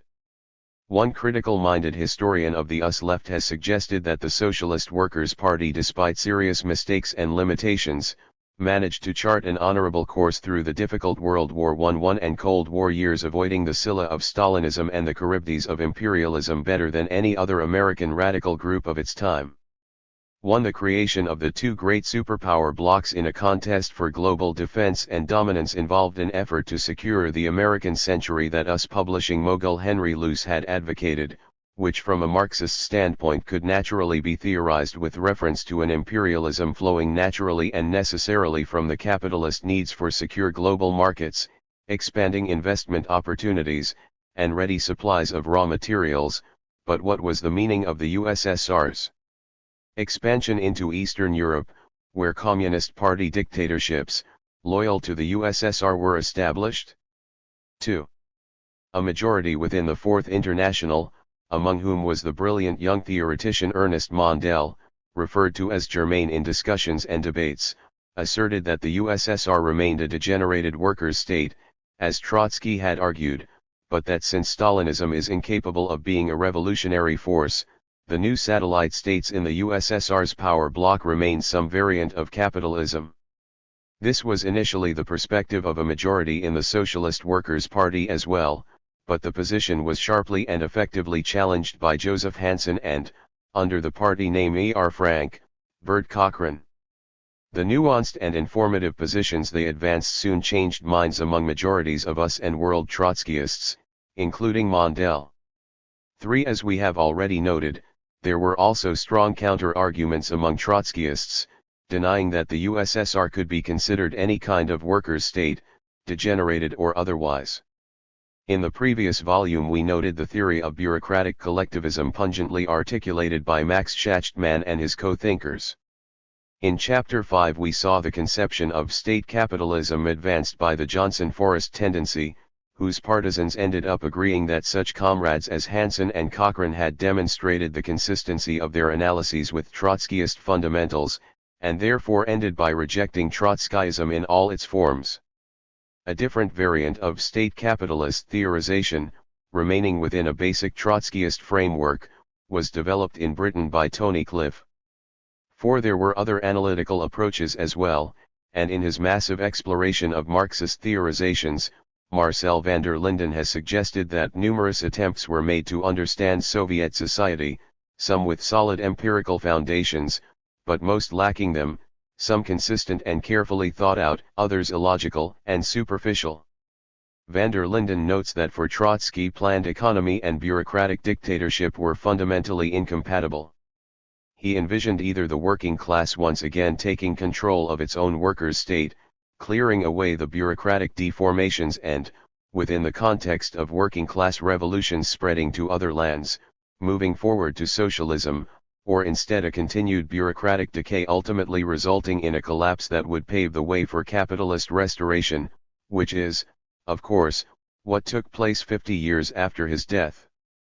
The weak point in Trotsky's conceptualization was pinpointed by his one-time follower in Britain, Tony Cliff, and articulated by others as well. If the emancipation of the working class is the act of the working class, then you cannot have a workers' state without the workers having power to dictate what happens in society. Van der Linden himself suggests that useful insights can be drawn from each of the divergent currents flowing from the Trotskyist tradition. 5. The momentous popular revolution which swept through China in the late 1940s, and which continued to transform it through the 1950s, not only had a powerful impact among revolutionary-minded people throughout the world, but also posed important political and theoretical challenges for us Trotskyists. The article by Lu Fujian, one of several party names used by South African-born Frank Glass, who had spent many years in China, provides a clear and very positive survey of China's history and of the 1949 revolutionary triumph. How best to understand the nature of the Chinese Communist Party and the perspectives of its presumably Stalinist leaders, particularly Mao Zedong, in this period commonly spelled Mao Zedong, would be matters to which Glass and his comrades would return more than once. As we will see in the final volume of this documentary trilogy on us Trotskyism, this resulted in fierce debates within the SWP.6. A serious examination of the global confrontation between Stalinism and imperialism highlights, on both sides, the increasing dominance of bureaucratic structures, including within the labor movements that happen to be associated with and central to both sides. 7. That is an important dimension in the readings offered in this chapter, with the selections by Carey and Cannon giving special attention to issues of bureaucracy and democracy in the workers' movement and struggle for socialism. 1. American Stalinism and Anti-Stalinism. 1947. James P. Cannon. 1. Stalinism and Anti-Stalinism in Europe. 8. 343. Recent events afford us an occasion to present our point of view once again on the complicated and many-sided problem of Stalinism in the labor movement of the United States. The red-baiting drive on the one side, and the growth of anti-Stalinist sentiments in the ranks of the militant workers on the other, seem to require a re-examination of the question, and a more precise definition of the real nature of Stalinism. The blind fight against the Communist Party is unavailing. The workers must give thought to the why and how, in order to fight Stalinism in a manner that will serve their own interests. Otherwise they run the risk of falling into the trap of their worst enemies, who are currently raising a hue and cry against the Communist Party with other objectives in mind. The Stalinist pestilence, like many other things good and bad, was imported from Europe. The American aspect of the question can be seen more clearly in its true light against a background review of the situation in the countries of Western Europe, where Stalinism is now a burning and decisive question and is the subject of much discussion. For our part, we believe that a frank discussion among those anti-Stalinists who strive for the socialist goal should serve to clarify the issue and thus aid our cause. It is known that we are and have been for a long time opposed to Stalinism, or to any conciliation with it whatever. We started on this theme more than 18 years ago and have been hammering away at it ever since. We welcome cooperation with other opponents of Stalinism, but we believe that such cooperation can be fruitful only if there is some basic agreement as to the nature of Stalinism, and agreement also that the fight against Stalinism is part of the general anti-capitalist struggle, not separate from it nor in contradiction to it. So that there may be no misunderstanding, let us make our position clear at the outset. We believe that the greatest and most menacing enemy of the human race is the bipartisan imperialist cabal at Washington. We consider the fight against war and reaction in the United States to be the first and main duty of American revolutionists. This is the necessary premise for cooperation in the fight against Stalinism. Those who disagree with us on this point do not understand the reality of the present day, and do not talk our language. An understanding of the perfidious character of Stalinism is the beginning of wisdom for every serious, class-conscious worker, and all anti-Stalinists who are also anti-capitalist should try to work together. But anti-Stalinism, by itself, is no program for common struggle. It is too broad a term, and it means different things to different people. There are more anti-Stalinists now than there were when we started our struggle 18 years ago, especially in this country where Stalinism is weak and Trumanism is strong, and they are especially numerous in New York, and not all of them are phonies. But very few of the current crop of vociferous anti-Stalinists have anything to do with us, or we with them. That is not because of exclusiveness or quarrelsomeness, either on their part or ours, but because we start out from different premises, conduct the struggle by different methods, and aim at different goals. Many anti-Stalinists devote their arguments exclusively to the terrorist activities and totalitarian methods of the Stalinists. This is a rather common approach to Stalinism nowadays, but in our opinion it is an incorrect one. We believe it puts the question in too narrow a frame and provides neither an explanation of the monstrous phenomenon of Stalinism nor an adequate program by means of which the revolutionary workers can rid the labor movement of this plague.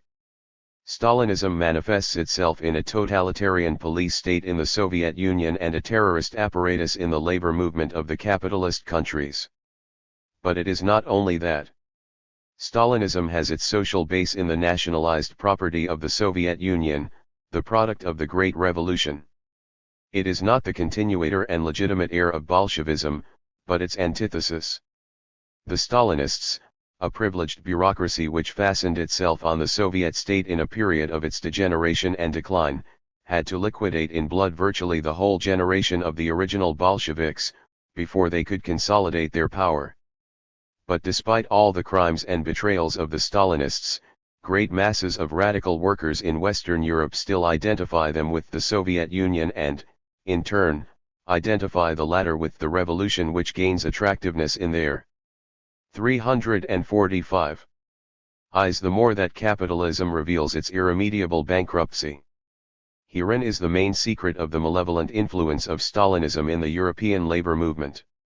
By far the greatest power of Stalinism derives from the illusion in the minds of the European workers that Stalinism means communism as represented by the Great Russian Revolution.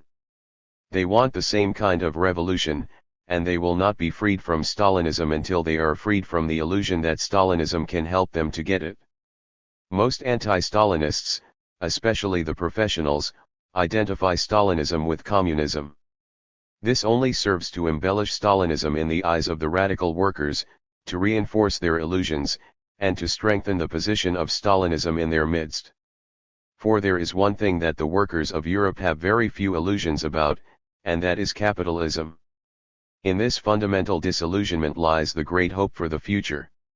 2 world wars within one generation, with their sum total of 40 million dead and uncounted wounded, the wholesale destruction of material culture in Europe, the crises, the unemployment and insecurity between the wars, and the universal hunger, poverty and misery at the end, all this has served to convince the masses of European workers in their bones that they have no further need of the social system which engendered these horrors and promises nothing better for the future. The workers of Western Europe can see a way out only along the lines of socialism. They demonstrate their will to socialism at every opportunity, as in the revolutionary upsurge following the conclusion of hostilities, in the subsequent elections, etc. And when they think of socialism, they look to the East, not to the West. They have had victorious democracy brought to them twice already in the shape of guns and bombs from America, and they don't want a third visitation of that blessing. How to explain the well-established fact that the workers follow the Stalinists in increasing numbers, while the social democratic parties are more and more pushed out of the labor movement and obliged to base themselves on a predominantly petty bourgeois composition?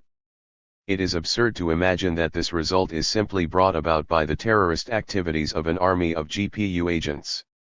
No, the sweeping movement of the masses is to be explained by the fact that they think the Stalinists represent socialism more truly and more militantly than do the Social Democrats. Those who do not take due note of this phenomenon and make it the starting point of their tactical struggle may rail all they please against the Stalinists, but they will not defeat them in the European labor movement. The illusions of the masses as to the real nature of Stalinism are continually nourished and kept alive by the Stalinist propaganda machines with their poor 346. Affected technique of demagogy and mass deception. Stalinism is, first of all, a political influence in the labor movement in the capitalist countries. And it exerts this influence, primarily, not as a police force or a terrorist gang, but as a political party. The fight against Stalinism is first of all, and above all, a political fight. This political fight will never make any serious headway with the radicalized workers, and they are the ones who are decisive, unless it is clearly and unambiguously anti-capitalist from beginning to end. No propaganda that bears, or even appears to bear, the slightest taint of Trumanism will get a hearing from the anti-capitalist workers of Europe. That kind of anti-Stalinism which is currently popular in the United States is absolutely no good for export. We have no reason to minimize the terrorist apparatus of Stalinism, unexampled in its magnitude and monstrousness in all history. It is a bloody and fearsome thing, we have paid enough in blood to know it. This terrorism must be exposed and fought. We must keep the pitiless light of publicity shining on it. But the exposure of the terrorist activities of the GPU is only one part, important to be sure, but not the most important part of the struggle against Stalinism. Leaving out of consideration altogether the capitalist demagogues who exploit the fraudulent slogan democracy versus totalitarianism for their own imperialistic purposes, there are a great number of people who sincerely hate Stalinism for its violence and terror, its bloody and awful tyranny, its utter disregard for human life and human dignity. But in their revulsion against this horror, which does them credit, no doubt, they fall into the same basic error as that of the Stalinists themselves. They overestimate the power of naked force. The Stalinists think that violence can accomplish anything, and this fallacy will eventually facilitate their downfall. Many of their opponents likewise imagine that violence and terror are omnipotent, able to repeal the historical laws explained by Marx. It is wrong to make a fetish of violence and terror, to see only the GPU and not the tens of millions of communist and socialist workers in Europe. It is fatally wrong to lose faith in the ability of these workers to overcome their illusions and take their destiny into their own hands.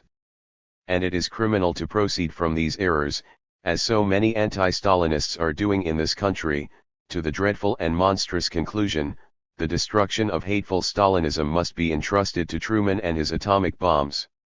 If Stalinism were merely a totalitarian police state in the USSR and a terrorist apparatus in the labor movement of the capitalist countries, then the struggle against the terrorists by publicity, exposure, and any other means at our disposal would be the main, if not the only, task. But the problem doesn't end there, it only begins. The real fight against Stalinism, the main fight, takes 347. Place on the political field. That is the way Trotsky explained the question and conducted his struggle. And that is why the Stalinists have always regarded Trotskyism as their most serious and consistent enemy. Trotsky's method must be the model for the revolutionary workers of the present day. The influence of Stalinism today is stronger in France and Italy than in the countries of Eastern Europe which have experienced Russian occupation, and stronger by far than in the Soviet Union itself. To those who are prostrate before the fetish of police and gangster violence, who see the Stalinist police machine ruling supreme everywhere, over a vast domain in the East, this may appear as an astonishing, even as an absurd statement. But it is true and can be demonstrated. Stalinism has 1 million members in the party in France, and controls the trade union federation with its 6 million members. In Italy the number of party members is even greater. In these two countries it appears from all the evidence that Stalinism virtually dominates the proletarian sector of the population, along with a substantial section of the peasantry. From all reports, the socialist parties in Western Europe, in France and Italy especially, steadily lose their working class support to the more radical appearing rival. This tremendous mass influence of the Stalinists is not the result of police measures. In the main it is the product of the illusions of the masses, nourished and reinforced by the demagogy and deception of the Stalinist propaganda machine. On the other hand, reports from Eastern Europe, where the first approaches of the victorious Red Army were greeted by revolutionary uprisings and mass acclaim, indicate that the workers have already been sadly disillusioned and the moral position of Stalinism has apparently been hopelessly shattered. The conditions are maturing there for the construction of genuine socialist, or communist, parties, anti-Stalinist as well as anti-capitalist. What, then, can be the real situation within the Soviet Union itself, after all the bitter, bloody years? Can the masses still believe in Stalinism? Are there any illusions left? The known reaction of the masses in the occupied territories should give us the answer. The very fact that the terror, instead of mitigating, grows worse from year to year, with the police apparatus swelling to ever more monstrous proportions, all this testifies not to the strength of the Stalinist regime within the country, but to its weakness, to its isolation and lack of mass support. The Stalinist regime in the USSR, isolated from the masses and ruling by terror alone, is weakest at the moment when it appears to be most secure. The strongest assaults of the Nazi military machine proved unable to bring about the downfall of the regime in the USSR from within. And that is convincing evidence we think that the Russian masses don't want liberation from accursed and hated Stalinism in the shape of capitalist restoration and the colonial dismember. 348. Meant of the country. But one strong revolutionary demonstration from the outside can bring the whole regime, with all its apparatus of repression and terror, crashing down in ruins. The salvation of the Soviet Union, or rather what is left of it, from the curse of Stalinism, depends in the first place on a strong revolutionary impulse from Europe or America, or some other part of the world. This impulse will come, we firmly believe, and this will change everything. This task of liberation belongs to the workers. It cannot be farmed out to their class enemies, the Anglo-American imperialist gang, in the hope that somehow something good will come from the greatest evil. To assign the task of liberating the Soviet Union and the labor movement of the West from Stalinism to Truman and his atomic bombs is to renounce faith in the future of humanity, to pass a premature death sentence on civilization. We must go back to Marx, and reassert and be guided by his affirmation that the emancipation of the working class is the task of the working class itself. Only on that basis can we make an effective common front against Stalinism and free the labor movement from its malign power and influence. Only on that basis can we see the future clearly and prepare for it. In a personal letter a prominent European anti-Stalinist wrote, "I sincerely do hope that all anti-Stalinist elements of the socialist camp will be able to form a united front in the difficult days ahead. We share this hope and heartily support it as a program, with only one explicit proviso: those whom we count in our socialist camp must be real socialists and not bourgeois agents masquerading as such, not ignoble stooges of Yankee imperialism, not Truman socialists." The revolutionary socialist movement in Germany during and following the First World War had to reconstitute itself in mortal struggle against those traitor socialists who had led the German workers into the imperialist slaughter, the Kaiser socialists, as they were derisively called. The best hope today for the German workers, and not only for the German workers but for all the workers everywhere, all over the world, is that they will succeed by their own efforts and with their own strength in cleansing the labor movement of the influence of both the Stalin communists and the Truman socialists. That is the way to victory and socialism. There is no other way. To the Communist Party and the Red Baiters. The Communist Party, which served American capitalism well during the war, and in return basked in its favor, is getting into trouble again. The American Stalinist support of the Kremlin in the current diplomatic conflicts is provoking. 349. Retaliatory measures from the owners of America and their servitors. American Stalinism is under heavy attack along a wide front in the United States these days, and this time it is a real attack which takes on more and more the color of persecution. Red baiting is the order of the day. The powerhouse behind the assault on the Communist Party and its trade union positions and peripheral organizations is the National Association of Manufacturers. On the political field it is led, of course, by the Republican-Democratic coalition in Washington, as part of the propagandistic build-up to put the home front in shape for a war against the Soviet Union, which is being deliberately planned and prepared.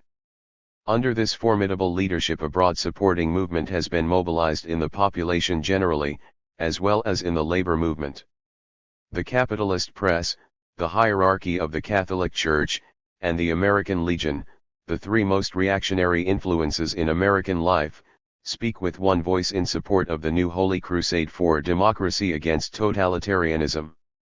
Almost the whole of the non-Stalinist trade union bureaucracy has taken its place in the campaign. The Association of Catholic Trade Unionists, a sinister, priest-ridden outfit which menaces the unions with a split along religious lines, is very active and aggressive in the pogrom against the commies. Drawing encouragement from the governmental campaign and the general reactionary trend in the country, the ACTU grows ever bolder and more brazen in its attempts to switch the Allegiance.ce of the progressive trade unions from Moscow to Rome. The rear of the anti-Stalinist United Front is brought up by a vociferous assortment of New York Social Democrats and ex-radical intellectuals who do their best to supply the ideology for the frenzied campaign. The current drive against the Stalinists is labeled anti-communist, and every attempt is made to identify the two terms, Stalinism and communism, in the popular mind. This is the result of ignorance on the part of some and of deliberate deception on the part of others who know better, but in any case it is completely false. And that is the reason why the whole campaign, while it is undoubtedly weakening some of the organizational positions of the Stalinists and dislodging them from some strategic posts in the trade union movement, and furnishing not a few Stalinist careerists an excuse to run for cover, is actually strengthening the moral position of the Communist Party. The ranks of the sympathetic radical workers and party members are being solidified by the crude reactionary ballyhoo, and the support of new groups of workers is being drawn to the party, which is made to appear as the persecuted revolutionary opponent of the big money sharks and their anti-labor plus atomic war program. For example, the CP, according to the Daily Worker, raised a defense fund of $250,000 in less than 20 days. This important sum could 350 properly be posted in the financial report of the party treasurer as a free donation from the associated red baiters. We Trotskyists, as everybody knows, are also against Stalinism and have fought it unceasingly and consistently for a very long time. But we have no place in the present all-inclusive united front against American Stalinism. The reason for this is that we are anti-capitalist. Consequently, we can find no point of agreement with the campaign conducted by the political representatives of American capitalism in Washington, with the support of its agents in the labor movement and its lackeys in the literary and academic world.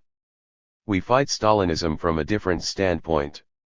We fight Stalinism not because it is another name for communism, but precisely because of its betrayal of communism and of the interests of the workers in the class struggle. Our exposition of the question is made from a communist point of view, and our appeal is directed not to the exploiters of labor and their various reactionary agencies of oppression and deception, but to the workers, who have a vital interest in the struggle against the capitalist exploiters as well as against perfidious Stalinism. The problem of advanced and progressive workers is to learn how to fight Stalinism without inadvertently falling into the camp of capitalist reaction and thus hurting only themselves. For this it is necessary, first of all, for them to understand the question and to get a clear picture of the Communist Party, of what it used to be and how it came to be the hideous thing it is today. The Communist Party of the United States originated as an honest revolutionary organization designed to serve the interests of the working class. By degrees, over a period of years, and from causes which are known and can be explained, this same party was transformed into an agency of imperialism in the labor movement, from communist to anti-communist.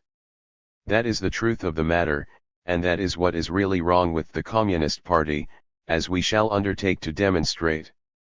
In doing so we hope to convince the militant workers that they must think and discriminate in taking their position on Stalinism and anti-Stalinism. It is a fatal error to think that rapacious American capitalism can be effectively fought under the banner of Stalinism. It is a no less fatal error for them to allow their hatred of the disruptive and treacherous methods of the Stalinists to push them into the camp of capitalist reaction. The Communist Party of the United States is not a newcomer on the labor scene, it is already 28 years old, and in that time has gone through a curious evolution. It was originally constituted by the revolutionary left-wing section of the Socialist Party. The struggle of this left wing for a revolutionary program, which they had carried on as a faction of the SP for a number of years, finally culminated in a split at the September Convention in 1919. The 351 new party quickly enlisted many of the most militant representatives of the RWW and other radical formations of the earlier day, and was in fact the legitimate successor and continuator of pre-war revolutionary radicalism in the United States. The party unfurled the banner of the Russian Revolution, which was the veritable banner of authentic communism, affiliated itself to the newly created Communist International founded by Lenin and Trotsky, and declared war on American capitalism. The party from its very beginning encountered the fiercest persecution on the part of the Democratic government at Washington. Those were the days of the notorious Palmer raids. The members suffered wholesale arrests and imprisonments even before the new party had had an opportunity to properly constitute itself. In the fierce persecution of that period the party was driven underground and was compelled to conduct its activities illegally for several years. Under the fierce onslaught of reaction and persecution many fell by the wayside, but the main cadres of the new party stood firm, held fiercely to their revolutionary convictions, and gradually fought their way back into the open as a legal party. Due to the inexperience of the leadership, numerous mistakes were made, but the early CP was an honest working-class party, carrying on an uncompromising struggle against capitalism and defending the interests of the workers as best it could. In the early and middle 20s the party attracted to itself the best, most idealistic, and self-sacrificing of the advanced workers and soon became the recognized organizing center of American labor radicalism, while the Socialist Party fell into innocuous, senile decay and the trade union bureaucracy became more and more subservient to the capitalist exploiters and their governmental agencies. But toward the end of the 20s, while the prosperity boom was still riding high, the picture began to change. This party, which began with such bright promise, whose founding members had been inspired by such honesty, courage, and idealism, eventually fell victim to the innumerable pressures of its hostile environment, as had happened with other workers' parties many times in the history of the international labor movement. Degeneration set in, and the party began to lose its revolutionary character. From an irreconcilable enemy of capitalism, the party was changed, by degrees and over a long period of time, into a treacherous and servile tool of capitalism. This was shown most glaringly during the recent war, when the Stalinists became the worst jingoes and strike-breakers in the labor movement, and when Browder, then the official chief of the party by grace of Stalin, even went so far as to offer to shake hands with J.P. Morgan. The Communist Party became anti-communist, the most perfidious enemy of authentic communism. 352. That is what really happened. But the course of degeneration did not go unchallenged. The genuine communists, the Trotskyists, revolted against the degeneration and the betrayal as soon as it was first discerned, organized a determined fight against it, were expelled from the party in 1928 and organized a new movement on the old program, which is today known as the Socialist Workers' Party. Thus the banner of communism, which the official Communist Party renounced, was not lost or surrendered to the class enemy. It was taken up and carried forward by the Trotskyist minority who believed then, as they believe now, that it is not the program of communism which has been discredited and refuted but only those who have deserted and betrayed it. 3. The degeneration of the Communist Party derives from the same source as the degeneration of their professional opponents, the labor fakers of the old school who are flanked by the New York ex-radical intellectuals and socialist or ex-socialist labor skates. This source is the pressure of the capitalist imperialist environment, which they lack the historical foresight and the moral strength to resist. The Stalinists and the anti-Stalinists equally share an awe-stricken prostration before the seeming invincibility of American capitalism and a corresponding lack of faith in the proletarian revolution, in the power of the workers to save the world by reorganizing it on a socialist basis. This delusion, and it is the most tragic of all delusions, is the main psychological source of all varieties of opportunism in the labor movement. It transformed one-time opponents of capitalism into its agents and servants. The opponents of Stalinism, with the exception of those who fight it from a revolutionary point of view, suffered essentially the same degeneration as did the Stalinists, from the same basic cause, and the degeneration is complete in each case, as we hope to demonstrate. This degeneration consisted in shifting their basic allegiance from one class to another. The converted Stalinists campaign in every election, and all the year around, on their basic slogan, "Socialism is not the issue." And if they have their way it will never be the issue. The Social Democrats and the repentant ex-communist and ex-socialist intellectuals coyly refer to themselves nowadays as liberals, although in truth they are not even very liberal.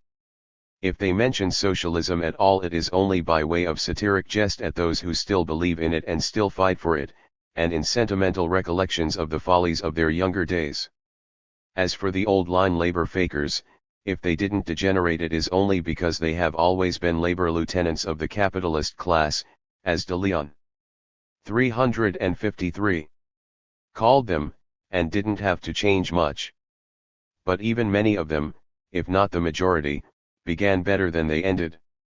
Not a few of them started out as trade union militants and picket captains who showed energy and courage in defending the immediate interests of the workers in struggles against individual employers. Lacking socialist consciousness and any broad and comprehensive view of the class struggle as a whole, they succumbed to the pressure of the class enemy even more easily than did the ex-communists and ex-socialists, but the end result is essentially the same: the transformation of working-class militants into conservative bureaucrats who view the conflict of labor and capital as a struggle without a goal. It may be maintained that we overstate the case or oversimplify it by thus seeming to identify two currents in the labor movement, the Stalinists and the anti-Stalinists, who appear to be always at each other's throats in the fiercest antagonism. But this contention can be granted only conditionally, and within very narrow limits which do not encroach upon the essence of the question. It is not even correct to say without qualification that the two quarreling factions of traitors to the working class serve different masters. True, the immediate allegiance of the anti-Stalinists is to America's imperialist government of the 60 families, while the Stalinists are indubitably the direct agents of the Stalin regime in the USSR. But the Kremlin gang is itself an agency, and the most important agency, of imperialism in the world labor movement. That is its most essential role.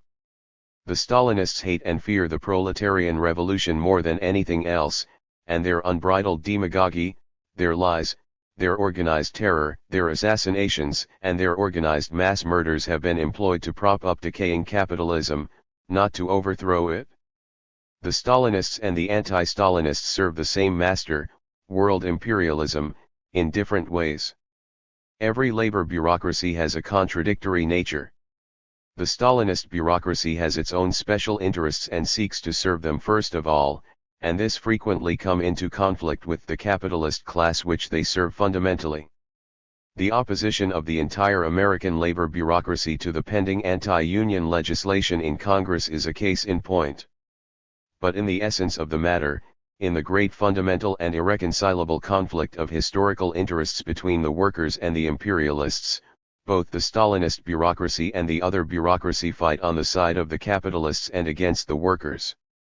The fierce struggle between them is a clique struggle, and not a principled struggle. The anti-capitalist ideology of the radical intellectuals and the socialist labor leaders and functionaries was scarcely more than skin deep to start with. Their transformation from fellow travelers of the proletariat into fellow travelers of the bourgeoisie was accomplished so quickly and easily and smoothly. 354.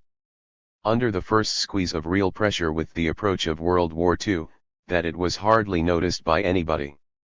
They hardly noticed it themselves. The degeneration of the Communist Party along the same lines, however, was a far more serious matter.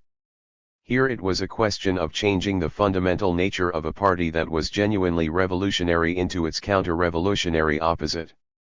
This took a much longer time and was unavoidably accompanied by the most violent and bloody convulsions.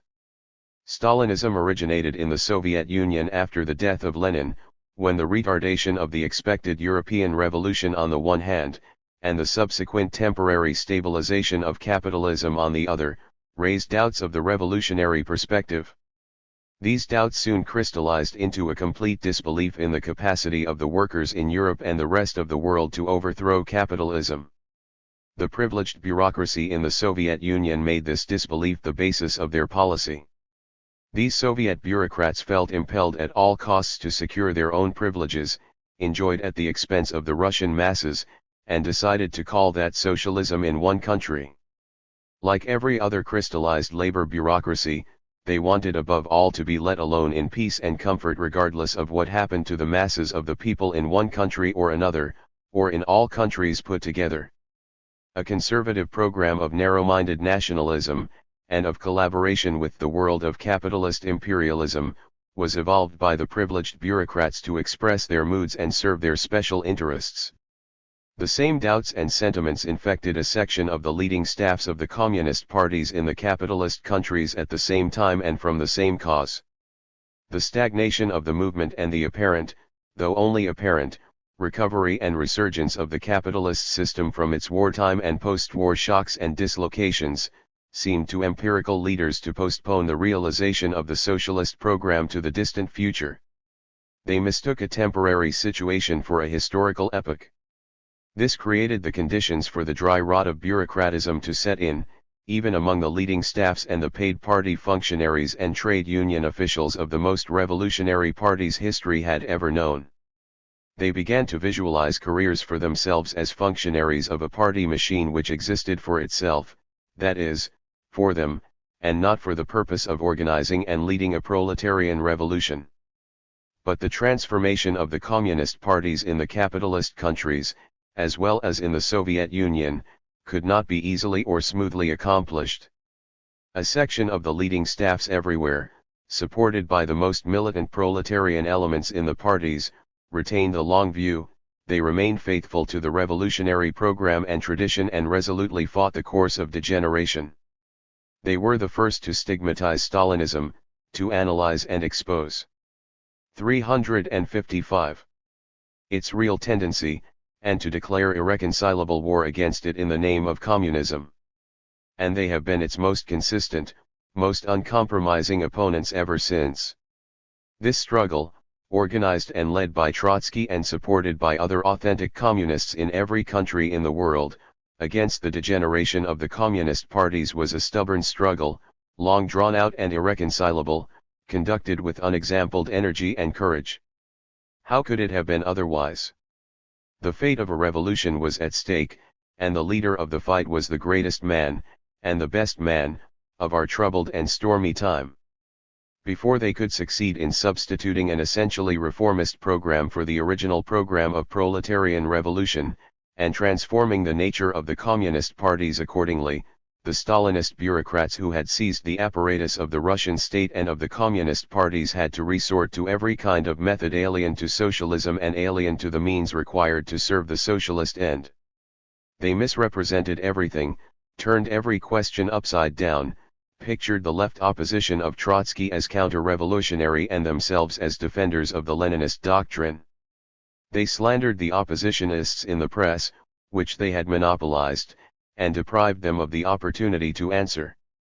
They abused the principle of party discipline, designed by Lenin to ensure united action against the class enemy, and turned it into a trap for the communist workers, a device to suppress critical opinion and free discussion within the party.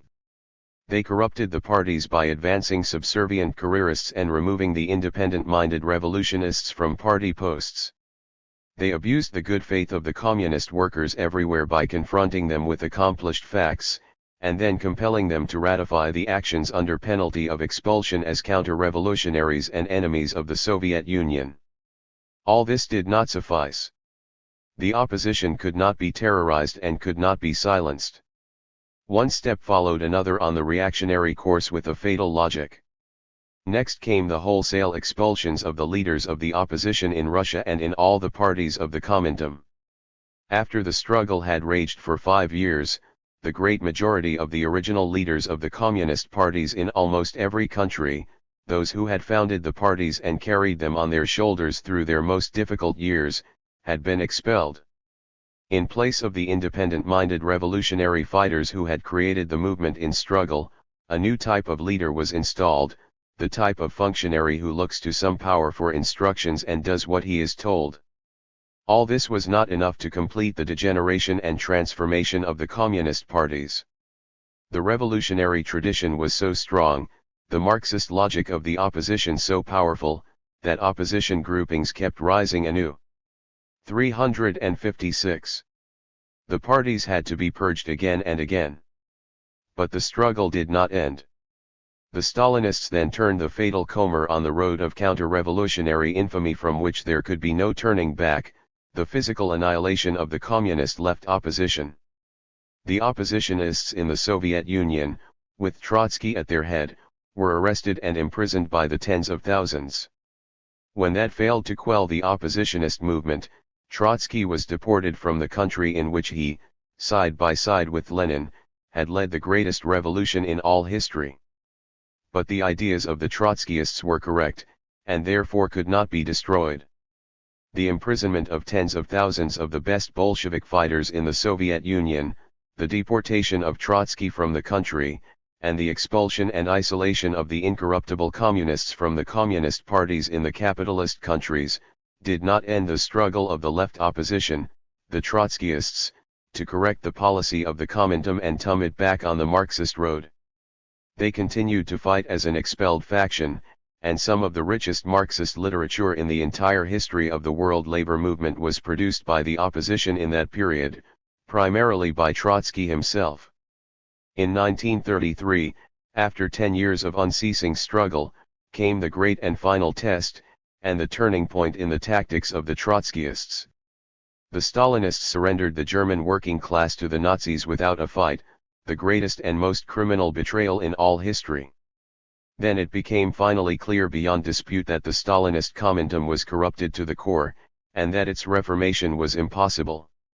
The Stalinists had gone over into the imperialist camp, as had the bureaucracy of the social democracy in 1914, only even more shamefully, more brazenly, and more criminally. The left opposition thereupon raised the banner of the Fourth International. The mortal struggle still goes on, no longer as faction against faction but as party against party.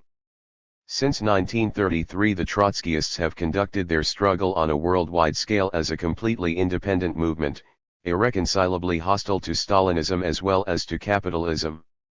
This is the most important struggle in the world, for its goal is nothing less than the socialist reorganization of the world.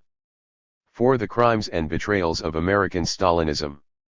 The Stalinist bureaucracy proceeded from its abandonment of revolutionary internationalism, and thereby of the most basic principle of Marxist politics, while still basing itself on an economic system created by a proletarian revolution. Beset by contradictions at every step, it gradually began to take shape as the greatest monstrosity the world has ever known. 357. The Stalinists raised the technique of falsifying, lying, and slandering to a degree unknown or unimagined by any precedent or contemporary political grouping based on privileges, none of whom have been strangers to these techniques.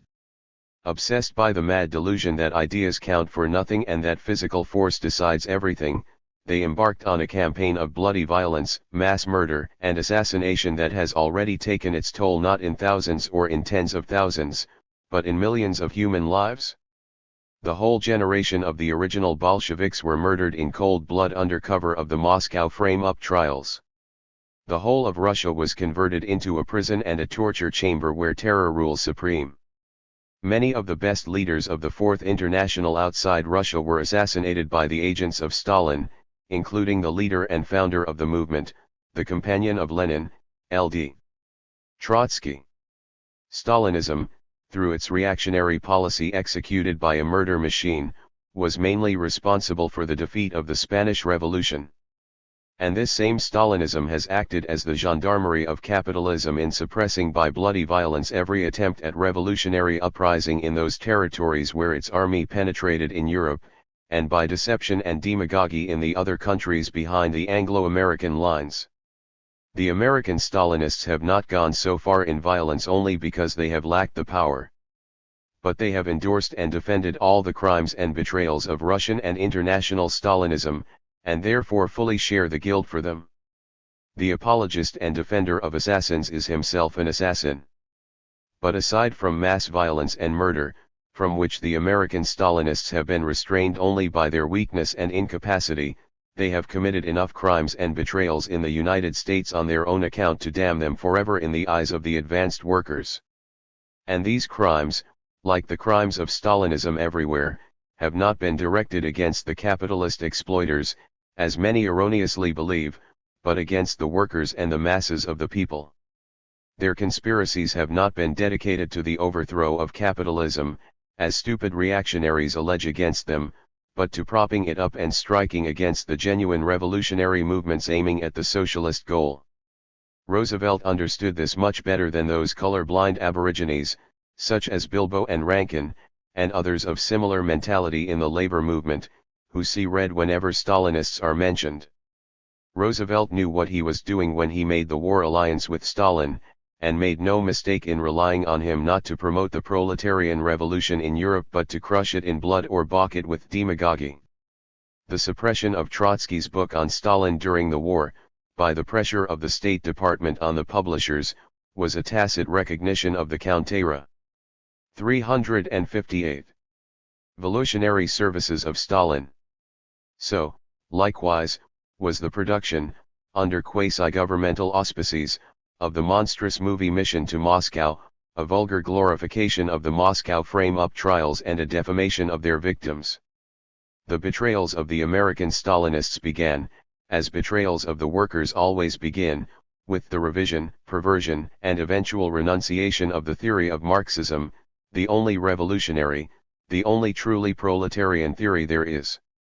Trotsky warned that the theory of socialism in one country, first enunciated by Stalin in 1924 to justify the policy of national reformism, could only lead to social patriotism in the capitalist countries. His warning seemed to many to be far-fetched at the time, but it had a tragic verification in the United States, as everywhere else. The new revisionist theories espoused by the American Stalinists, following the Moscow lead, ran so counter to the tradition and the socialist consciousness of the party membership that they could not be imposed on the party under conditions of free and democratic discussion, which had characterized the party in its early years. Party democracy had to be suppressed, and the Marxist dissidents who could not be silenced had to be expelled. Following the expulsion of the left opposition, the Trotskyists, in 1928, the right wing, led by Lovestone, who criticized the policy from another point of view, was expelled 6 months later. Thus the party was disrupted and converted into a bureaucratic caricature of the democratic revolutionary organization it once had been. From the disruption of the party, the Stalinist bureaucracy, as one who says a must say be, was obliged to carry disruption into the mass organizations and trade unions where dissidents and critics, including those who had been expelled from the party, also appeared. The Stalinists sought not to serve the mass organizations but to establish an iron-bound control over them, by any and every dishonorable means, in order to manipulate them at will. The Communist Party came to appear in the mass movement as an organization with special interests of its own to serve, and which served them ruthlessly and brutally against the interests of the mass movement. The Marxist axiom which says that the Communist Party has no interests separate and apart from the interests of the working class as a whole, was turned upside down and made to read, the working class has no interests separate and apart from the interests of the Communist Party. The destructive weapon of expulsions and splits was carried over from the party into the mass organizations and the trade union movement. The Stalinists became hated and feared as disruptors who would stop at nothing to serve party aims dictated by the momentary interests, or supposed interests, of the Kremlin bureaucracy, which regulated the day-to-day policy of the American. 359. Communist Party as imperiously and automatically as a business firm directs the activities and policies of a branch office. Apart from everything else, and there is much else, the American Stalinists wrought untold damage in the trade unions and mass organizations of the American workers by their policy of ruthless disruption and suppression of workers' democracy. The ultra-radical policy of the American Communist Party, carried out from 1928 to 1933 by Moscow Command, prompted the Stalinists to lead the advanced workers under their influence out of the established conservative trade unions to form separate, isolated red unions of their own. This insane policy, which had been so tragically refuted in life so many times in the past history of the American labor movement, was a crime against the working class, and especially against its progressive vanguard. Following that, when Stalin began to seek a bloc with the bourgeois democratic imperialists after Hitler came to power in Germany, the American Communist Party immediately followed suit with its infamous policy of the People's Front. The slogan "Class Against Class," which is the basic slogan of the workers' emancipation struggle, was discarded in favor of the treacherous formula of class collaboration between the workers and their exploiters. The good and correct slogan of the United Front of the Workers was replaced by the slogan of an all-class political combination. The movement for an independent labor party, which had gained such a wide response in the progressive labor movement, was sabotaged and strangled. The Rooseveltian Democratic Party, the other half of the bipartisan political mechanism of American capitalism, was recommended to the workers as their means of salvation in the struggle against this same capitalism. The CP bureaucrats did everything to dragoon the workers into supporting the capitalist Democratic Party, by hypocritical indirection in 1936, openly and directly in 1944. The earlier crimes of the Communist Party became swollen into betrayals, and the betrayals increased in magnitude and cynicism. After some obscene gestures at ultra-radicalism, in accord with the Kremlin policy during the Soviet-Nazi Pact, the American Stalinists promptly jumped onto the democratic imperialist bandwagon with the start of the Soviet-Nazi War. And after the entry of American imperialism, they became the most blatant jingoes in the American war camp. In return for Roosevelt's lend-lease to the Kremlin, the American Stalinists sold out the American workers in the most shameless and cynical fashion. They were the loudest shouters for the no-strike pledge which shackled the workers and kept their wages frozen while prices rose during the war. In the strategic situation created by the labor shortage during the war, they viciously fought every attempt of the rank and file of the workers to use their organ. 360. Strength to improve their conditions. They became militant advocates of incentive pay plans by which the workers could be speeded up more efficiently, while their solidarity in the shops was undermined. They became the most unabashed finks and strike breakers in every labor dispute that flared up during the war, and they put the stool pigeon's finger on every revolutionist and every militant, howling for their arrest and prosecution.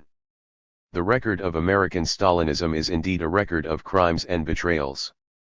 But here is the important point for militants to get clear in their heads: these crimes and betrayals have been directed against the interests of the American workers. It is on this ground and no other that the militant workers who are conscious of their own class interests must expose and fight them. 5. Stalinist bureaucrats and the other bureaucrats. Some people, who carry their understandable and quite justified hatred of the Stalinists to the point of phobia, seem to overlook the fact that there are other evils in this world, and in the labor movement. They tend to limit their political program to the single simple formula, united front of everybody against the Stalinists. This does not state the problem correctly. And, moreover, it doesn't hurt the Stalinists. They can live and thrive on the indiscriminate campaign of red baiting directed against them, and even gain a certain credit in the eyes of radical workers which they by no means deserve. We define the Stalinists as a bureaucracy in the labor movement, with special interests of its own to serve. This bureaucracy seeks to gain, and does gain, special privileges at the expense of the masses of the workers, tenaciously holds on to these privileges and fiercely defends them, and is ready at any moment to sell out the workers to maintain them. But the Stalinists are not the only bureaucrats in the labor movement. There are others, and in America the others are more numerous, and stronger. By the same token they constitute a far more useful instrument of the capitalists in preventing, restraining, and sabotaging the emancipation struggle of the workers. We refer, of course, to the old line, conservative, trade union bureaucracy and its progressive and socialist, or ex-socialist, appendages.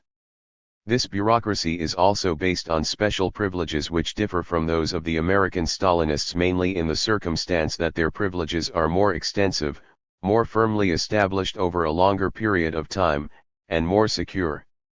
A vast horde of these privileged bureaucrats, ranging from the overfed business agents of a good many of the local unions to the high-salaried international officers, have raised themselves up on the backs of the workers. They 361. Enjoy standards of living which the workers cannot even dream of, and think and act more like businessmen than like workers. Most of them feel more at home in a conference with bosses and capitalist party politicians than in a meeting of rank-and-file workers. The pickings of the conservative American labor bureaucracy are the richest in the world, and their consciousness is determined accordingly. When they fight it is always mainly for the defense of these privileges. Whether it is a fight to smash a rank-and-file revolt one day, by any and every dirty means of demagogy, expulsion, and brutal violence, or another day against anti-union legislation which threatens the existence of the unions and therefore their own basis of existence, or a third day against another union in a jurisdictional quarrel, their primary motivation is always the same, the defense of their pickings. The good-standing members of this corrupt and reactionary gang are fierce Russophobes and red baiters, and superficially they appear to be diametrical opposites of the Stalinists, whom they are attacking with exceptional energy at the present time in response to the Washington tuning fork. In reality, however, they are essentially the same type as the Stalinists. They are motivated by the same kind of privileged special interests and defend them with very much the same mentality. There are differences, of course, between them and the Stalinist bureaucrats, but the points of difference are superficial and secondary. The points of similarity are fundamental.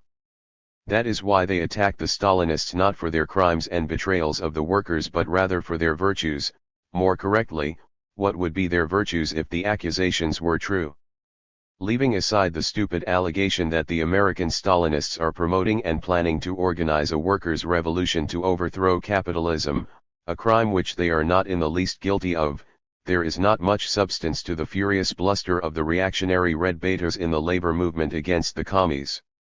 These anti-Stalinists are guilty of the very same crimes as the Stalinists, and in every crucial test they find themselves allied with the Stalinists in the commission of these crimes against the workers. Strange as it may seem, that is what the record says, and the record does not lie. We have already recounted the most important crimes and betrayals of which we accuse the Stalinists in the American labor movement.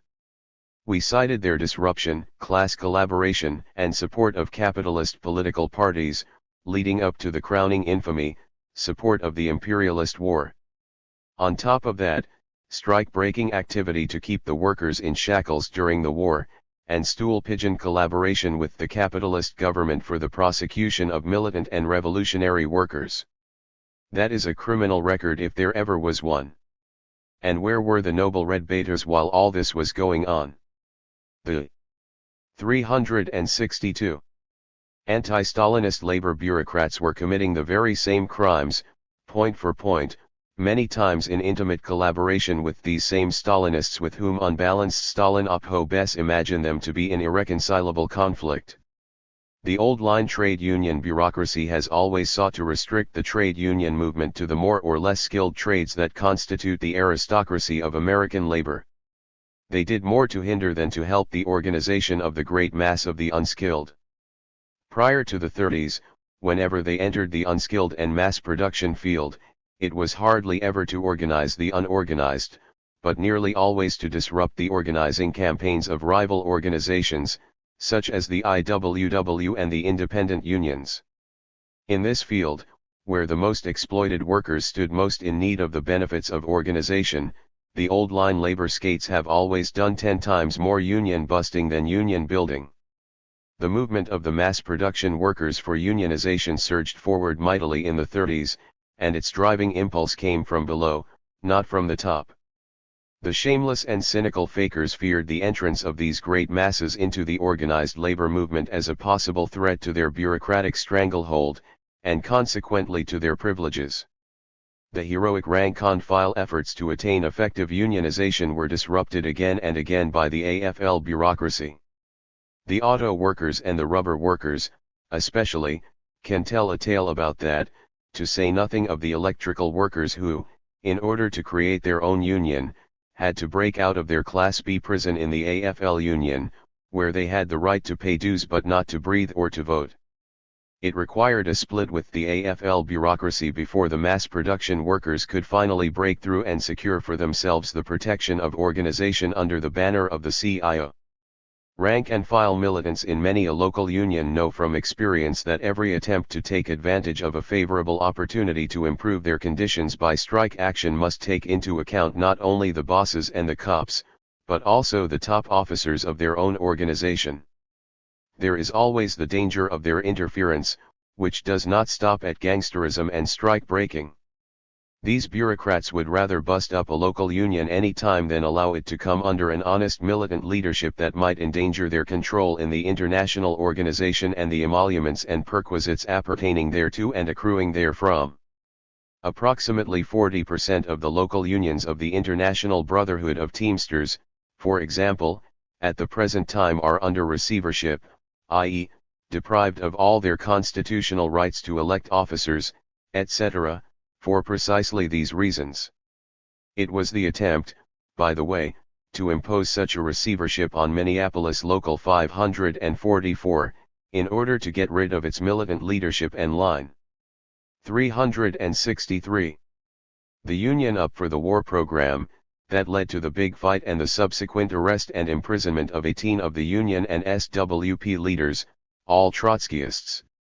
Tobin, the president of the Teamsters International, appealed directly to Roosevelt and directly instigated the prosecution.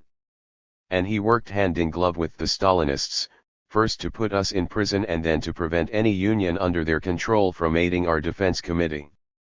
These cynical labor skates couldn't learn anything about disruption, union busting, stool pigeoning, or violations of trade union democracy, from the Stalinists.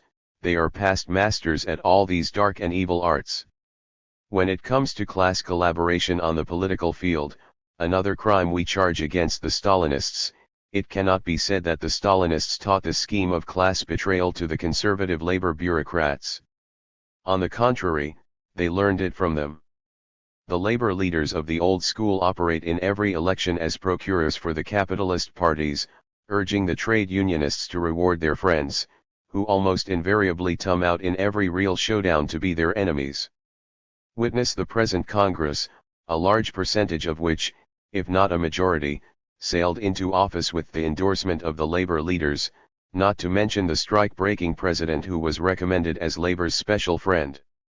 We have cited the especially abominable record of the Stalinists during the war, their support of the war, their support of the no-strike pledge, and their collaboration with the employers and governmental agencies to frame up and break up every attempt of the hard-pressed rank and file to get through it or around it. We denounced the Stalinists during the war for these real and heinous crimes against the interests of the working class. But the red-baiting anti-Stalinist labor bureaucrats, who are making so much noise today in synchronism with the governmental drive against the Stalinists, had absolutely nothing to say against these crimes committed by the Stalinists during the war. And for good reason. They were engaged in the same dirty business. They were, in fact, united with the Stalinists in the conspiracy against truth which was required to dragoon the workers into the war. They jointly put over the No-Strike pledge, and jointly fought the militant rank and file whenever they tried to assert their right to strike during the war. And this applies to the so-called progressive labor leaders of the C-10 as well as to their more stolid brethren of the AFL. Visualize once again the unforgettable picture, drawn by Art Preece in The Militant, of the convention of the United Automobile Workers in 1944. Thomas and Reuther and Adz and Leonard, the whole administration in all of its factions, were lined up solidly on the platform in fraternal unity with the Stalinists to beat down the rank-and-file revolt against the no-strike pledge. 364. The transitory leaders thrown to the top of the first great wave of the new unionism represented by the CIO are showing a marked inclination to imitate the AFL fakers and a tendency, like them, to grow fat, especially around the ears. They strive constantly to consolidate their positions in official machines, permanent and secure, and independent from all control, on the pattern of the AFL, and to constrict the membership in a bureaucratic straitjacket. If they have not succeeded, as they have not and will not, it is by no means owing to the lack of ambitions in this respect, but primarily to the power of resistance that resides in the rank and file of the new unions of the mass production workers, to the alertness of these workers, and their mighty striving for democracy and for an aggressive, militant policy. The closer you look at the dubious program of United Front with the conservative and progressive labor bureaucrats against the Stalinist bureaucrats, the clearer it becomes that in practice, wherever the vital interests of the masses of the workers are concerned, the United Front usually takes a different shape, with or without a formal agreement. When it comes to the fundamental conflict of interests between the classes, the burning reality which serious workers must take as their starting point, the Stalinist bureaucrats and the anti-Stalinist bureaucrats find themselves lined up on the same side, and it is not the side of the workers. But, say the AFL fakers, and the CIO progressive red-baiters, and the Association of Catholic Trade Unionists, and the ex-radical Stalinophobes, but, they all say in chorus, there is one crime of the Stalinists you have not mentioned, and it is the greatest crime of all which should unite all men of goodwill in opposition to them, they are the servants of a foreign power. That is true. The official leaders of the Communist Party of the United States are indubitably the hired agents of the Stalin regime in Russia, and they servilely carry out its instructions and serve its interests with every twist and turn of Kremlin policy, no matter how such conduct may contradict and injure the interests of the American working class. For that we condemn them and denounce them, and wage war against them. But not under your leadership, Messrs. Labor fakers and Russophobes. You are just as much the agents and servants of the capitalist government at Washington as the Stalinists are the agents and servants of the Stalin regime. What kind of a government is that, if you please? Didn't it drag the people of America into 2 wars of imperialist conquest under the fake slogan of democracy, and isn't it now plotting and planning a third? Didn't it preside over the teen-year depression of the 30s with its terrible toll of broken lives and broken homes, and isn't it heading the country straight into another depression, and a still worse one? Isn't it the cynical instrument of the monopolists and profit? 365. Hogs, serving their interests against the interests of the American people? Isn't it an anti-labor, strike-breaking government, owned lock, stock, and barrel by the 60 families of monopoly capitalism? The main enemy of the American workers is in their own country, and as far as their most basic interests are concerned, this government at Washington is also a foreign power. It is a far mightier, and a far more immediate threat and danger to the American working class than the government of Stalin, as the experience of the past year has amply demonstrated once again. It is not the Stalin government that is breaking strikes and threatening the rights of unions in the United States at the present time. It is the bipartisan capitalist government at Washington. That is a foreign power, workers of America, and those who serve this foreign power cannot be your allies in the struggle against Stalinism. The united front the workers of America really need is the united front of the rank and file, who have no privileges, who serve no foreign powers, who have nothing to lose but their poverty and insecurity, and have a world to win. This united front must be directed at the capitalist system, and thereby against both of its servile agencies, the Stalinist bureaucrats and the other bureaucrats. 6. Is the Communist Party a working-class organization? Stalinism, like every other force obstructing the emancipation struggle of the workers, thrives on confusion and assiduously disseminates it in the labor movement. The Stalinists also profit not a little by the confusion in the heads of some of their bitterest and most conscientious opponents. The misunderstanding of the question by these opponents arises in part from an emotional approach to the question. Hatred is permitted to obscure reason, and no good ever came from that. Nothing is better calculated to lead the opponents of Stalinism in the United States astray than the simple description of this monstrosity as the agency of a foreign power, and in turn, the designation of this foreign power as an exploiting class, imperialistic to boot, which dominates more than 1/6 of the earth and is reaching out for the rest of it. This conception, which would put the Communist Party in the same category as the unlamented German-American Bund, clashes with reality at every step and leads to tactics in the struggle against Stalinism which are futile and self-defeating every time. It bars a tactical approach to the masses of workers under the control and influence of the Communist Party, and thus inadvert. 366. Ently aids the Stalinist bureaucrats in consolidating and retaining this control and influence. Such a theory would be absolutely fatal in Western Europe where the Stalinists dominate virtually the whole working class movement. And it certainly is of no help even in the United States. Stalinism is relatively weak here, and for numerous and weighty reasons can scarcely be expected ever to play the dominating role it plays in Europe. Nevertheless, it is a serious obstacle to the development of a genuinely revolutionary movement, and consequently to the mobilization of the masses for resolute action in the class struggle which would lead objectively to the socialist goal. For that reason we should fight it. But in order to achieve success we must fight Stalinism with a correct understanding of its nature and role. If the Communist Party were merely a fifth column and terrorist gang operating in America as the agency of a foreign imperialist government, then the problem would be considerably simpler and easier for the working class movement. And it would be no problem at all to the government at Washington, which is indeed imperialist and has the means to cope with foreign agents and spies. This was shown in the case of the German-American Bund. Fritz Kuhn's sorry Bund, equipped with stormtroopers and all, was easily isolated and could gain no serious influence in the American trade unions. The FBI and other governmental agencies had no difficulty in liquidating this fantastic Hitlerite agency when they got ready to do so. And it never once occurred to any working class tendency, faction, or party to come to the defense of the Bund. The same prescription does not work, however, and will not work in the case of American Stalinism. Fascism and Stalinism, although much similar in their methods and practices, have entirely different social foundations on their home grounds where they wield state power, and this applies to their foreign extensions too. The rather widespread conception that the Communist Party is a formation similar to Hitler's Fifth Column, and can be treated accordingly, is profoundly false.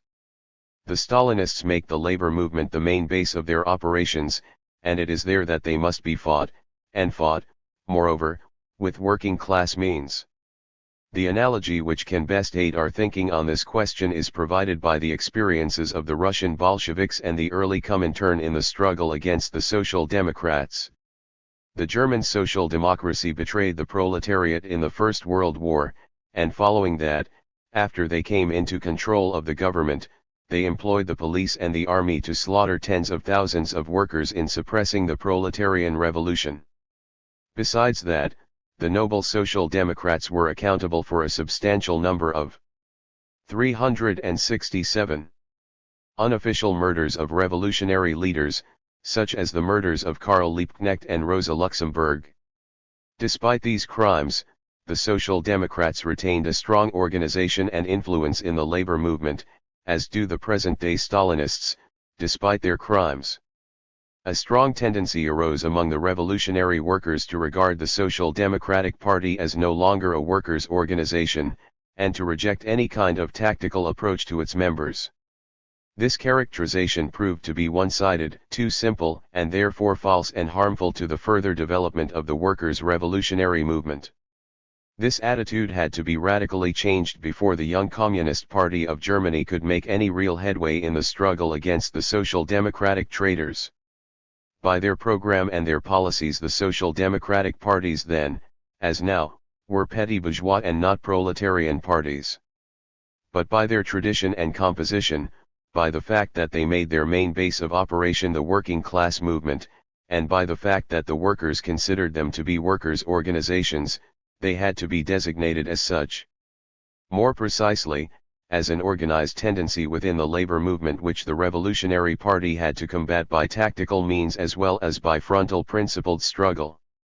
The Leninist policy of the United Front followed inexorably from this basic analysis. This opened the path of the Revolutionary Party to the social democratic workers. There are many differences between social democracy and Stalinism, especially in the domain of methods, but in our view they are differences of degree and not of principle. The Social Democrats substituted the program of class collaboration and reform for the program of class struggle and the proletarian revolution. The Stalinists do the same thing, on a far greater scale. The Social Democrats lied and slandered, murdered, and betrayed. The Stalinists do the same thing, also on a far greater scale. Both confuse, disorient, and demoralize the advanced workers and disrupt their struggle against capitalism. And they are able to do so precisely because they work inside the labor movement and demoralize it from within. Traditional social democracy doesn't amount to much in the United States. Its place and its essential function is taken over by the official trade union bureaucracy. This bureaucracy also represents a tendency, although an alien tendency, within the labor movement, which also serves a foreign power, the government of the capitalists, and it is more firmly rooted, more influential, more powerful, and therefore a more formidable enemy, at the present time at least, than the Stalinists. Our method of fighting this formidable bureaucracy in the American labor movement is and must be the method worked out by the Russian Bolsheviks. 368. To combat the Mensheviks and the social revolutionaries, and later taught by them to the young communist parties of the early Comintern. We oppose the reactionary bureaucrats in principle, and the main burden of our irreconcilable struggle against them must be devoted to denunciation and exposure of their perfidious role.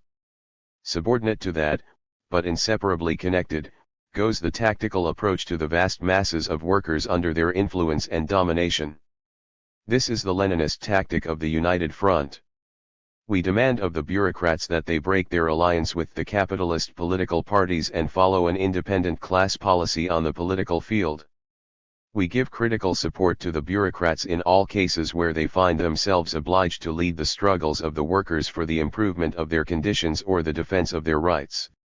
We defend the unions and the individual labor leaders against any attack or infringement from the side of the government.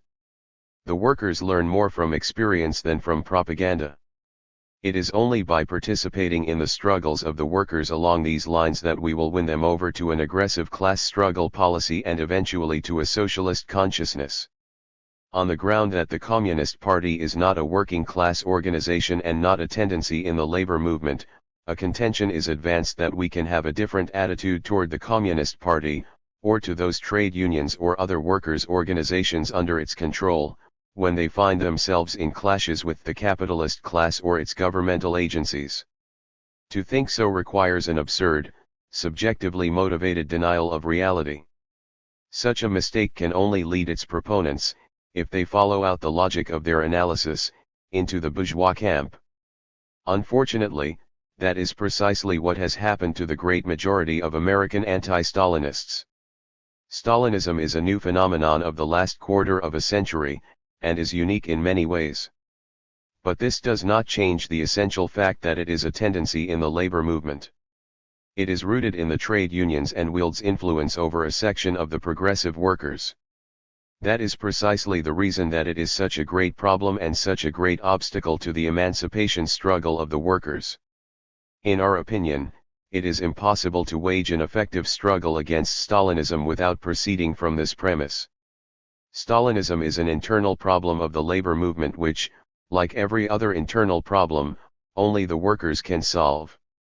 The gist of the matter, let us repeat, consists in the fact that the misnamed Communist Party makes its main field of activity the trade union movement, wields a certain influence there, and by a combination of demagogy, machination, bureaucratic repression, and gangster violence, aided no little by the stupidities of its opponents, has gained the controlling position in numerous 369 unions and represents an influential force in others. And these unions, just like the unions under the control of the anti-Stalinist conservatives, by the logic of the class struggle frequently come into conflict with the employers and even with the government and find themselves involved in strikes. Shall these strikes be supported on the general principle of class solidarity, or should support be withheld because of the circumstance that the official leaders are Stalinists? And should these leaders, in case they are arrested in the course of strike activities, be defended, also on the general principle of class solidarity against the class enemy? And should the legal rights of the Communist Party be defended against the Red Baiters? Those who say no, end the debate so far as we are concerned. By that fact they take their place in the camp of the class enemy. Those who say yes, thereby recognize implicitly the falsity of the contention that Stalinism is not a tendency in the labor movement, to be contended with as such. There is no getting around this question. It must be squarely faced and answered. This question arose very acutely in last year's strikes of the Stalinized United Electrical Workers against Westinghouse and General Electric. And again in the long drawn-out strike of the auto workers at Alice Chalmers, which was indubitably dominated by a Stalinist leadership. And again in the recent strike of the National Maritime Union, which had been completely under Stalinist domination for years, and was still partly so. And it is sharply posed right now by the movement to pass legislation outlawing the Communist Party. A clear understanding and recognition of the class nature of the Communist Party as a workers' organization, as a tendency in the labor movement, determines the tactical approach of the revolutionary workers to the problem. Stalinism cannot be disposed of by reliance on police measures of the bourgeois state, the very idea is ludicrous, nor by anathema and excommunication from the labor movement, when the power to enforce it is lacking. Nothing will do but an uncompromising principled fight, combined with a tactical approach which will enable the revolutionary party to win the workers away from its perfidious influence. From the revolutionary point of view, that is the heart of the problem of fighting Stalinism in a way that will lead to its elimination from the working class movement, not in fancy but in fact. 7. The working class fight against Stalinism. The preamble of the old IWW, on which a whole generation of worker militants was raised and taught the class struggle, began with the declaration, "The work." 370. In class and the employing class have nothing in common. This is certainly true as far as social interests are concerned. The struggle between the classes never ceases and cannot cease until the workers are completely victorious. The social evils which plague the world today, and even threaten the continued existence and future development of civilization, are due fundamentally to the fact that the international proletarian revolution, the necessary precursor of world socialism, has been unduly retarded and delayed. Outlived and decadent capitalism is stretching out the period of its decline, or rather, its death agony, for too long a time. Capitalism is the root of the evil. The overthrow of capitalism is the historic mission of the working class, and all of its daily struggles are instinctively directed to this end. When this struggle becomes conscious and properly organized and led, the downfall of capitalism and the beginning of socialism will be equally assured. Power is on the side of the workers, thanks to their numbers and their strategic social position. They cannot fail to be victorious once they get a clear view and understanding of the central requirement, that their policy be anti-capitalist, and that their organizations and their activities be independent, free from capitalist influences and agencies. This is the core of what Marxism teaches us about the politics of the working class. The foregoing considerations fully apply to the problem of Stalinism, which is one of the agencies of capitalism in the labor movement, and the fight against it. The advanced workers above all must give thought to this problem and work out their policy from an independent class standpoint. Stalinism helps the capitalists by introducing disruption, confusion, and demoralization into the labor movement, and sells its services to the capitalists in this destructive capacity. To be sure, Stalinism tries to drive a hard bargain with the imperialists. The bargaining over the terms of betrayal sets up conflicts and irritations, as at the present time in the United States, which give the false appearance of a revolutionary struggle. This, however, does not change the basic fact that Stalinism is essentially an agency of world imperialism in the labor movement of the advanced countries, as well as in the colonial world. But for Stalinism, all of continental Europe would long since have been united in a federation of socialist republics. Even today, after all that has happened, after all the harm that has been done and all the destruction that has been wrought, not a single capitalist regime would stand up for a month in continental Europe unless it was propped up and supported by Stalinism, the loyal opposition. It is from this point of view that the fight against Stalinism must be conducted, as an integral part of the general fight against capitalism. It should be clear. 371. That the advanced workers need a class policy for this fight as for all others, and one that is completely independent. For this fight the workers need and can expect no help from the capitalists. It is stupidly incongruous to speculate on it for a moment. The workers need rather to get rid of the agents of capitalism, and that means all of them. Class against class must be the guiding line for the fight against Stalinism, as for all other fights of the workers. The current red baiting campaign is inspired and directed by the exploiters of labor. They are more class conscious than the workers and always try to keep their class interests in mind in elaborating any policy.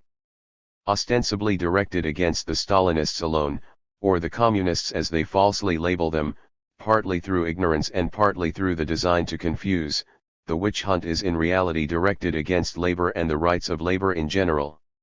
Notice how intimately it is tied up with the program of war preparation and anti-union legislation now being railroaded through Congress. That is no accident. In part the red baiting campaign is designed also as a diversion to distract attention from the ripening disturbances of the American social system and the mounting inequalities, injustices, and deprivations inflicted upon the mass of the people. Don't look at the harsh realities of American life. Don't think of your real troubles. Look at Russia and the Reds. To fall for this transparent fake requires a rather high degree of gullibility. For the American militants and trade unionists to join in a united front with the American exploiters for the prosecution of the red baiting campaign would simply be to adopt a severely efficient method of cutting their own throats. Some labor leaders who understand or partly understand the truth of the matter are taking part in the red baiting campaign stemming out of Washington, in the hope of buying immunity for themselves. Besides being unprincipled, that tactic is sheer folly. The campaign is aimed at all the organizations of the workers and will strike them all with increasing violence as it gathers momentum. The appetite of the red baiting reactionaries grows by what it feeds on.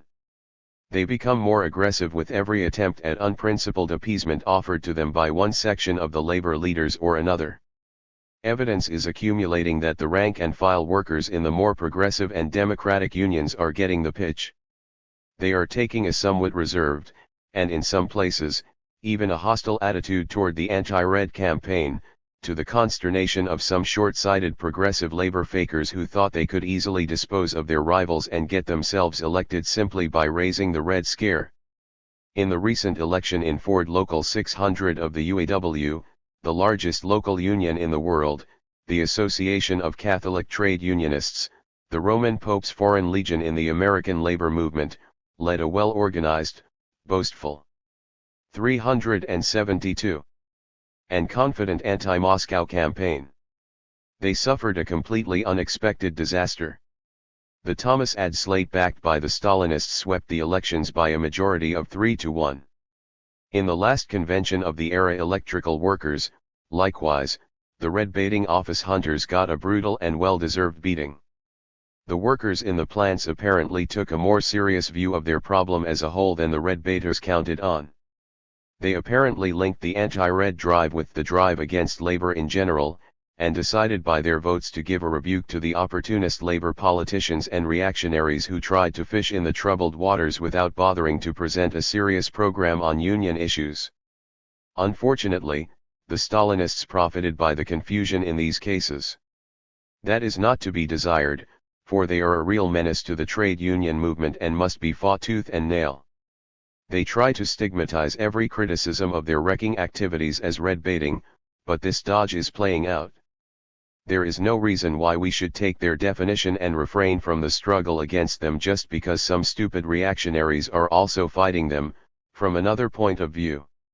The thing is to put the fight on the proper basis and conduct it from the standpoint of the interests of the working class. That means to fight the red baiters without covering up or shielding the criminal record of the Stalinists.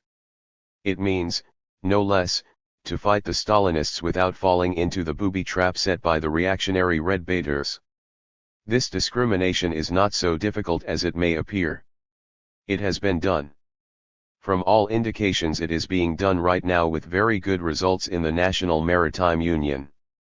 The Stalinist machine has controlled the NMU since it was first organized 10 years ago. They have run things there, as they do in every union that falls under their control, with brutal disregard for the wishes and interests of the workers.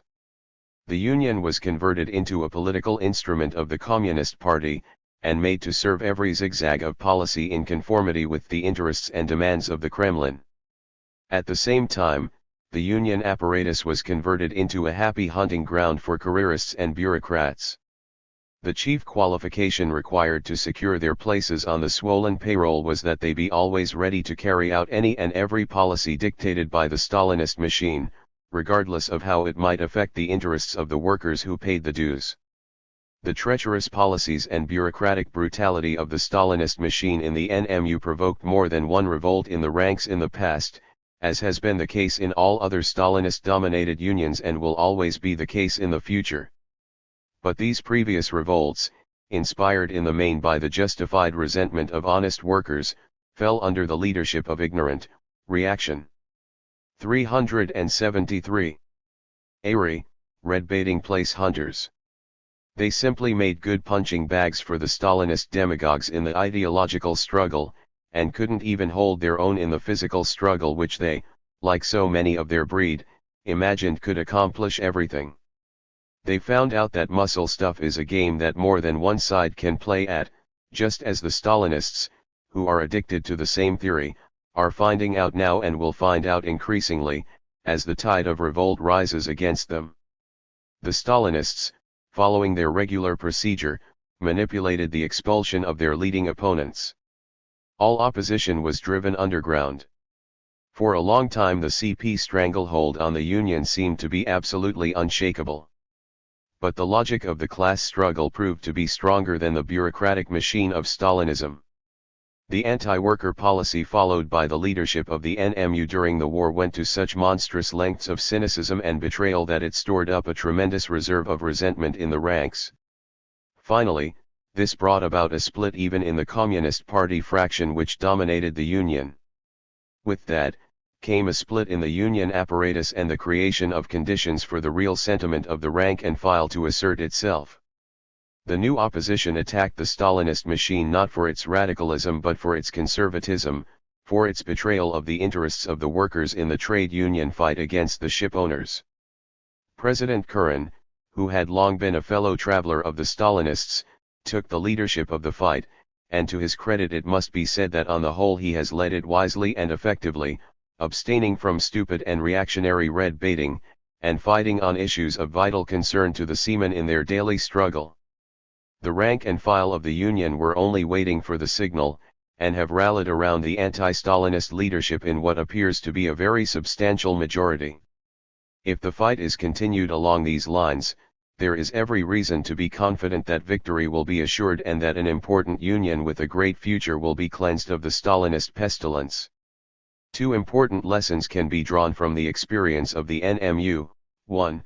The masses are stronger than any bureaucratic apparatus, whether it is a trade union apparatus or any other kind, and demonstrate it every time they find an opening to break through and have proper leadership. 2.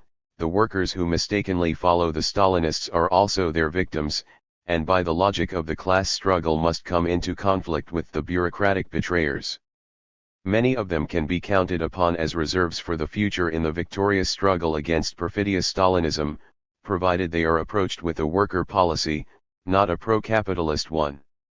Stalinism can and will be defeated and cast out of the labor movement. But the workers themselves must do it. 374. 8. The prospects of American Stalinism.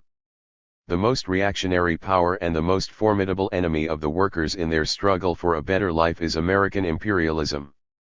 This holds true on a world scale, and it is 100 times true as far as the direct struggle of the American workers is concerned. It is unpardonable to overlook this simple truism, and to see the main enemy in the person of the discredited, hounded, and harried, and numerically weak Communist Party of the United States. The strength and influence of the Communist Party here is in no way comparable to that of European Stalinism. There the Stalinist parties command the support of millions and are the chief prop of the decadent capitalist system, which could not maintain itself anywhere on the continent without their support. Here the role played by the CP is a minor one, and most probably will remain so. Historical reasons in the main account for this disparity.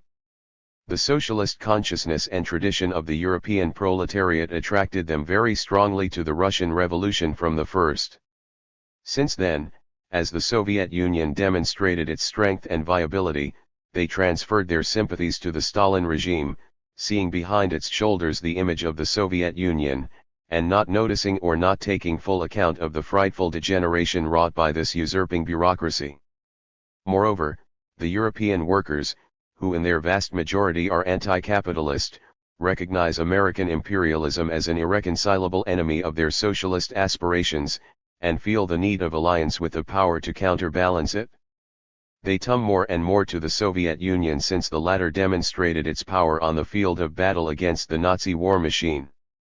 In America the situation is quite different.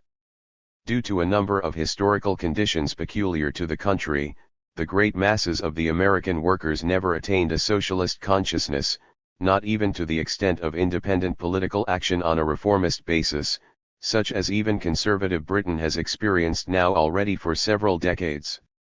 In addition to that, the American workers have shared the isolationist provincialism which dominated almost the whole population up until the most recent years.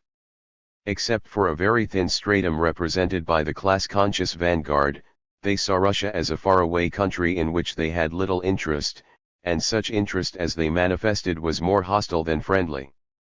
Besides all that, beneath all their apparent conservatism the American workers have a not inconsiderable feeling of independence and of confidence in their own power. They see no need of the help of any foreign power. 375. All these circumstances have operated up till now to restrict and limit the growth and influence of the Communist Party, which appeared in the popular mind as the most radical party. On the other side, Stalinism has perhaps been more thoroughly exposed, and subjected to more effective criticism from the revolutionary point of view in America than in any other capitalist country. The forces of genuine communism, as counterposed to Stalinism, have made more headway with the development of their independent organization and the extension of their independent influence here than elsewhere. Thus, for reasons which may appear to be somewhat contradictory, Stalinism in the United States has been stunted in its growth. And, if we continue to follow a correct policy, there is good ground to believe that American Stalinism cannot hope to attain the present powerful position, and thereby the capacity for evil and betrayal, of its European counterparts. The main strength and danger of American Stalinism lies not in its numbers and its popular influence, nor in its apparatus, its money, and its terrorist agents, although it disposes of considerable forces in all these fields and departments, but rather in its demagogical capacity to deceive, demoralize, and disorient the more radical elements who have attained a conscious anti-capitalist attitude, or are awakening to it. These forces of the class-conscious vanguard are as yet not very numerous in comparison to the size of the American working class as a whole. But they are the most decisive for the future, for it is their destiny to lead the others. Once the class struggle in America is posed in its sharpest and most irreconcilable form, they alone can lead, and they will then represent the greatest power in the world. It is primarily on this ground, in the fight for the minds and souls of the awakening militant workers of the class-conscious vanguard, that the real fight against Stalinism must take place. Here we can already record considerable success, and we confidently count on more because we are gaining right along, steadily if slowly, thanks to our correct approach to the question. Stalinism was a much more formidable danger when we first opened up the irreconcilable fight against it in 1928, and in the ensuing decade or so, than it is today, even though its numerical forces and its apparatus were smaller then than now. At that time the Communist Party dominated virtually the whole radical labor movement in this country. In the first years of the Depression the party drew into its train a supplementary army of radical intellectuals, disillusioned in capitalism by the crisis, who rendered them great service in propagandizing and popularizing the lie that Stalinism was true communism. In those days also the economic progress recorded by the Soviet Union under the 5-year plan, while capitalist world economy, including its American SEC 376 tour, was plunged into the greatest difficulties, gave a new attractive power to Stalinism and its myth of socialism in one country. The critics from the left opposition, the Trotskyists, appeared to be refuted by events and were pushed into isolation on the sidelines. Thanks to this, the American Stalinists were able to vastly expand their propaganda mediums, to dominate the movement of the unemployed in the first years of the crisis, and then later to play a big role in the organizing of the unorganized, and to entrench themselves in various unions of the newly created C10. But since the late 30s, both the organizational position and the influence of American Stalinism have declined rather than advanced. The Moscow trials, which were so thoroughly exposed in the United States, dealt powerful blows to the moral position of American Stalinism and alienated a large section of its intellectualistic periphery. The great majority of the latter, now disillusioned in Stalinism, acquired a new faith in capitalism coincident with the temporary improvement of the economic conjuncture, and have since become professional red baiters who damn and expose Stalinism on every occasion as assiduously as they once praised it and glossed over its crimes. A smaller section of the former intellectual fellow travelers of Stalinism carried their criticism through to its logical conclusion and joined the Trotskyist movement, and have contributed fruitfully to its ideological work. So also, numerous communist workers, who had mistakenly believed that Stalinism was communism, drew the necessary conclusions from the new events and revelations and transferred their allegiance to the genuinely revolutionary and communist party, the Socialist Workers' Party. Each turn and twist of American Stalinist policy, in consonance with the zigzags of the Kremlin on the world diplomatic field, produced new defections, desertions, and splits. The signing of the Soviet-Nazi pact brought with it the desertion of a small horde of careerists and muddleheads who had mistaken Stalinism for the champion of bourgeois democracy, pure and undefiled. At the next come the Stalinist support of the war, and their anti-worker jingo policy in support of American imperialism, steadily alienated increasing numbers of honest workers who had mistaken Stalinism for communism. The betrayals, bureaucratic abuses, gangster methods, and false policies inflicted by the Stalinists upon the unions which had fallen into their control are now beginning to bear fruit in widespread and violent revolts against the Stalinists. Increasingly numerous and militant oppositions are rising up against them from two sides. On the one side, from reactionary red baiters who want to displace the Stalinist bureaucrats in order to take their places and appropriate their plums, on the other side, from militant workers, some of them former Stalinists, who want to throw out the Stalinist bureaucrats in order to provide the unions with a militant policy and an honest leadership. 377. The Communist Party has to face these increasing troubles with a leadership of very low caliber. The sterile bureaucratic regime of the Stalinized party prohibited any normal renewal of the leadership. The seed of talent could not sprout and grow. Independent-minded revolutionists could not breathe in that poisoned atmosphere. The party has to rely for leadership mostly on old hacks who know nothing but to do what they are told and lie to order, and characterless careerists who frequently desert them for greener fields. Budenz is only the latest of this unsavory crew, but by no means the last. The present prospects of American Stalinism are not very bright, all things considered. Only one thing could rescue them from their difficulties and give them a new lease on life. A great wave of labor radicalism is in the making in the US. If the Stalinists are allowed to appear as the persecuted champions of the workers, instead of the cynical betrayers they are, there is danger of the radicalization being diverted to Stalinism. Therein is the tragic error of red baiting, especially if the progressive workers go in for it. That error must be avoided. The American workers will tum toward communism, and they will move swiftly and massively once they start, of that there can be no doubt.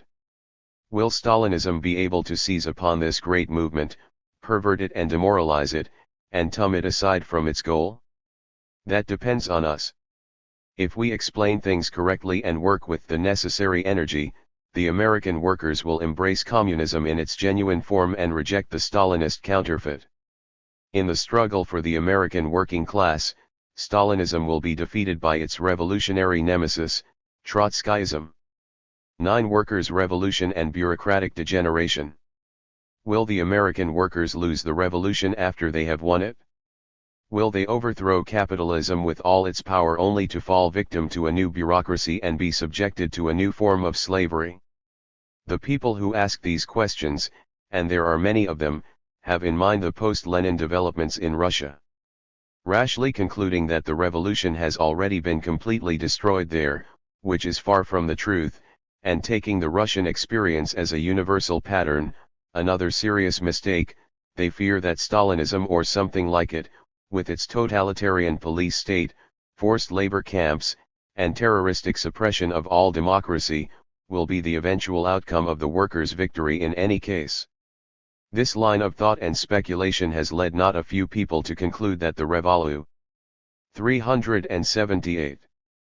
Shonary cure for capitalism will come out in the end to be worse than the disease. It is the perfect formula for passivity leading up to capitulation and renegacy. Those who take this gloomy view of the ultimate outcome of a victorious proletarian revolution sound something like the worker who refuses to join a union and prepare a strike for higher wages because of previous bad experiences with bureaucratic sellouts and betrayals. How do I know the leaders won't sell us out as the others did? If the strike is lost, we will be worse off than we are now. How do I know the union will not fall into the hands of racketeers and be more a detriment than benefit to us? Those who demand guarantees as to the eventual outcome of a strike, or a revolution, ask more than we can give. Defeats and setbacks are always possible in every struggle. Naturally, as revolutionists we should look ahead and take into account the possible difficulties and dangers of the future and consider how to deal with them. But we must do this without exaggerating them and without permitting ourselves to be diverted from the task of the day. That task is the struggle against capitalism, and with that, the struggle against the reactionary labor bureaucracy. This bureaucracy is a powerful obstructive force. It is this bureaucracy, as it exists today, which must first be dealt with and overthrown. Only then will we confront the possible danger of a new bureaucracy of the future, which no longer has any privileged section of the working class to lean on and no capitalist government to support it. In our view, this problem will be much simpler and easier to cope with in the United States. The real danger of bureaucratism with which we must concern ourselves first of all is not one that will arise on the morrow of the workers' victory. Rather, it is the burning reality of the present day, and of the whole period between now and the American workers' revolution. The breakup of the bureaucracy in the labor movement and the freeing of the working masses from its strangulating grip is the indispensable condition for the overthrow of American capitalism. Can this be done? Those who doubt it, or those who skip over the problem in favor of gloomy speculations about the dangers of bureaucratism after the revolution, are no good for the struggle. In the early years of the Comintern, some extremely interesting and instructive discussions took place on the trade union question between the Bolshevik leaders and some left communists. The specific point at issue was posed as follows: Should communists accept the reactionary trade unions controlled by the reformist bureaucracy as they were and work within them to overthrow the bureaucrats, as the Bolsheviks said, or should they abandon these unions to the bureaucracy, withdraw from them, and build new unions of their own? 379. Free from the presence of the bureaucrats, as the lefts maintained? This was also the position of the American IWW, and was one of the reasons for its failure. The lefts of that time were unquestionably serious and sincere revolutionists. That is why Lenin took the trouble to debate with them at great length and with the utmost patience. They were confident that the workers could overthrow the capitalist regime and reorganize society on a socialist basis. But they seemed to be equally convinced that it was impossible to reform the reactionary trade unions, that is, to win over the majority, throw out the bureaucrats, and transform the unions into militant organs of the class struggle. Lenin pointed out that the lefts lacked the sense of proportion. Look, he said, you are confident of being able to defeat and overthrow the power of the bourgeoisie concentrated in its state apparatus, its army, its police force, etc., but you consider it impossible to overthrow the reactionary trade union bureaucracy, which is only one of the agencies of this bourgeois power which you expect to defeat in its entirety. This, said Lenin, shows a glaring inconsistency on your part, an overestimation of the power of the bureaucratic rabble which has seized control of the trade unions and an underestimation of the power of the masses of workers who make up the union membership. The same inconsistency, on a thousand-fold greater scale, is today manifested by not a few people who have been demoralized by Stalinism and horrified by its crimes. The same doubts and fears formerly advanced in support of the discredited theory of the left communists with respect to the trade union bureaucracy under capitalism, based on the foolish belief in its invincibility, are here expressed again in connection with the broadest problems of socialism, with far more dangerous implications than when they were first revealed in the limited field of trade union tactics. These people underestimate the mass power of the workers, the motive force of every revolution, and surrender the field to a possible future bureaucracy before it has even made its appearance. Genuine revolutionists who have confidence in the ability of the American working class to overthrow capitalism do not and cannot have the slightest doubt of the ability of the workers to dispose of the conservative bureaucracy, which serves as an agency of capitalism in the labor movement. The struggle of the rank-and-file workers against this bureaucracy is one of the surest expressions of their instinctive striving to settle accounts with capitalism and solve the problems of poverty and insecurity which haunt their lives. As far back as 1931, Trotsky directly linked the coming radicalization of the American workers with a determined and irreconcilable fight against the trade union bureaucrats. He wrote, "With the first signs of economic recovery, the trade union movement will acutely feel the need to tear itself from the clutches." 380. Of the despicable AFL bureaucracy.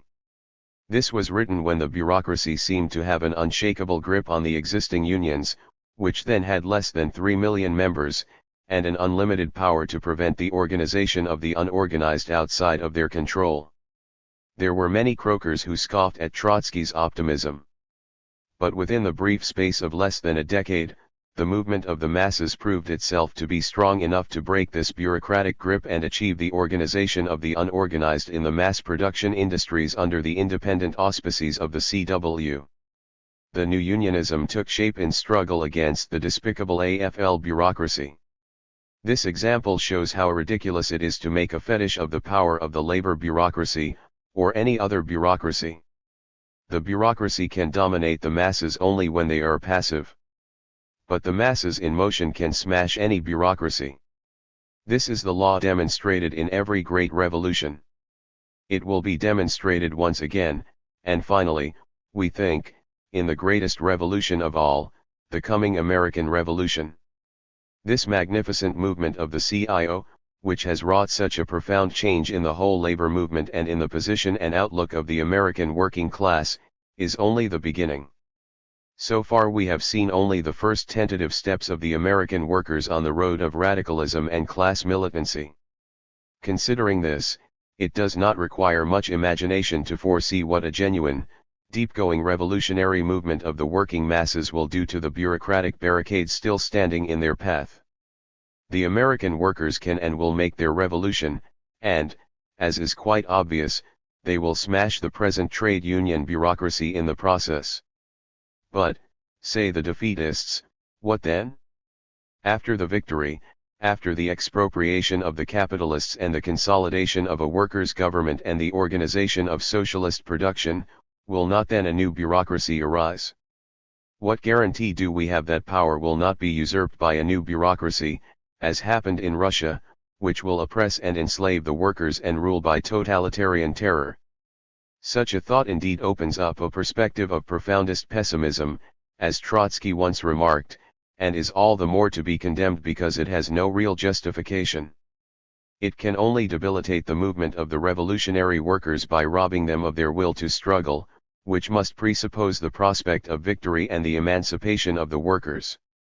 An aversion to the Stalinist regime in the USSR is quite justified, for it is indeed a horrible monstrosity, but the fear of its duplication here, after a victorious revolution, has no basis in reality. There are profound differences between America and Russia, and these differences create different problems both before the revolutionary victory of the 381 workers and afterward, when the problem of consolidating the victory comes to the fore. Russia was the most backward of the big capitalist countries. The proletariat, although highly concentrated, was numerically weak in relation to the population as a whole. Its industrial development and technique lagged far behind. On top of all that, the victorious workers' revolution inherited from Tsarism and the destruction of war and civil war a devastated, ruined, poverty-stricken country and a frightful scarcity of the most elementary necessities. The disrupted productive apparatus taken over by the revolution was incapable of turning out a volume of goods sufficient to overcome the scarcity in a short period of time. The Russian Revolution was not an end of itself and could not build socialism by itself, in one backward country. It was only a beginning, which required the supplementary support of a revolution in more advanced Europe and a union of the European productive apparatus and technology with the vast natural resources of Russia. The delay of the European Revolution isolated the Soviet Union, and on the basis of the universal scarcity a privileged bureaucracy arose which eventually usurped power in the state and destroyed the workers' organizations, Soviets, trade unions, and even the Revolutionary Party which had organized and led the revolution. A horrible degeneration has taken place, but for all that, the Great Revolution has not yet been destroyed, and its ultimate fate has not yet been decided. Socialism can be constructed only on the basis of a highly productive economy capable of producing abundantly. Where there is scarcity, with the consequent scramble for the meagerest necessities, the fight for privileges takes place, the material basis for a privileged bureaucracy appears, as was the case in Russia. We cannot see any prospect of such a situation in richly productive America once the power of the capitalist class is broken and production is organized, under a workers' government, for use and not for profit. America is a much more advanced country than was the Russia of the Tsars, and consequently the American bourgeoisie is much stronger than was its Russian counterpart. Because of that, the overthrow of the capitalist regime in the United States will be much more difficult. But for the same reason the consolidation of the workers' victory, once it has been attained, will be all the easier. Thanks to the extraordinary development of American industrial technique, its vast resources and skilled working class, the organization of production on such a scale as to ensure plenty and thereby economic equality for all, can be assured almost immediately after the consolidation of the victory. This is the main point to keep in mind. It is the greatest assurance that neither capitalist counter-revolution nor bureaucratic degeneration can find a firm material base here.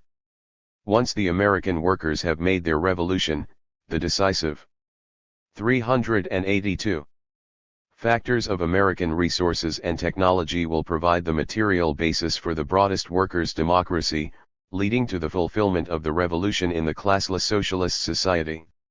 The thing is to make the revolution. To the treason of the intellectuals.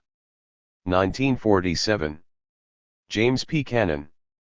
383. Whatever became of the revolutionary intellectuals, and why? What happened to the numerically formidable aggregation of cogitators and problem solvers who challenged capitalism to a showdown fight in the unforgotten goes and appeared to be all set to mount the barricades with fountain pens unsheathed? Time was when it seemed that a section of the American intelligentsia, quartered in New York, was at long last preparing to emulate that renowned band of educated people in Western Europe and Old Russia who so bravely revolted against the spiritual stagnation and decay of bourgeois society, abandoned their own class in disgust and contempt, formulated and popularized the socialist doctrines of the proletariat, and placed themselves at the head of its emancipation.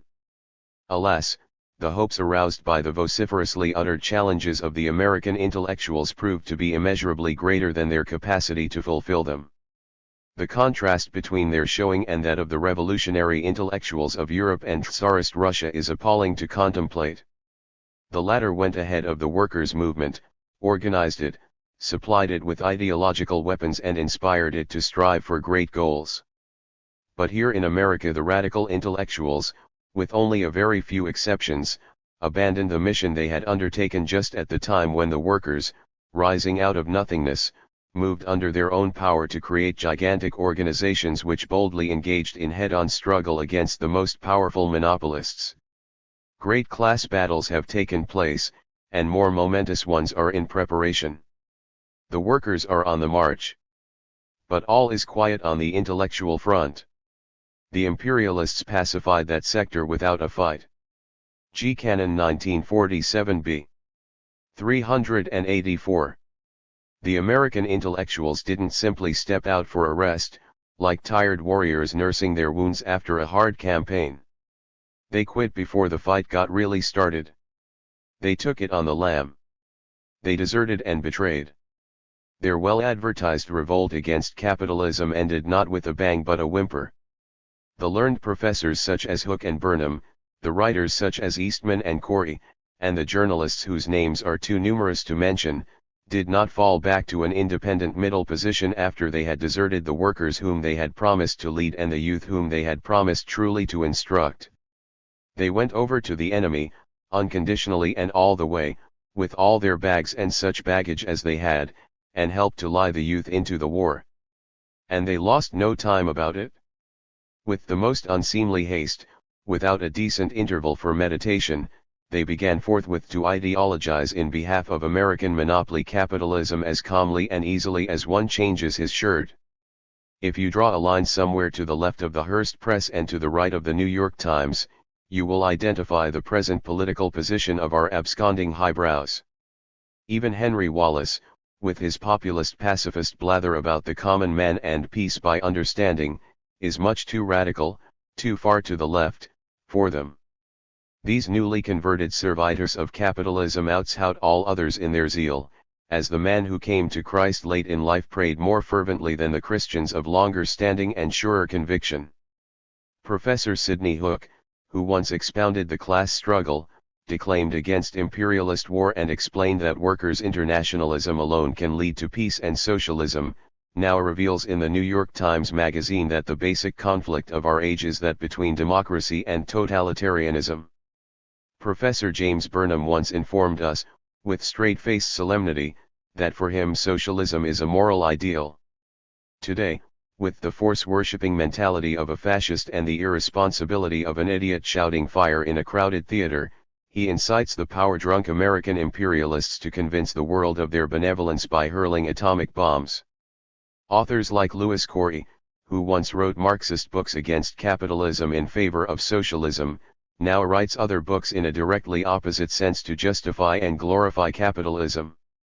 Max Eastman, the original champion of Trotsky and his revolutionary cause, now writes like Herbert Hoover, with the difference only that the style is better. A fair-sized mob of journalists, who for a while served or aspired to serve the labor movement and the cause of internationalism, have comfortably settled back into editorial spots on the most conservative and reactionary newspapers and magazines and labor there to slant the news and poison the wells of public information. A considerable number of the more educated or more sophistic.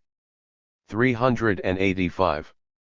aided radicals, ex-Trotskyists or almost Trotskyists, who fancied themselves to be race horses, so to speak, and of purest breed at that, now work as harness-broken dray horses hauling loads for Henry Luce, the American Century Man, and contentedly munch their oats in the editorial stables of Time Life Fortune. One and all, these fugitives from the revolution think the late Thomas Wolfe was off base when he said, "You can't go home again," and refute him with pragmatic proof, "We can and we did." To anyone who values and respects human dignity they present a most unattractive spectacle. Their performance borders on obscenity when they take time out from ballyhooing the Truman Doctrine to deliver little homilies about independence and to expatiate, like any hypocritical crook, mammon-serving sky pilot or confidence man, on the well-known virtues of morality. They are just about as independent and just about as moral, as advertising copywriters or the authors of radio commercials, including the singing variety. The dominating fact of present-day society is the struggle between the two great classes, the bourgeoisie and the proletariat, the outcome of which will decide the fate of humanity. No individual and no other class can be independent or neutral in this struggle. All must take sides and serve or follow one of the great classes or the other. The powerless, in between, petty bourgeois class, which is incapable of maintaining an independent policy, swings from one side to the other, always attracted to the side which displays the greatest power at the moment. The New York intellectuals, unknown to themselves, are simply verifying this Marxist political law by swinging over to the dominant power of the present day, along with the rest of the petty bourgeois class to which they belong. At the present time American monopoly capitalism gives the appearance of invincible power. That is what determines the current predilection of the petty bourgeois class to side with the monopolists against the workers. To be sure, the present picture of social relations is somewhat deceptive. The invincibility of American imperialism is only the temporary and superficial appearance of things and is certain to be exploded in the course of further developments. But the petty bourgeois intellectuals would not know about that, for they are not much given to analysis, deep thinking, and foresight. No one can be independent in the struggle between the great classes. But even in the more limited sense of the term, the independence of character which enables and even requires one to make a free choice of ideas regardless of external circumstances and pressures, and to hold firmly to those which he considers to be right, to see a light and follow it regardless, the quality which most precisely distinguishes the revolutionist from the functionary and the flunky, even this kind of independence is alien to the palpitating new. 386. York intelligentsia who change their ideas according to changes of the weather and the atmospheric pressures of the day. In the early 30s, when American capitalism was writhing in the depths of the crisis, while the Soviet Union under Stalin seemed to be going forward from one success to another, and physically annihilating the Trotskyist opposition in the process, the present-day professional anti-Stalinists were nearly all fellow travelers of Stalinism, sponsors of the Stalinist League Against War and Fascism and organizers of the Artists and Writers Committee for Foster and Ford in 1932. Later on, when the economic conjuncture in capitalist America began to improve, at the same time that some spots began to show up in the Soviet sun, our doughty fellow travelers began to travel in another direction, from Stalin and Browder to Roosevelt and Truman, some of them teetering and tipping their hats to Trotsky on the way. These independent thinkers haven't the least idea what it means and what it takes to fight for an idea independently, against any odds whatever. They only know how to serve a power, not to create one of their own. And these professional moralists don't bother much about honesty and scrupulousness in practice. In their apologist propaganda for American democracy they systematically throw the Stalinists and the Trotskyists together into one sack which they label alternatively communist and totalitarian, although they are well aware of the fundamental differences between these mortally antagonistic tendencies. Their venomous hatred of the Trotskyists has the same profound psychological basis as that of the Stalinists. They hate us for the same reason that the Stalinists hate us, because we are witnesses to their treachery. Our existence and our struggle are evidence against them, and a reproach to them. Their desertion, of course, is not evidence of the elimination of the class struggle, which most of them discovered late and soon forgot. It is a sign, rather, of its sharpening and intensification, a process which exerts its pressure everywhere and squeezes people into their proper places. The working class of America is taking these defections in stride, building up great organizations, tempering them in struggle and looking ever more confidently to a better future. That is the greatest assurance that the present state of affairs, which is not good for the great majority of people, can and will be changed for the better, for the workers have the power to change what needs to be changed and to do what needs to be done. The terrified rout of the New York professors, writers, journalists, and serious thinkers, who didn't stop to think, would be comical, were it not for the sadly disappointed and betrayed hopes of the new generation of students who, 387, have been led into a blind alley of pessimism and resignation by these educated Judas goats. It is really too bad that the young generation in the universities, including the veterans who have returned to their studies bitter and disillusioned, have been temporarily disoriented by the circumstance that those ideologists, whom they had a right to look to for enlightenment and guidance, turned rotten before they became ripe, like apples blighted by an untimely frost. The workers, too, need the forces of enlightenment and progress which a section of the educated classes, as individuals, can supply and did supply so notably in Europe and old Russia. It will happen here, too. There can be no doubt that the further disintegration of capitalist society in the United States will impel a section of the intelligentsia to revolt. This revolt will acquire great significance when it leads them, as it must, to join forces with the labor movement in the revolutionary struggle for the socialist transformation of society, which alone can save humanity from the abyss. This union of revolutionary intellectuals with the best representatives of militant labor will open up a perspective of great promise for the leadership of the coming American Revolution. But this promise, from the side of the intellectuals, depends entirely and exclusively on the new generation now approaching maturity. The workers will make the emancipating revolution in any case, but the task will be easier if the young intellectuals contribute reinforcements to the leadership in time. For that the workers must look forward, not backward. The shameless traitors of the old generation are spiritually dead, and there is no such thing as resurrection. Cross them off. Look to the living and let the dead bury the dead. 388. 3. The Kremlin's satellite states in Eastern Europe, Yugoslavia, Marxist Theory and Our Perspectives, 1950. E.R. Frank, Bert Cochran.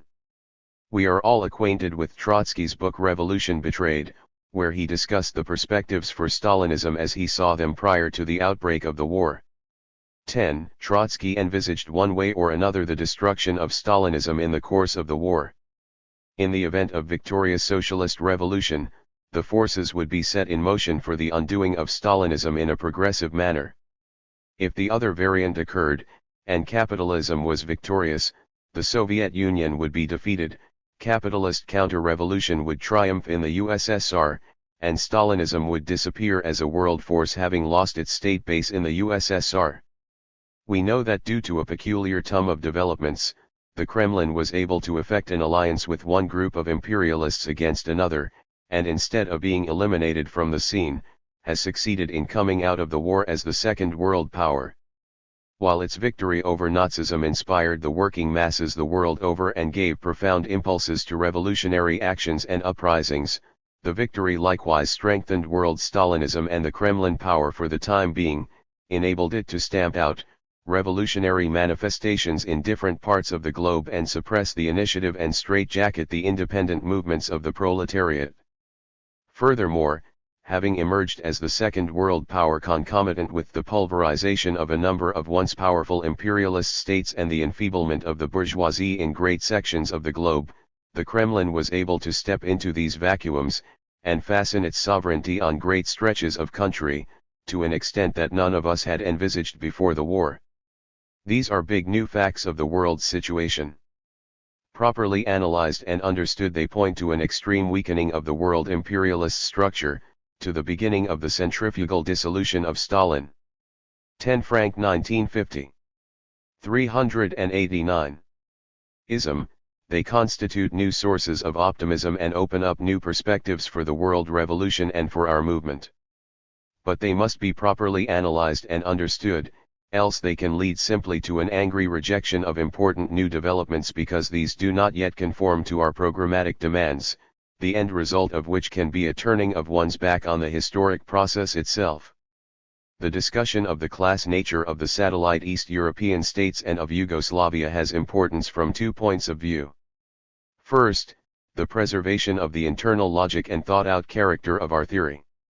We cannot permit our world program to become a thing of rigs and patches, with one set of criteria for the USSR, another set for Eastern Europe, and a third and entirely different set of arguments developed, judging by the ingenuity displayed by some comrades in the present discussion, for the Far East or elsewhere.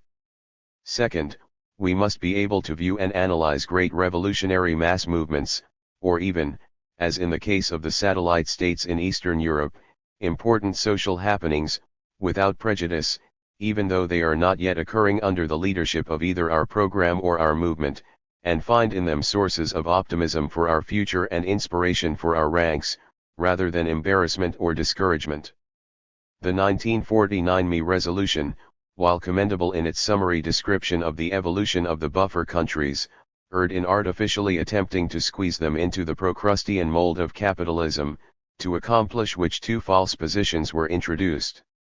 On the economic plane, a new criterion of real planning was presented to demonstrate the sociological dissimilarity of Czechoslovakia, Poland, Bulgaria, Romania, Hungary as well as Yugoslavia from the USSR. Unfortunately, for this criterion, it not only, regardless of facts, forces the 5 satellite countries into the capitalist mold, but also Yugoslavia, and even calls into question our class definition of the USSR itself. On the social plane, the resolution arbitrarily deduced from the fact that because the present states came into being as a result not of victorious proletarian revolutions but of military bureaucratic actions, ipso facto they cannot be sociologically similar to the USSR except if the Kremlin annexes them into the USSR and integrates them into its own economy. This criterion is likewise false and dangerous because it forces its proponents to deny the reality of the overturn of property relations in the 5 satellite countries and draw hair-splitting distinctions between these and the property relations of the USSR, and in an attempt to maintain consistency with our program, forces them likewise into a hole. 390. Series of theoretical innovations and contradictory formulations which necessarily reduce our Russian position to one of indescribable confusion and patchwork. Let us examine these 2 main arguments of the ME resolution in chronological order. The resolution acknowledges that the nationalization of industry, of the banking system, of communications and transport have been practically completed in Bulgaria, in Yugoslavia, and in Czechoslovakia. It is on the road to completion in Poland and in Hungary, and it has had a big start in Romania. Wholesale trade is equally on the road to statification in most of these countries. Only retail trade and agriculture remain as yet largely in the hands of private proprietors. The further broad nationalization decrees promulgated in 1949 have swept into the statized sector practically all of banking, industry, and transport in Poland, Hungary and Romania as well, have made giant inroads into wholesale trade and have even bitten into retail trade. As a not untypical example, Rákosi announced in Parliament in August 1949 that 94% of wholesale trade and 25% of retail trade in Hungary was now transacted by the state.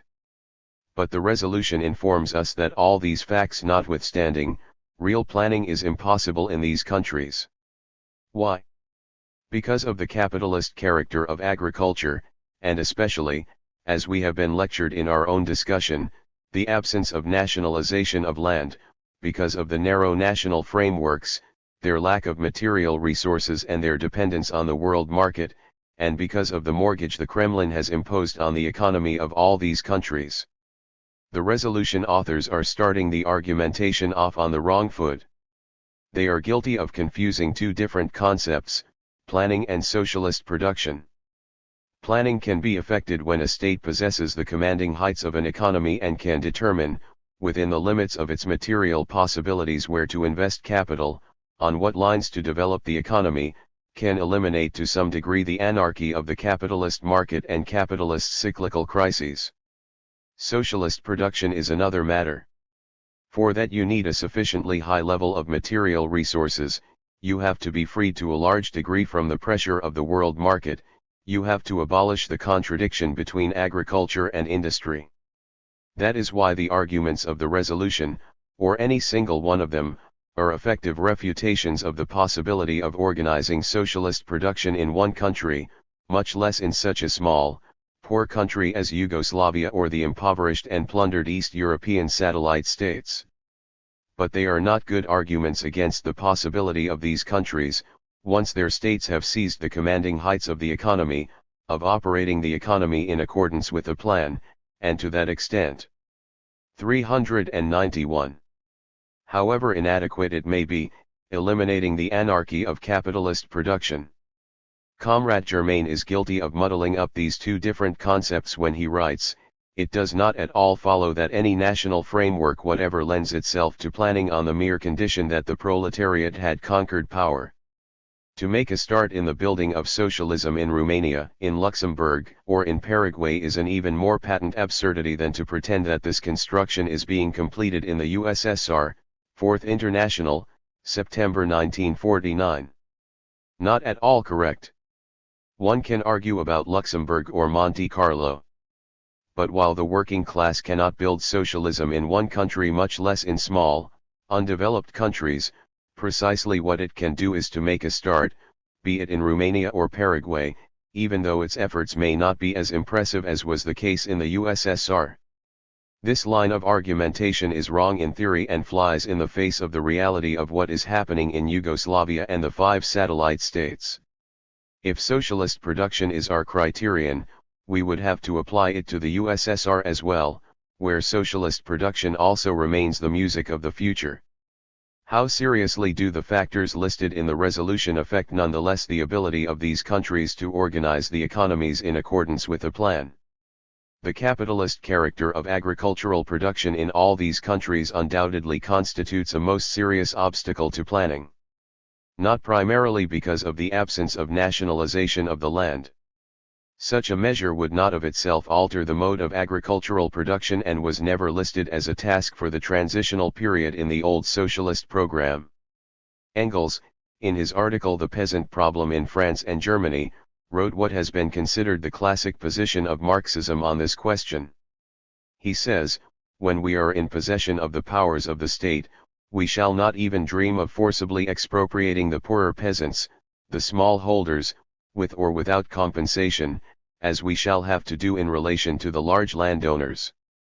Our task as regards the small holders will first of all consist in transforming their individual production and individual ownership into cooperative production and cooperative ownership, not forcibly, but by way of example, and by offering social aid for this purpose. The reasons for such a policy are obvious. Capitalism develops industry far more rapidly and thoroughly than it does agriculture. While industry is brought to the point of social production under capitalist private ownership, agricultural production is carried on to a large extent on small individual family farms. The workers' state, therefore, in a position to expropriate industry and the banks at once and operate them as state enterprises, can only develop agriculture to large-scale mechanized production, operating on big state farms, only gradually. 392. Ally and by convincing the bourgeois-minded farmers that the change is beneficial and in their interests. It is true that one of the first decrees adopted by the young Soviet Republic nationalized the land. But desirable and important as such a step is, as it lays the legal groundwork for further moves to limit and curb capitalist tendencies and accumulations on the countryside, it does not at all follow that workers' states everywhere, and at all times, will necessarily adopt such a measure in the first stages of the transition period. In old Russia, the peasantry itself demanded land nationalization because of the predominantly feudal character of land ownership. As early as 1905, the All-Russian Peasant Union called for the abolition of private property in land. In other cases, however, in the face of the hostility of the peasantry, especially in view of their fears of confiscation after the experience of Stalinist forced collectivizations, a young workers' state may forego for a period such a move and concentrate on a number of supplementary measures to curb accumulations in land and the growth of big capitalists on the countryside, while using its state power to encourage collectivization as a step toward eventual socialist production in agriculture. All the same, once the big landowners and big farmers are crushed as a class, once the big estates and farms are expropriated, with or without land nationalization, the petty bourgeoisie of the countryside, while it remains a petty bourgeoisie, is incapable of playing an independent role, either politically or economically. They may place innumerable obstacles in the way of planned economy and create enormous difficulties, but they do not have the ability to overturn the essential policy of the workers' state and to pull the economy in a capitalist direction. Statized industry and banking replaces the old capitalist millionaire cliques as the hub around which the agricultural spokes revolve. We are handed Lenin's well-known statement, "Small individual exploitation generates capitalism and the bourgeoisie in a permanent way, every day, every minute, with an elemental force and on a mass scale," and we are informed that is exactly what is happening in all these countries. Let us examine the whole reality, not just a part of it. First, on the USSR. Agricultural production in the USSR remains, to this day, petty bourgeois, as the collectives are not statized but petty bourgeois enterprises, which after meeting taxes and other state obligations, sell their produce on the market. The Kremlin has been forced to make further concessions to the peasantry by legally granting collective farms use of the land in perpetuity, and the individual collective farm families use of private plots off land on which they are permitted to keep livestock, and the produce of which they can dispose of in any way they see fit.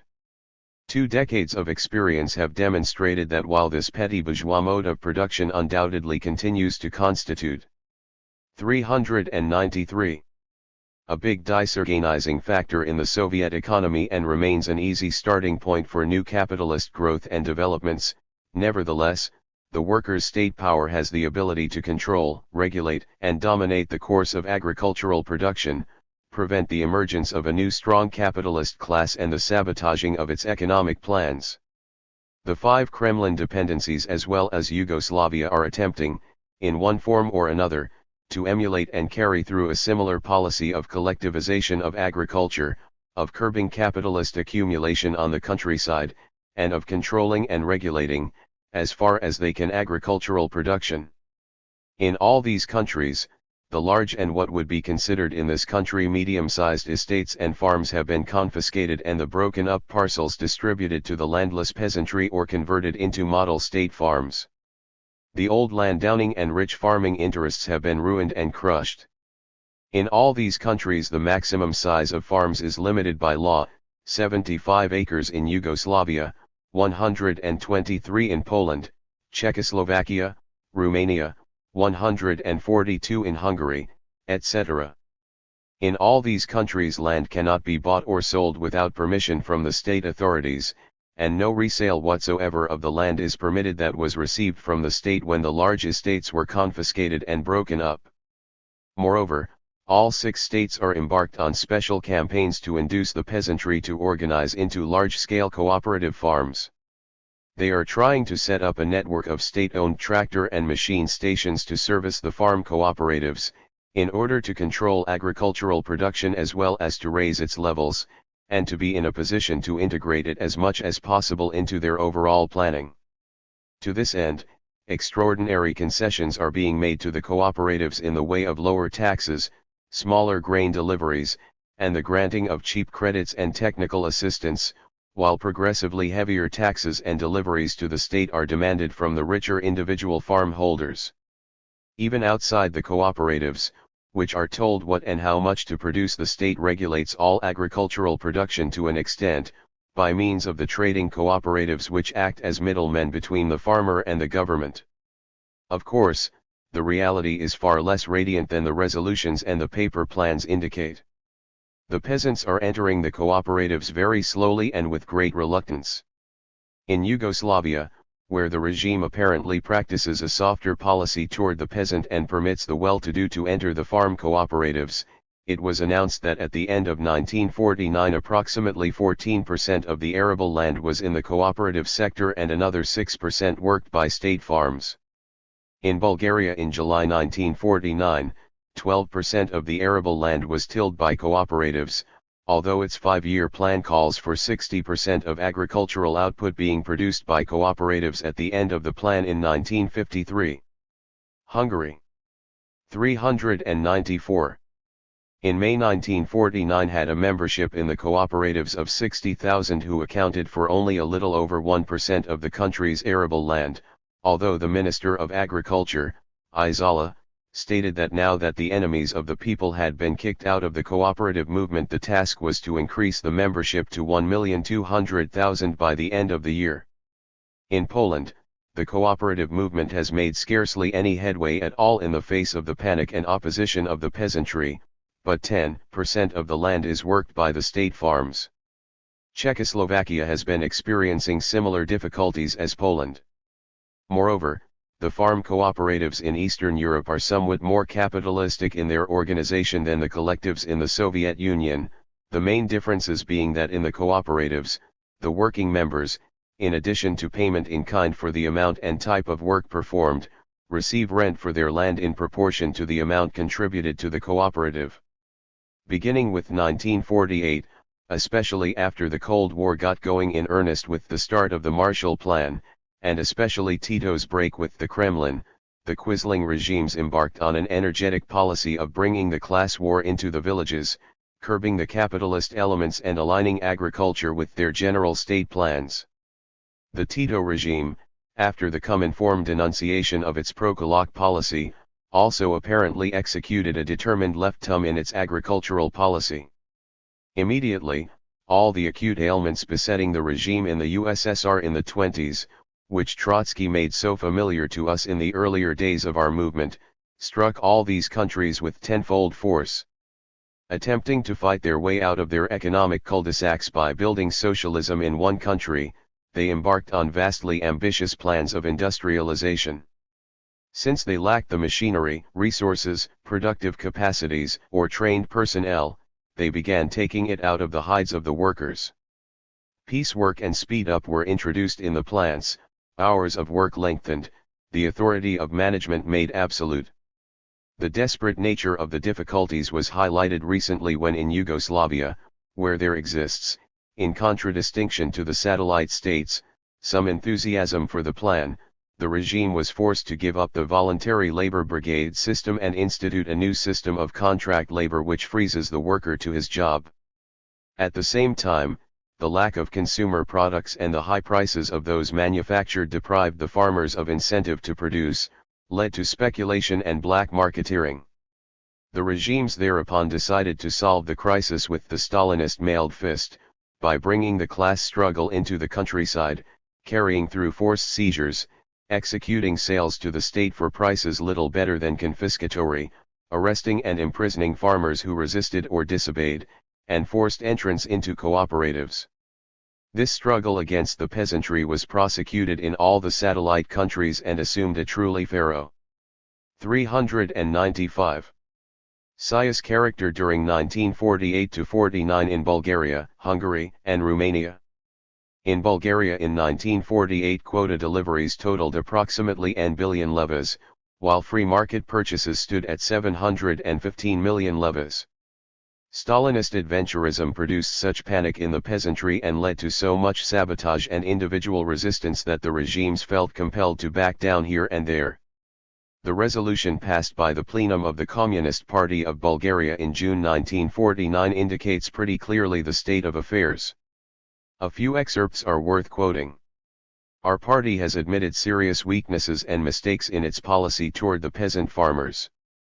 Under the system of quota purchases, in many cases the total produce of farmers has been taken away at controlled prices, the peasants have accordingly lost interest in increasing production and improving quality. By setting up labor cooperative farms in almost the whole of the country, the best fields around the villages have been illegally confiscated and given to these labor cooperative farms, while farmers who are not members, have been given in exchange poor land in remote parts. The peasants are either infuriated or fall under the influence of reaction. Some peasants have been compelled to join labor cooperative farms, thus violating the principle of voluntary membership. The plenum adopted a number of concessions to the peasantry, declared that it wholeheartedly condemns these abuses and obliges all party organizations to launch a merciless struggle, for the immediate removal of all irregularities etc., etc. This bureaucratic maneuvering and adventurism of the Stalinist Quisling regimes brings out fully the monstrosity of the East European economies and the patent absurdity of any talk of building socialism in one country, and in such bled, ruined, and backward little countries, at that. They point up the grisly character of Stalinist planning.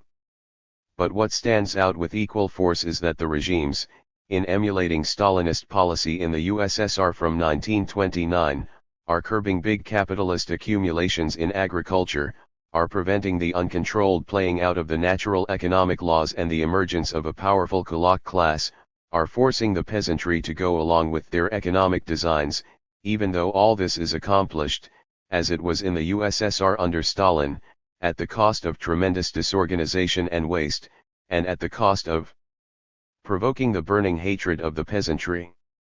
The disorganized and scattered peasantry can balk, sabotage, force some concessions from the regimes.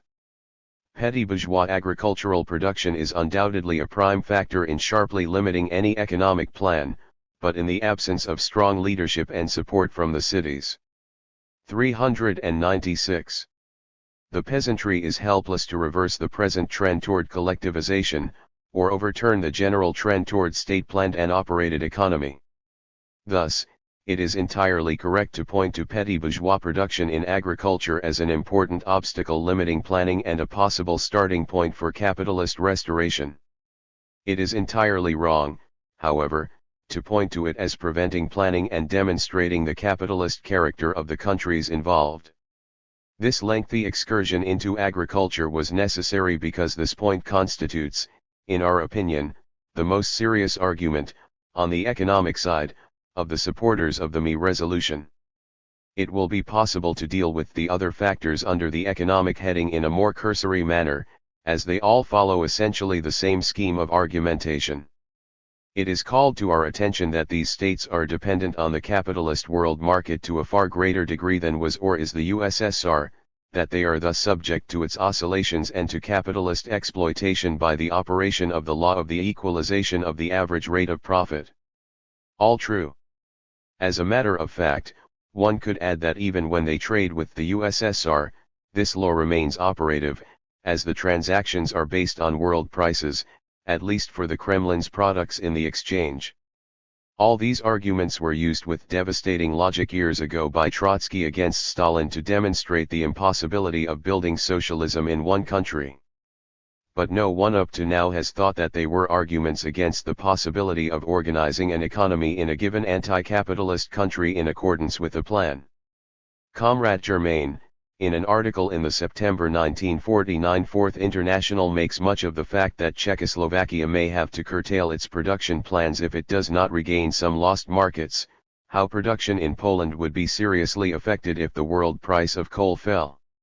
We can recall how seriously the first 5-year plan in the USSR was affected when the world price of wheat cracked in the 30s. We see today how the plan in Yugoslavia is being hurt by the Kremlin's embargo and Tito's inability to sell enough to the capitalist world. These factors demonstrate very clearly that planned economy in one country, especially a small poor country encircled by capitalism, is bound to be deformed, distorted, pitiable, but they do not prove that planning cannot be initiated and practiced. It is possible that capitalism, through its control of the world market, may choke a country like Yugoslavia, or by one means or another overturn the present government, but then we will be confronted with a new Yugoslavia, and not the present one. The same applies to the discussion of the narrow national frameworks and inadequate resources of all these states, and their consequent inability to organize and plan their economies on any broad division of labor and develop the productive forces to any satisfactory extent. Again, the analysis is absolutely 397. Correct provided it is not employed to prove the wrong thing. The Kremlin's decision to prevent the formation of a Balkan-Danubian federation is one of its historic crimes against the peoples of these countries and demonstrates, by itself, that the Kremlin has no progressive mission, that it can only exercise control by brute force, and that its very expansion carries within itself the seeds of its own destruction. But this does not prove that planning, however inadequate it may be, is impossible in Czechoslovakia or Poland any more than it is in Yugoslavia. The question of Kremlin pillage, dismantling of plants, reparations, and the joint stock corporations fall in reality into the same category as the previous propositions and cannot be said to render impossible the organization of planning. The brunt of Kremlin pillage and reparations demands fell on the so-called ex-enemy countries, Romania, Hungary, and Bulgaria, and not on Czechoslovakia, Poland, or Yugoslavia.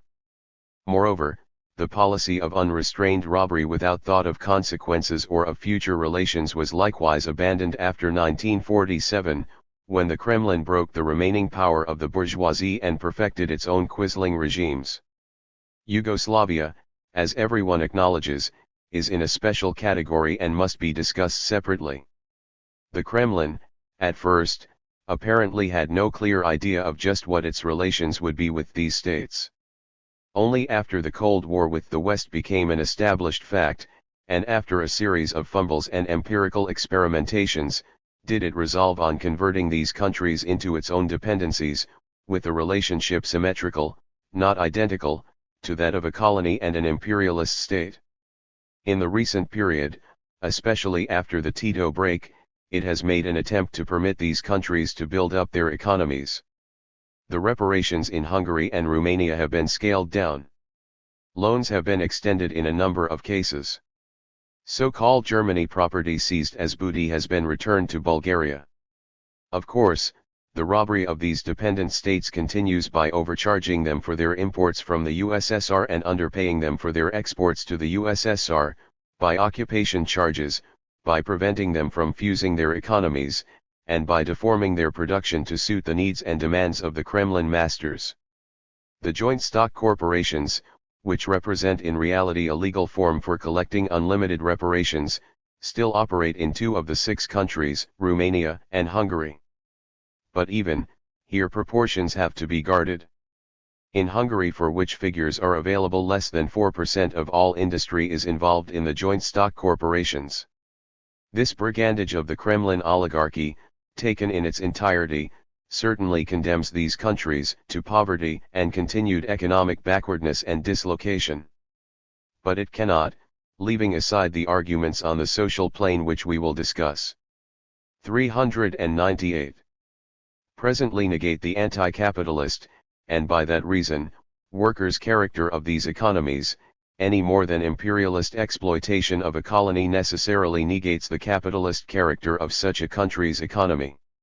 One adroit polemicist has suggested that our whole argumentation on the economic side is wide of the mark because the IEC resolution simply points out the various factors that are obstacles to the structural assimilation of these countries into the USSR and that must be overcome if assimilation is to take place. The proponent of this argument forgets that a premise must be proven as well as asserted.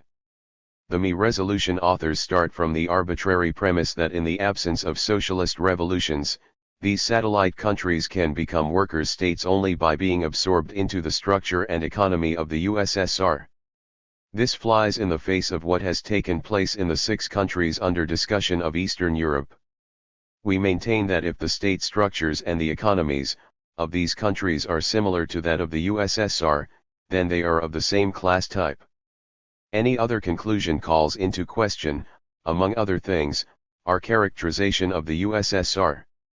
After belaboring us for weeks with real planning, the capitalist character of Eastern Europe's agriculture, the dependence of these countries on world trade, their narrow national frameworks and so on, this line of argumentation was suddenly dropped like a hot potato. The reason being that in the interim, a number of supporters of the IEC resolution had concluded that Yugoslavia was a workers' state, and obviously these economic criteria, if correct, were as valid for Yugoslavia as for Poland or Czechoslovakia. Since that time the discussion has shifted in the main to the arguments on the social plane, the questions of the state structure of these countries, the implications of the positions with regard to Marxist theory and the nature of Stalinism, and that is the main burden of Comrade Germain's most recent discussion article on the question as well. Let us begin our consideration of this aspect of the question by reviewing briefly the 1944-45 events. The Red Army's entrance into Eastern Europe everywhere gave an impulse to the socialist revolution. There was a big uprising in Prague in May 1945.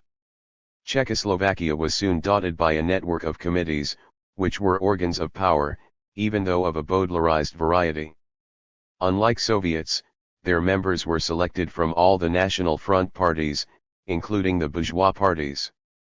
They were, however, dominated by the representatives of the working class parties, the Stalinists and Social Democrats. Workers' councils.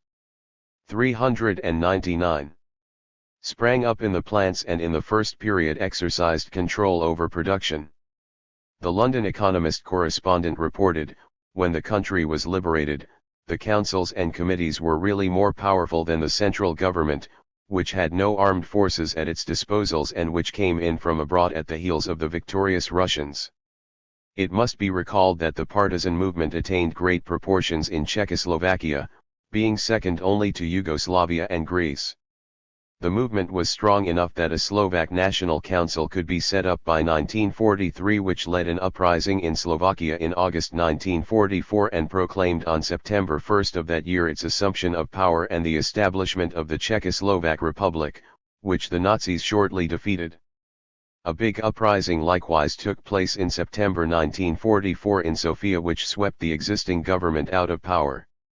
So-called Fatherland Front committees, similar to the committees in Czechoslovakia, sprang up throughout Bulgaria, wielded power on a local scale, and in many cases attempted a revolutionary settlement with the native fascist tyrants.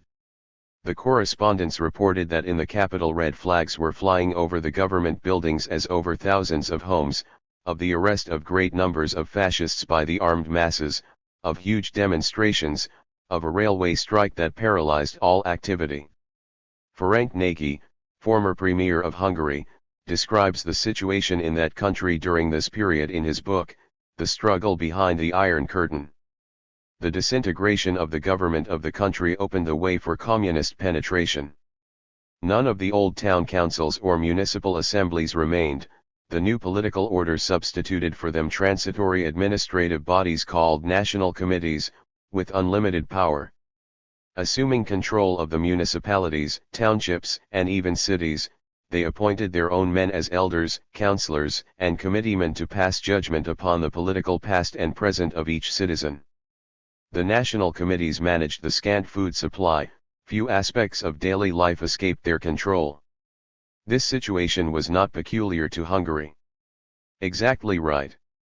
It was duplicated in Romania on almost identical lines, and even in Poland, where the masses were very suspicious of and largely hostile to the new regime and the Red Army because of Stalin's betrayal of the 1944 Warsaw Uprising and his terror against left-wing elements in eastern Poland.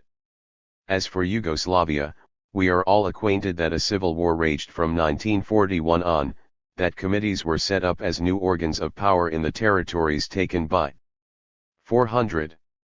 The partisans, and the similar committees were appointed and began functioning in the major centers after Tito's forces marched in with the Red Army into Belgrade. In all these countries the pre-war regimes and pre-war state structures had collapsed and had been replaced with new ones. Comrade Germain in his recent article admits that the old state apparatus was smashed in the war in at least Czechoslovakia, Poland, and Yugoslavia. To these three countries we will add at least two more, Hungary and Bulgaria.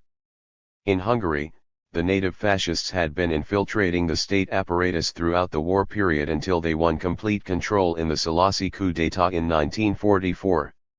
With the retreat of the Nazi forces at the end of that year, the Szalasi government, including every official of any consequence, likewise moved westward, and for a brief time it even persisted as a government in exile. Whatever officials of the old regime remained behind were not ruling anything or anybody, but skulking in the cellars. Ferenc Nagy, in the book previously referred to, states, local administration had fallen into chaos. Most officials had fled to the west, particularly if they had dealt with the Nazis. A large proportion of the reliable civil employees had been transferred forcibly to Germany. The old police, branded as the tool of the former reactionary government, was disbanded, and a new force hurriedly organized. The Stalinists have the same estimation. Zoltán Díak, editor of Magyar Jove, describes in Hungary's fight for democracy the period at the end of 1944, there was no administrative force left in the country, almost all of them had fled with the Nazis. The picture was no different in Bulgaria. Again, both the Stalinists and the capitalist reactionaries agree on the facts. Ilya Ehrenberg, in his work European Crossroad, declares, what happened in September 9, 1944 was not a mere change of ministries, but a change of government. The whole governmental apparatus of the fascists was destroyed. In Bulgaria 11,000 fascists, including diplomats, courtiers, glamour girls, and profiteers, were handed over to the tribunals as war criminals. R.H. Markham, the reactionary correspondent of the Christian Science Monitor, writes in his book on Tito that as the Red Army advanced into Bulgaria, all authority broke down and every Bulgarian became his own master. At that moment a group of conspirators, organized in the Fatherland Front and led by communists, reached out their hands and took the reins of power, which they still hold. The courts were set up by self-appointed Fatherland Front committees. They did not emanate from nor were they controlled by the Ministry of Justice, the Cabinet, or the Supreme Court. Dragoisheva, in an official report, describes the activities of the Fatherland Front during the first 6 months of its existence. It formed 7,292 committees. 401 throughout the country, which controlled the government, and in many cases functioned as the government. About 59% of the members of the committees were communists, 36% agrarians, 3% social democrats, 2% Zivinoists. The one country in which the old state structure was able to partially maintain itself, for a while, anyhow, was Romania, because of the fast footwork of the old ruling classes and the treachery of the Kremlin agents. And even here, as the facts show, it was of brief duration. Comrade Germain insists, however, that even in Czechoslovakia and Poland, where the old structures were wiped out, new bourgeois states under Stalinist domination were set up, using whatever old bricks were still lying around for the reconstruction job. We thus arrive at the triumphant Marxist conclusion that bourgeois states have been engaged for 4 years in expropriating the landed estates, large farms, and distributing them to the landless peasantry, in destroying the old landlord and agricultural bourgeois classes, in curbing in the most violent and brutal fashion capitalist developments in the countryside and pushing a collectivization policy designed to control and harness agricultural production, for 4 years, supposedly. Bourgeois states have been expropriating, in the main, the urban capitalists and statizing all the essential parts of the economy, banking, industry, transport, wholesale trade, and even some retail trade, and organizing the economy in accordance with a plan, and finally, these same bourgeois states have been systematically and violently purging and wiping out the remains of the political power of the bourgeoisie, destroying its points of support in the state apparatus and replacing it with an administrative apparatus which in all essentials resembles the one in the USSR. Some bourgeois states. And this phantasmagoria is handed us, with solemn mien, in the name of theoretical orthodoxy and Marxist methodology. We now have to add to our previous categories a new one of bourgeois states of such unique variety that rather than being the guardians of bourgeois property relations, are its executioners. The comrades apparently have an uneasy feeling that everything is not in order here, so they try to divert our attention with irrelevancies. We are informed that there remain a lot of ex-fascists, capitalists, and former functionaries in the present state apparatus. We can be sure there are. But that has no decisive significance. The important question is, who determines policy? Who runs who? Are the bourgeois opportunists serving under the orders and policy of the Stalinists, or are the Stalinists serving under the orders and policy of the bourgeois elements? Everyone knows the answer. Let us recall in this connection that Trotsky wrote in 1936, 14 years ago, that a bourgeois counter-revolution in the USSR would have to clean out far fewer of the person. 402. Nel in the state apparatus than a proletarian political revolution.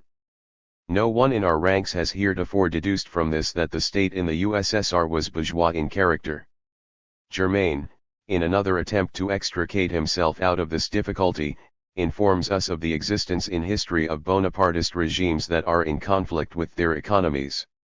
Yes, Trotsky taught us this long ago. But such a conflict signifies a condition of civil war, which will be brought to a conclusion either by the state reconstructing the economy in its own class image, or the class forces of the economy overthrowing the state and setting up a new one in harmony with their economy. How is this an explanation for the analysis in Eastern Europe where for 4 years supposedly bourgeois states have not been bringing the economy into harmony with their own class nature but constantly widening the contradiction between the two? Some Bonapartist regimes may lift themselves above the classes and represent the interests of the dominant class only in the last analysis. That does not permit us to stretch the formula another notch and suggest that they need not represent these class interests at all. That would be a denial of the class theory of the state. A study of the actual happenings in these countries provides the key for an exit out of this theoretical blind alley. The states set up in all these countries in 1945, including Yugoslavia, were not simply bourgeois but regimes of dual power. The power of the working class was soon overwhelmed as an independent force by the Stalinist bureaucracy which harnessed it in its own interests, resided in the local and district committees, the workers' militias, the newly created Stalinist-controlled police force and judiciary, buttressed, of course, by the all-powerful Red Army occupation forces. The bourgeoisie still retained a measure of power through its ownership of great sectors of the economy, its political organizations, press, and elements of governmental power. This dual power assumed the unique form of central coalition governments which formally were pledged not to alter the pre-war social character of these countries. Because the Stalinists, under the Kremlin dictate, wanted the alliance with the bourgeoisie to help fasten their bureaucratic grip on the working masses, and because they still had no clear perspectives of their future course. And on the other side, the debilitated bourgeoisie grasped at these alliances as the only means by which they could even hope to reconstitute their rule. Only in this sense, only within the strict limitations of the dual power character of these regimes, was it permissible to still call these new states capitalist in the 1945 period. The relationship of strength in the dual power varied from country to country, from Czechoslovakia, as the extreme on one end, to Yugoslavia on the other. In the former, the bourgeoisie retained a lot of class strength and was a real factor in the coalition. In Yugoslavia its power had been decisively 403. Broken during the protracted civil war, and it was little more than a captive in the coalition. But in every case the Stalinists were the dominant force.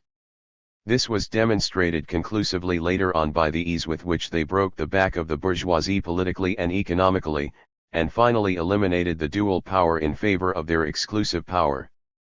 All of us are aware that the Kremlin did not give free rein to the workers to carry their revolutions through to the end, but on the contrary, suppressed the independent actions of the masses, put its heavy hand on their organizations, and sidetracked the movement into the channels of the coalition governments.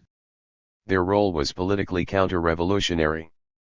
But the Kremlin did not wipe out these new organs of power as would a bourgeois counter-revolution. They bureaucratized them.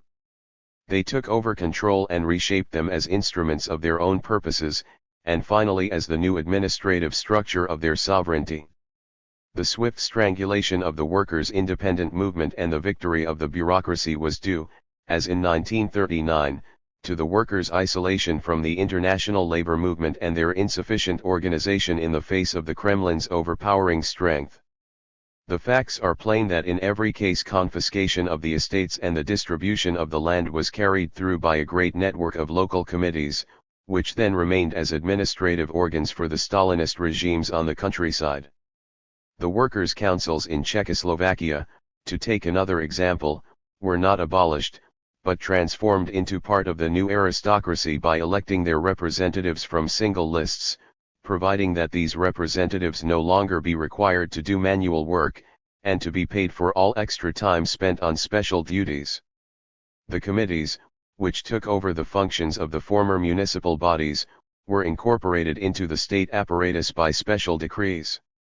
Even the action committees organized by the Stalinists in 1948 to bring the capitalists to heel, have not been disbanded but, we read, are to become permanent institutions to safeguard the victory won during the crisis. The police, the army, the judiciary have been thoroughly overhauled, reorganized, and placed under new leadership. The next stage came after the sharpening of the Cold War and the Kremlin's determination to consolidate its hold on these dependencies. The Stalinist bureaucratic cliques, using their crushing superiority, and resting on the new administrative organs under their command, proceeded, step by step, to exterminate the bourgeois parties and drive their representatives out of the governments and committees, with the most prominent sent to the gallows, or prisons, or forced into exile. They then forced through the purge of the social democratic parties and their prison unification with the Stalinists. In the same period, new decrees were promulgated which, in effect, expropriated 404. The remaining sections of the bourgeoisie, and placed all the levers of economic power in the hands of the now totalitarianized regimes. With the elimination of the remains of bourgeois power, the new police governments issued new constitutions during 1948–49, all modeled on the 1936 Stalinist constitution and based on the new administrative organs of the state. These constitutions were the juridical expression of the fact that the dual power regimes had come to an end, that the de facto civil war had been resolved in favor of the Stalinist power, and that the new states could therefore no longer be regarded as capitalist even in the limited form that we have previously employed it, but were now guardians of the new property relations based on expropriated and nationalized property, and hence of the same class character as the USSR.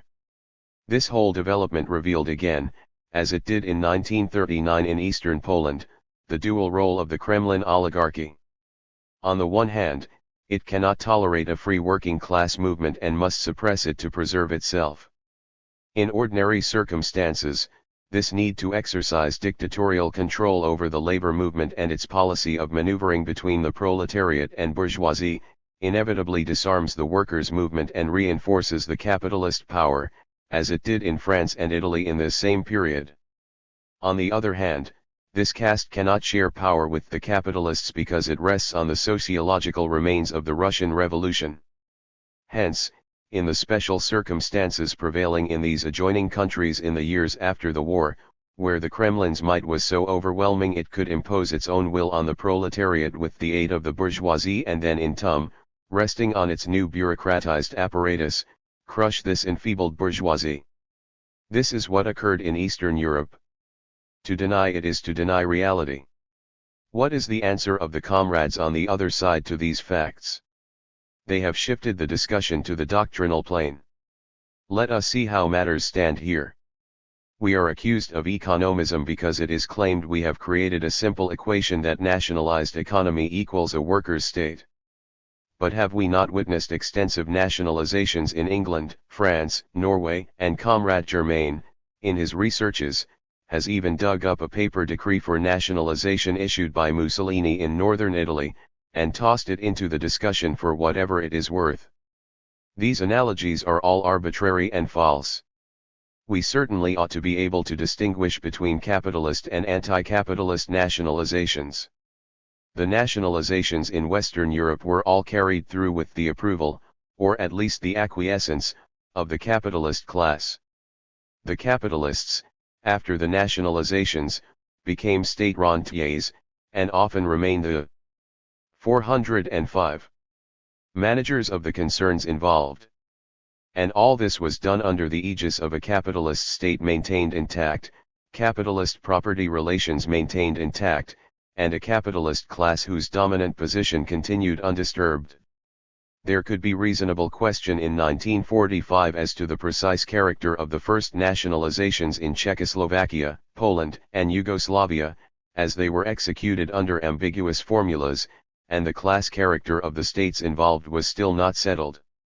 There can be no doubt concerning their class character today. Beneath all the deceptive and sly Stalinist legal formulas governing the nationalization stands out the dominant fact that, in the main, the properties of the native capitalist classes have been expropriated, and that these classes have been politically crushed. Numbers of individual capitalists have undoubtedly been able to save themselves by going to work for the new rulers, by stealing, by black marketeering and bribe-taking. But the class has been expropriated and ruined. The press of these countries bristles with news accounts which testify to the accuracy of this evaluation. The first series of nationalizations which expropriated German, enemy, and collaborationist properties broke the back of the weak bourgeoisies and placed the lion's portion of urban economy in the state sector, 82% of industry in Yugoslavia, almost two-thirds in Czechoslovakia, 40% in Poland, as well as most banking operations. In the later nationalization decrees, which took over the properties of the native capitalists, state nationalization funds were set up in a number of countries to ostensibly compensate the former owners. Even where payments were actually made, the transactions were little short of confiscatory, while on the whole, compensation was honored more in the breach than the observance. The sweeping and anti-capitalist character of the 1945–46 nationalizations in Yugoslavia is too well known to require elaboration. But, even in the case of the Tito government, which emerged, unlike any of the others, out of the Civil War, these were carried through by means of deceptive slogans and ambiguous methods. Kiedrich, in his economic report to the Fifth Congress of the Yugoslav Communist Party, explains, the principal form of this offensive, against the capitalist positions in the economy, were the court procedures against traitorous reactionaries which regularly ended, aside from other things, with the confiscation of their properties. In addition, monetary manipulation, two-price systems, state control over raw materials, and progressive taxation were deliberately employed in every case to ruin the bourgeoisie, and as instruments of expropriation. Thus, while the 1947 nationalization decree in Bulgaria officially indemnified former proprietors with interest-bearing bonds redeemable in 20 years, the 1948 nationalization law in Romania provided for compensation by 406 state bonds redeemable against profits realized in the former owner's plants, and the 1948 nationalization decrees in Yugoslavia and the 1949 decrees in Hungary called for compensation of former owners with state bonds. The chief interest of all these decrees and laws is for a study of Stalinist methods rather than in any importance they possessed in maintaining the native capitalist classes. Here are a few samples of how they operated in practice. Immediately after the publication of the Romanian nationalization law, it was announced that no compensation would be paid to persons who enriched themselves illegally, or who left Romania illegally, or who would not agree to return, while the press was filled with reports of arrests of former owners for economic sabotage. On October 5, 1948, the Presidium of the Grand National Assembly deprived a number of persons of their citizenship, including N. and C. Malixa and Max Osnat, Romania's biggest industrialists, with all their property confiscated by the state. The London Economist explained in detail that the pretense of compensation in the Bulgarian nationalization laws was fraudulent. In reality, this nationalization was the naked confiscation of all property and spelt the liquidation of the middle classes.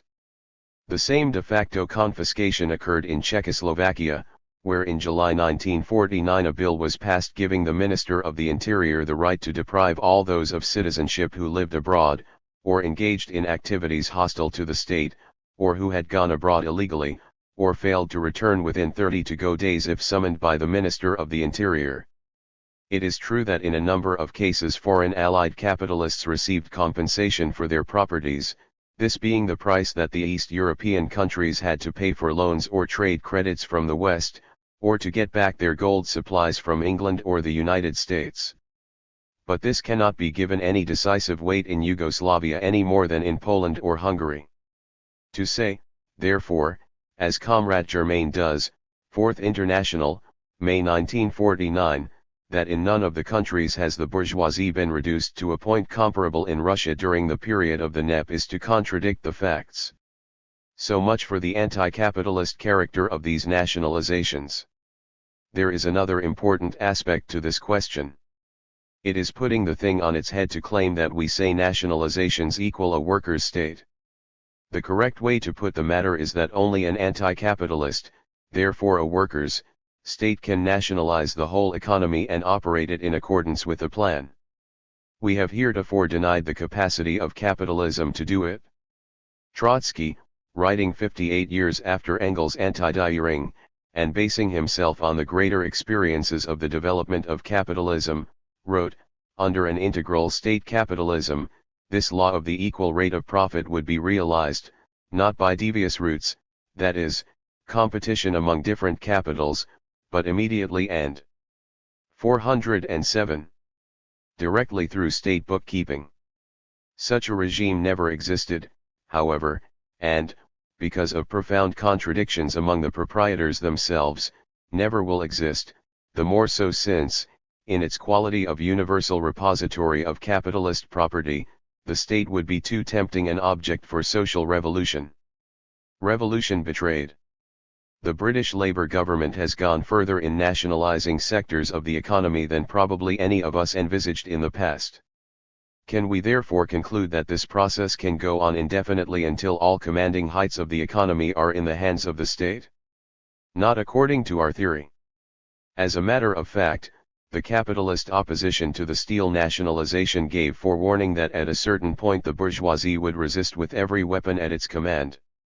And if, under the impulsion of pressure from the masses, the Labour Party would nevertheless, in the teeth of capitalist hostility, proceed with its nationalization program, that would lead to a decisive clash and the beginning of civil war in the British Isles.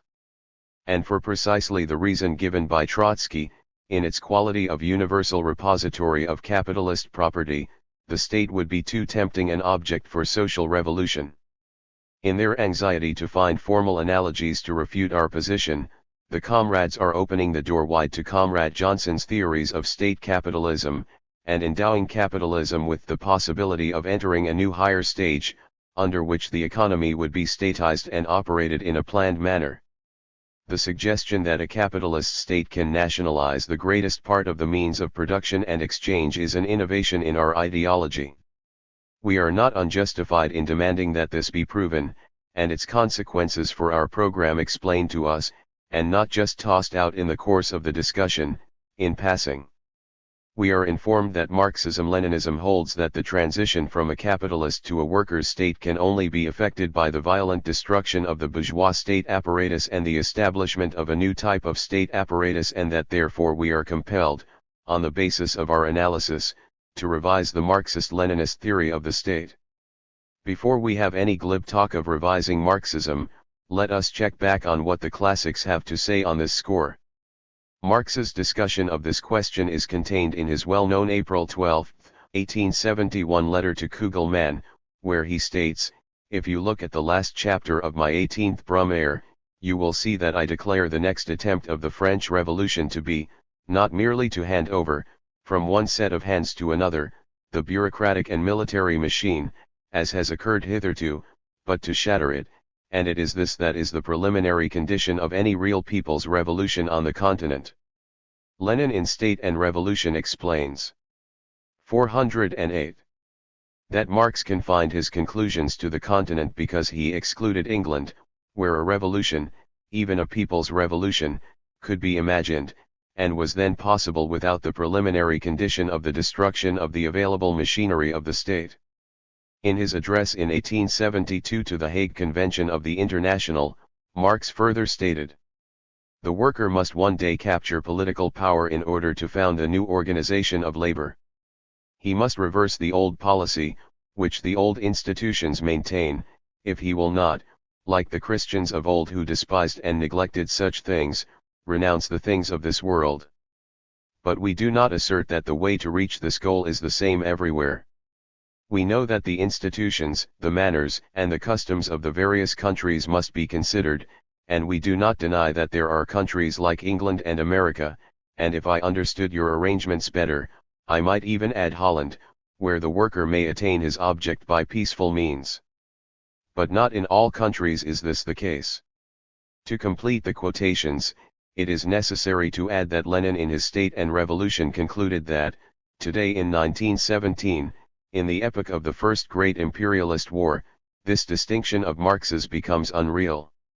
These quotations from the classics are not being adduced to suggest at this late date the possibility of a peaceful transition today in England, America, or Eastern Europe. They are introduced to show the development of Marxist thought on this question based on living experiences.